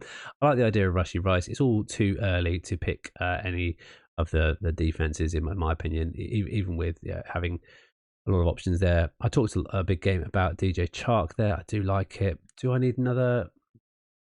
I don't need another QB. I'll be able to pick one up. Although it's a 14-man league and people are picking up multiple QBs, I will have another spot to pick up someone later on. So I'm going to pick up Jared Goff. At the very least, I think he's a floor player, and he's going to be good for this team. So I've got four running backs, I think. 4 running backs, 4 wide receivers, a tight end. I'm maybe looking at another tight end to finish off my draft. But we'll see what I'm going to do. And this is one of the draft pieces of advice I gave in my draft 102, is if you get a chance to lead a run, lead it. Now, this is a bit weird because there's lots more defenses and kickers going than there might be in a traditional draft if you're playing against people who know what they're doing. But that's just based on ADP, wobblies. But I'm going to go for a defense, and a defense that does drop nicely to me is Pittsburgh Steelers. The thinking behind that is that all of the flex positions, etc., they're not going to change much because everyone's doing the same now. But I get to go ahead because I'm at the end of the draft. So I'm going to go Pittsburgh Steelers, and I'm going to pair with who's going to be a high-powered offense.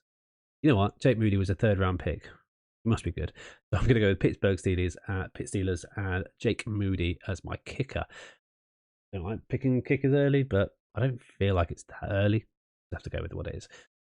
Kyler Murray goes shortly after. Kyler Murray would have been a good shout to pick up later on. He could have gone on injured reserve as well. I think we only have 1 slot, but it's what it is. It would be a nothing pick. So maybe that's something to learn for next time. Have a think about it. And I'm thinking about my flex spot. Who am I going next? I'm going. It's an all. Juwan Johnson came back to me. Mike Gesicki is one of my late end flyers I always like. I've got him in what do we call it? Dynasty. Now I like him as an option. I think in 2 tight end sets he could be great. So you know what, I'm going to go for Mike Gesicki. He's a known pass catcher, and he could definitely do some damage there. And that's the lineup. So we've got Trevor Lawrence, Nick Chubb, Joe Mixon, Devontae Adams, Chris Godwin, Evan Ingram, Gabe Davis, Jake Moody in the Pittsburgh Steelers. That sounds like a band name. Devon Kane, Jameson Williams, Zeke Elliott, Jared Goff, and Mike Gesicki. Let me know. And this time I got the 3rd slot. Now I'm going to pick someone who, you know what, I'm going to zig a little bit while everyone zags. I'm going to go Oh, this is really difficult. I'm going to go Travis Kelce. I think any option you've got Travis Kelce in the top 5 spots, you might have to take him outside of 1 and 2.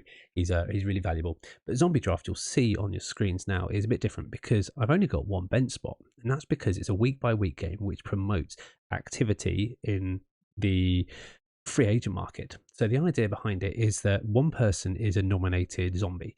They start out by basically losing their team, and they have to rebuild it from free agents.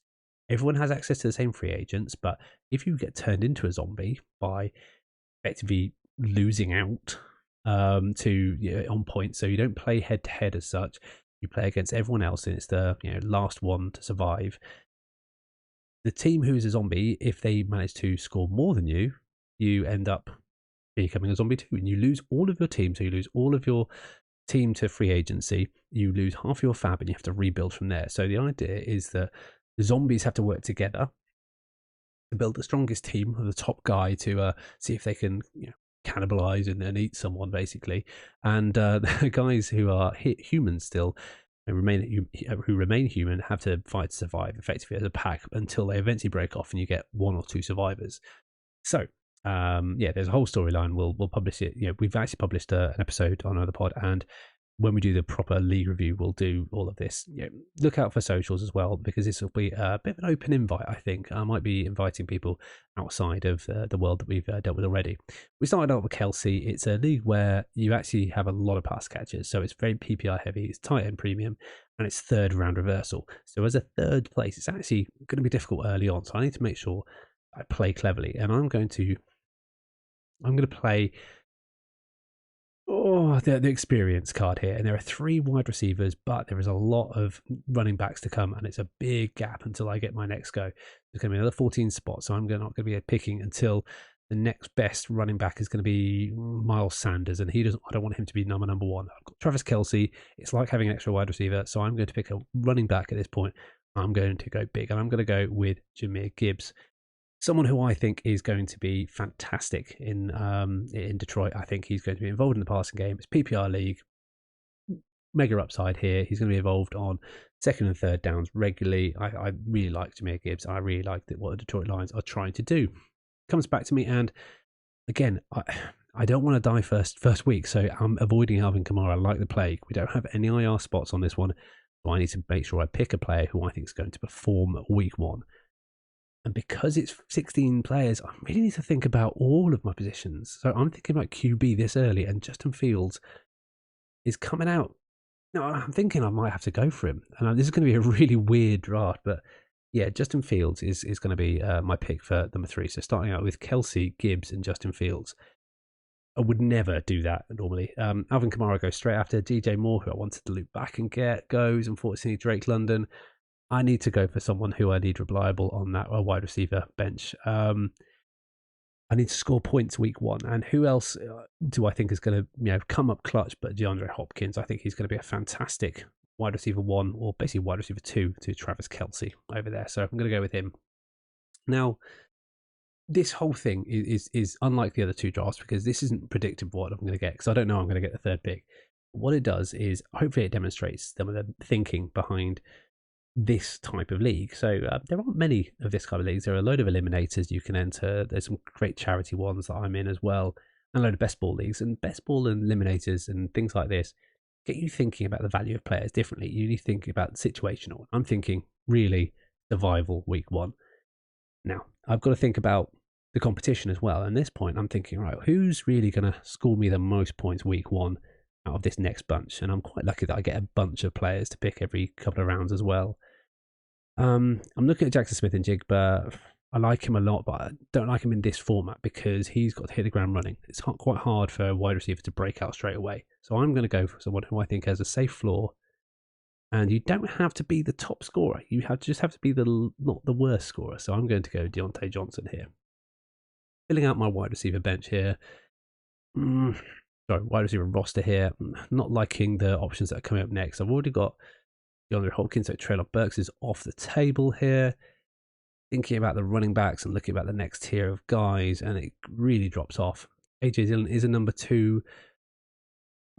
Cook isn't great. Maybe I could wait a little bit and go for someone like Samaj P. Ryan, who I think could get early play.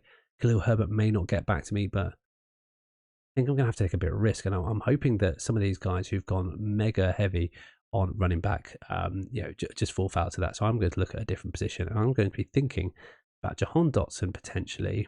Brandon Cooks is a good shout. I really like that. Michael Thomas could be the number one in his set, but he hasn't performed over years.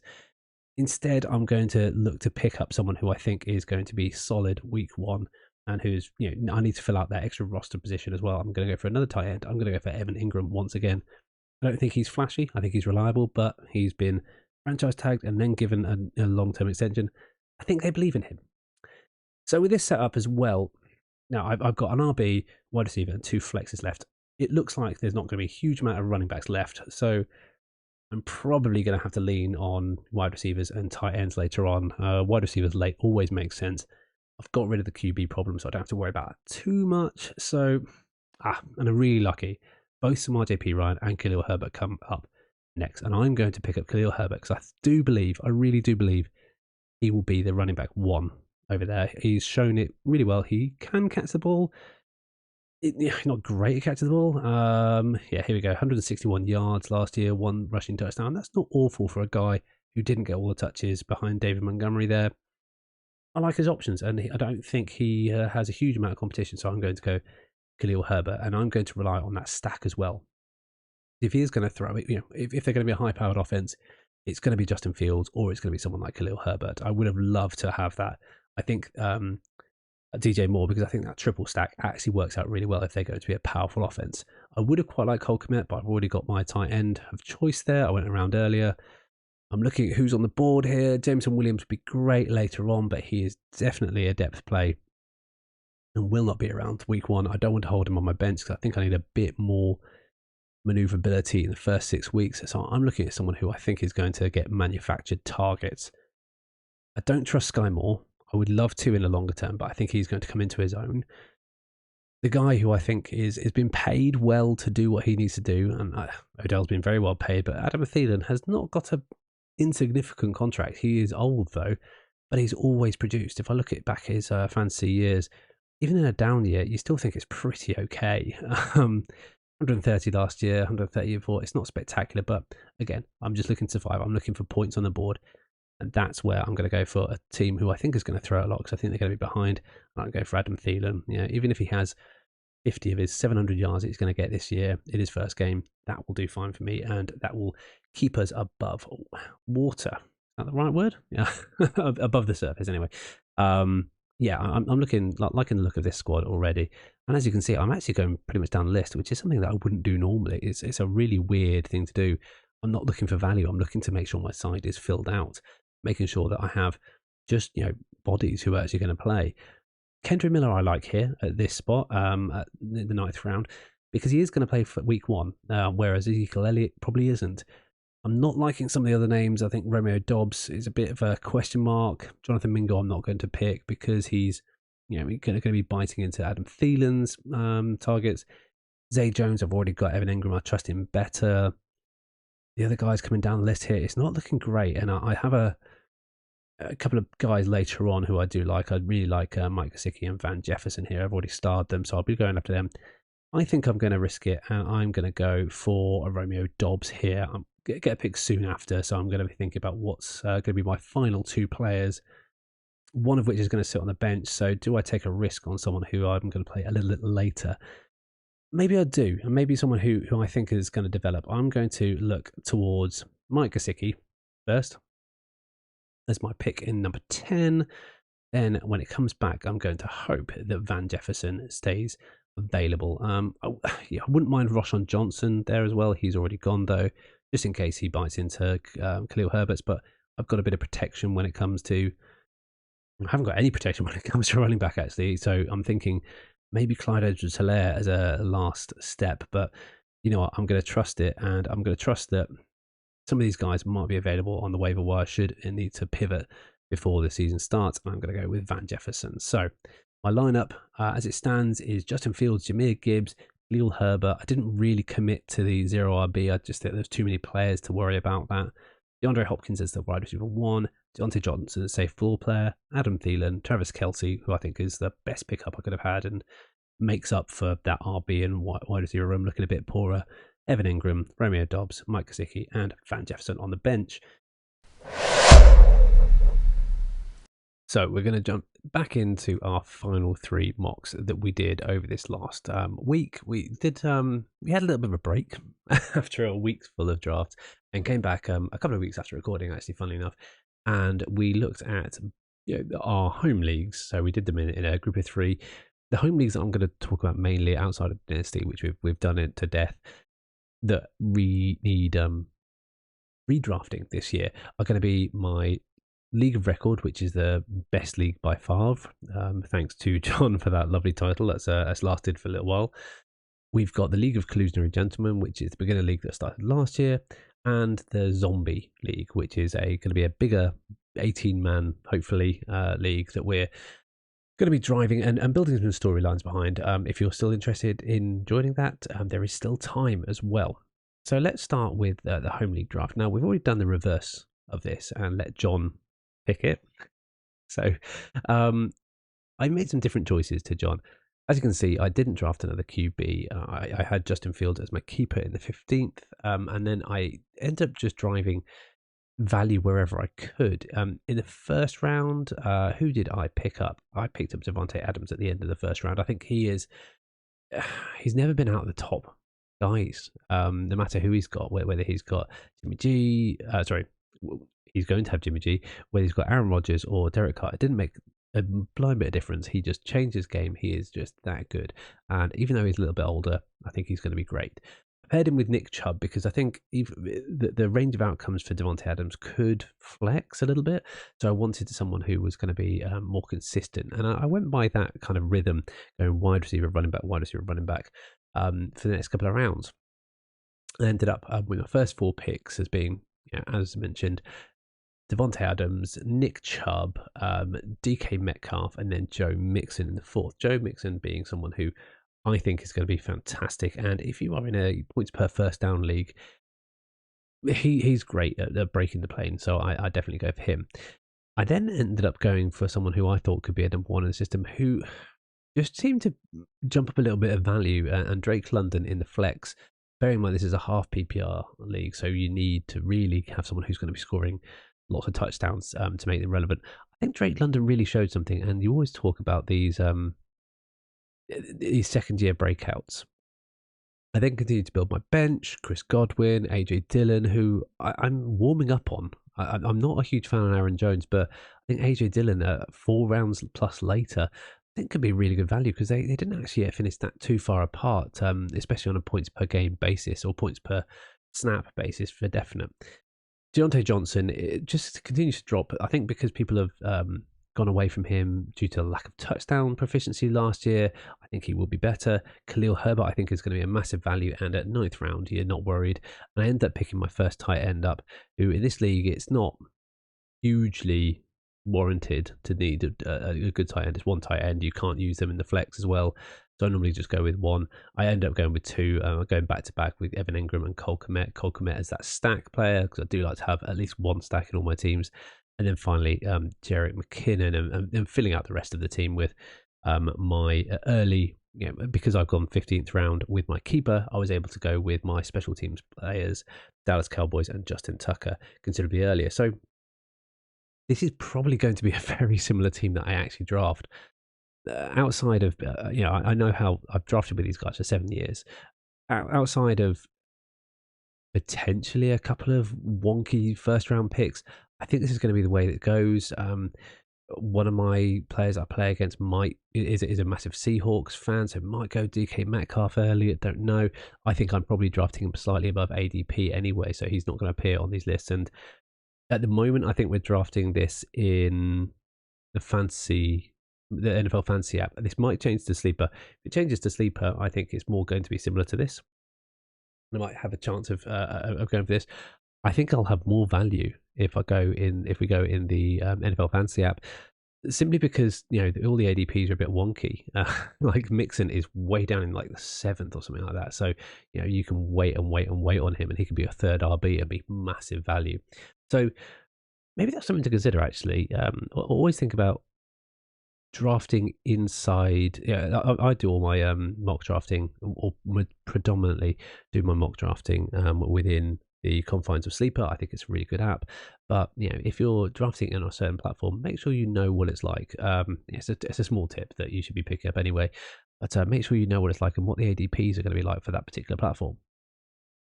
The League of Collusionary Gentlemen is a bit of a different beast. It's a slightly bigger league. It's 12-man. What we're trying to do in this one, actually no, it's 14-man this year, so it's bigger than it was last year. It went from 8 to 14, and we've got a bunch of new players. I think 3 of them are existing players, 3 of them are brand new as well. So we've got a range of experience across the board. I am drafting last. It was a lottery draft, and there's no keepers. But I ended up going for very much the same players. My first 3 picks at the end of that draft, and this is a 3rd round reversal as well, so that it chunks up a little bit. So I ended up reaching for Joe Mixon quite a lot. I ended up going Devontae Adams, Nick Chubb, Joe Mixon in my first 3 picks, and ended up with Trevor Lawrence as my next one. We're doing some small amounts of points per first down on this one. It doesn't relate to the quarterback, but because it's only 2 running back, 2 wide receiver, I don't need to have a huge amount of depth on there, and the flex position is very flexible. I do want, and I probably will go for something like this if I don't think he will be available, because I think when you're playing with new players, they tend to favour going for quarterbacks a bit earlier as a bit of a comfort. I set and forget that position. They don't have to stream it. Whereas I'm a bit more comfortable going late and streaming players, working the waiver wire, all of that fun stuff. In the end, I ended up kicking down a little bit on wide receiver, just because there is I think there's a wide receiver dead zone and players that I won't personally pick. I picked up Chris Godwin in the 5th, who I think is a good value.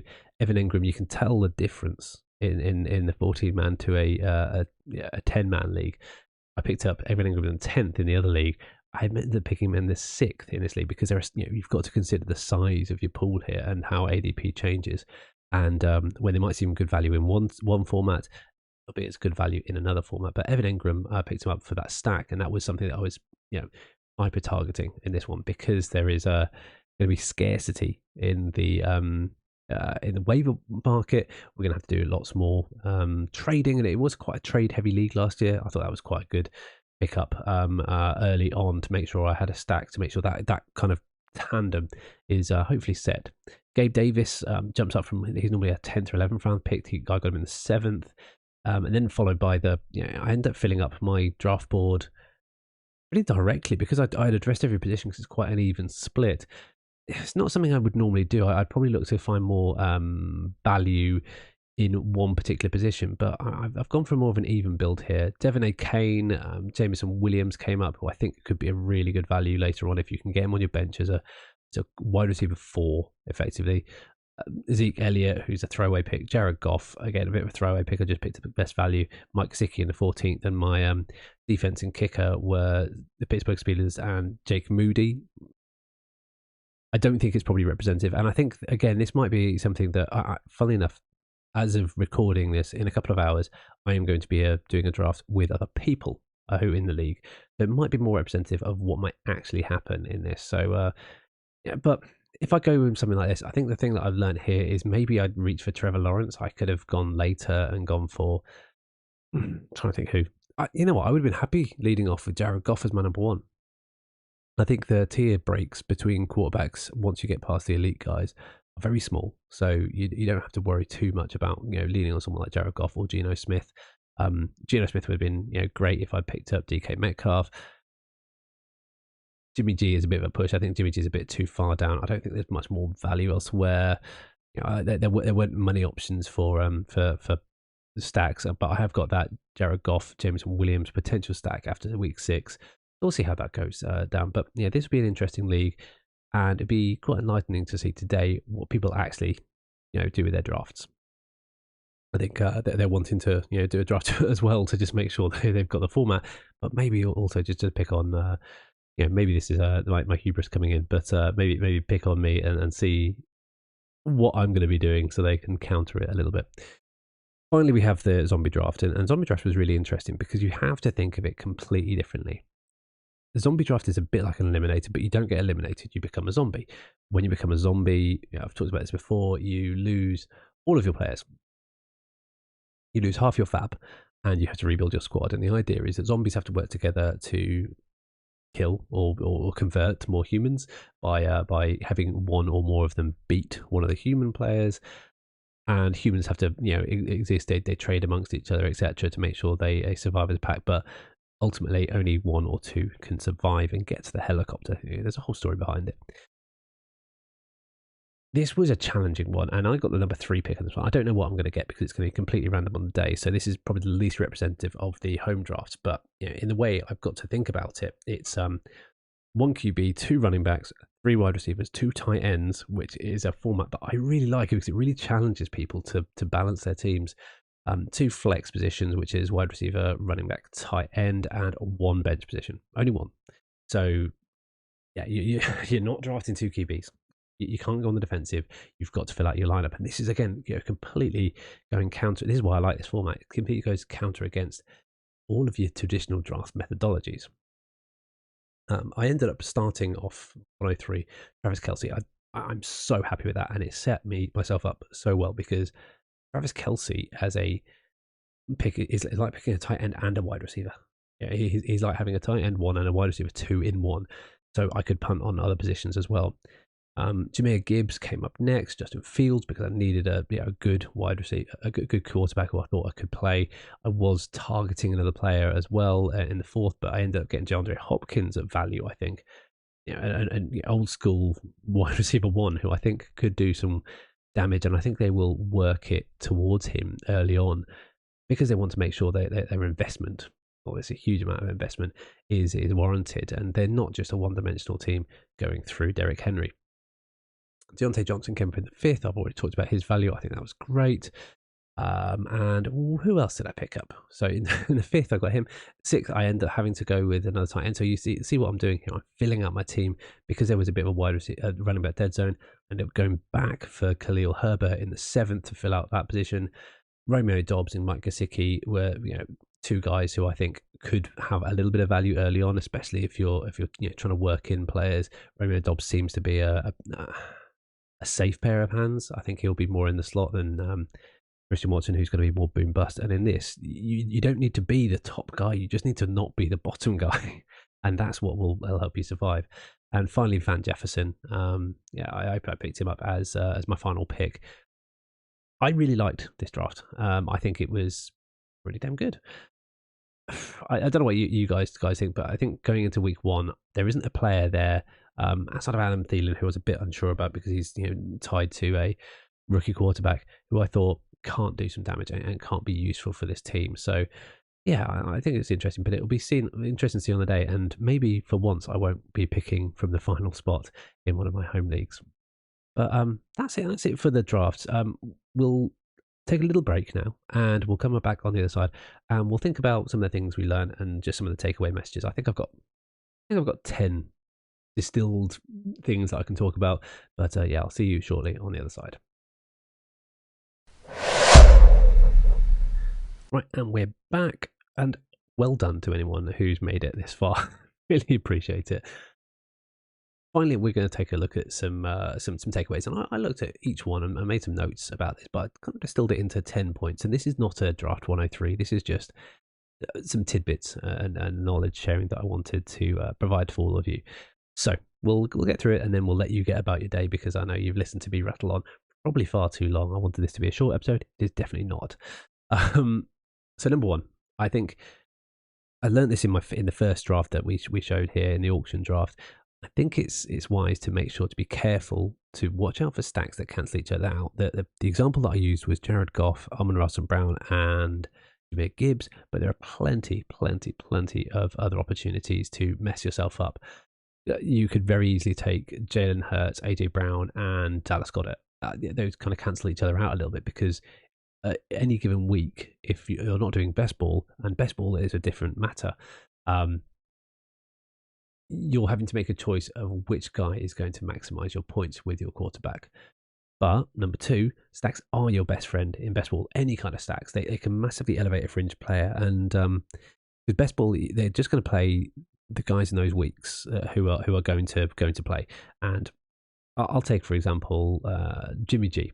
So he is going to throw the ball to Devontae Adams, but you probably paid up a lot for Devontae Adams. If you can get Jimmy G later on, the Devontae Adams, Jimmy G thing elevates him massively. If you're in a really deep draft, and I'm in a really deep draft for best ball elsewhere, I have punted on tight end to no end, but I'm using my last 5 picks on tight end, and I'm thinking about my quarterbacks. Who have I got? I think I've got Justin Herbert, and I've got Jimmy G, and someone else good. I can't remember who it is exactly, but for those guys, I'm targeting people like Donald Parham. Donald Parham could pop up with a couple of things, and if he's my 4th or 5th tight end in a best ball, I think that's a really good value because he could be massively elevated by the potency of Justin Herbert. Likewise, Austin Hooper or Michael Mayer, they're way down there. They're sometimes not even drafted. I went through and I set up a list of 22 tight ends that probably aren't on anyone's radar who I think could have a lot of value on best ball. It'd be really interesting next year to look at best ball in a different light. Look at really, really deep players. Those are really, really good values who could win you a week. Yeah, and it's all done via stacks. On their own, they're not useful. But when you combine them with the 6 points that you're going to get from your quarterback, that's where they can have a lot of value. Pivoting a little bit, number 3 is in Dynasty, I think it's the plan to aim to win now. Do not focus too much on age. If you're in a startup, make sure you have a team that is going to be competitive. Yes, you want to make sure you're not saddled with something that's going to be dump for 3 years. But if you can aim to win first year and be competitive, you can always rebuild. If you're close to the top, you can tweak. And if you end up coming dead last, it's fine. You've got veterans who will be assets on other people's teams and you can use to trade and build something that you find is fun. Dynasty is a really interesting and engaging format, but it's really difficult if you're doing badly. I really disengaged last year when I was doing badly. I re-looked at it a little bit and I'm aiming to do something a little bit different on it. But yeah, I would say if you're in a startup, don't focus too much on age, focus on production, because contracts tied with age is where you really, really find the difficulty in finding the value. I think it is going to be really key. In all draft styles, and this is number 4, you can't fight on all fronts though.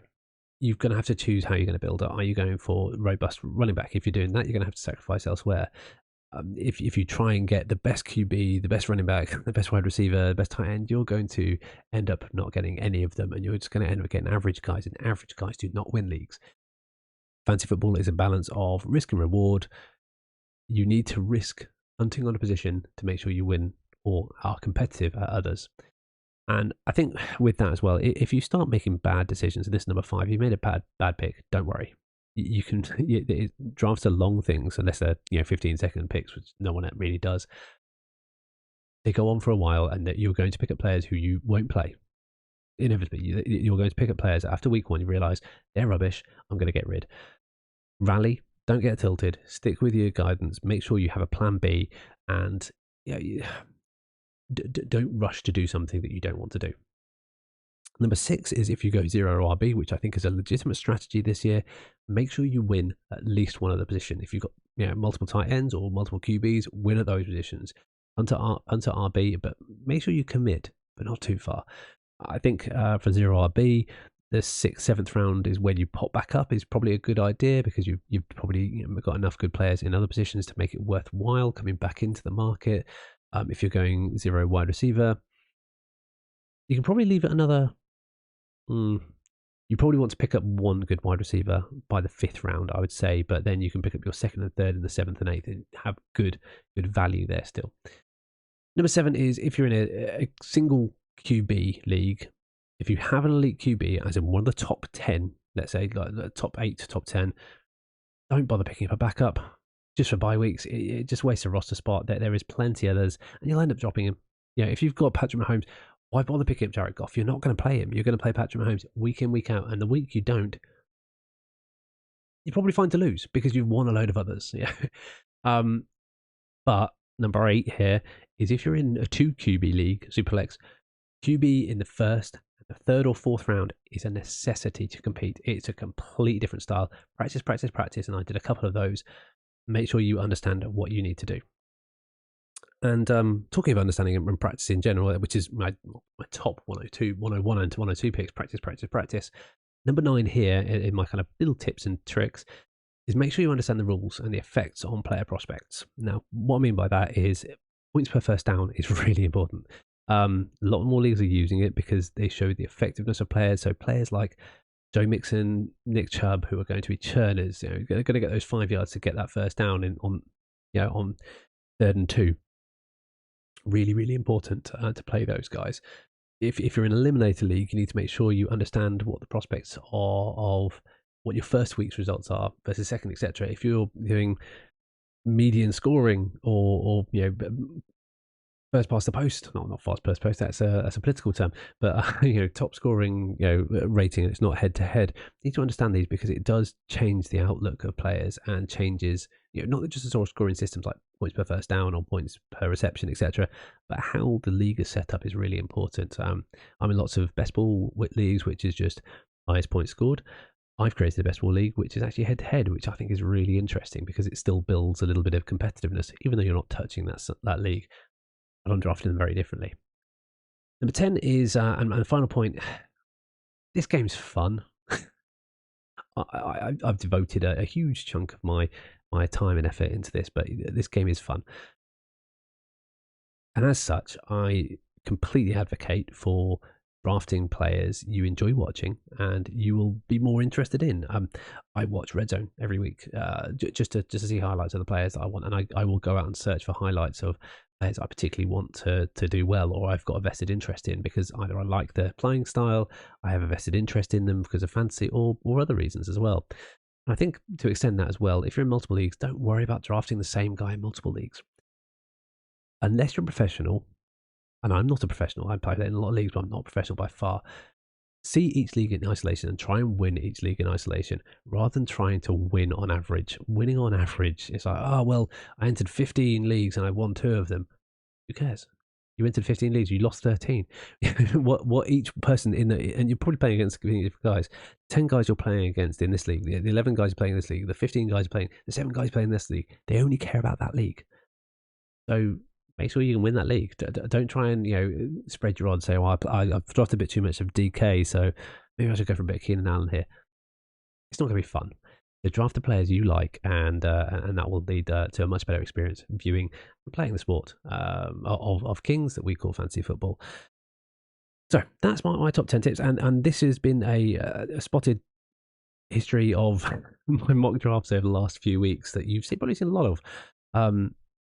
Tomorrow, or over the next couple of days, I will release a full draft history. If you haven't caught any of the draft episode, there will be a 4+ hour episode where I will do.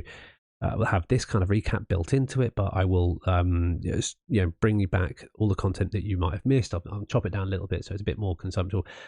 But if you are stuck for something to do and you have half a day to spend watching me, or you just want to, go to certain bits, I'll make sure it's chopped up in chapters as well. You can go view that. If you've watched this far, thank you so much. If you listen this far, again, thank you, Spotify, Apple Podcasts, Google, wherever you listen, or YouTube if you watch this. Really appreciate it. I think this one was probably better on a visual medium, but during the season, I think we're not going to discriminate between the two. This is very much more of an experimental format. If you've enjoyed, follow us on the socials at Rugby with Pads. We're everywhere. And if you fancy getting yourself some merch, we are hopefully going to release some new merch before the start of the season. I think so, yeah. So a top like this with Rugby with Pads, or we might do some personalised gear for your league as well. We're looking at that in Etsy shops. Go to rugbywithpads.com. You can find everything there. I'll leave you be to the rest of your day. Thank you very much for listening, and I will see you on the virtual gridiron.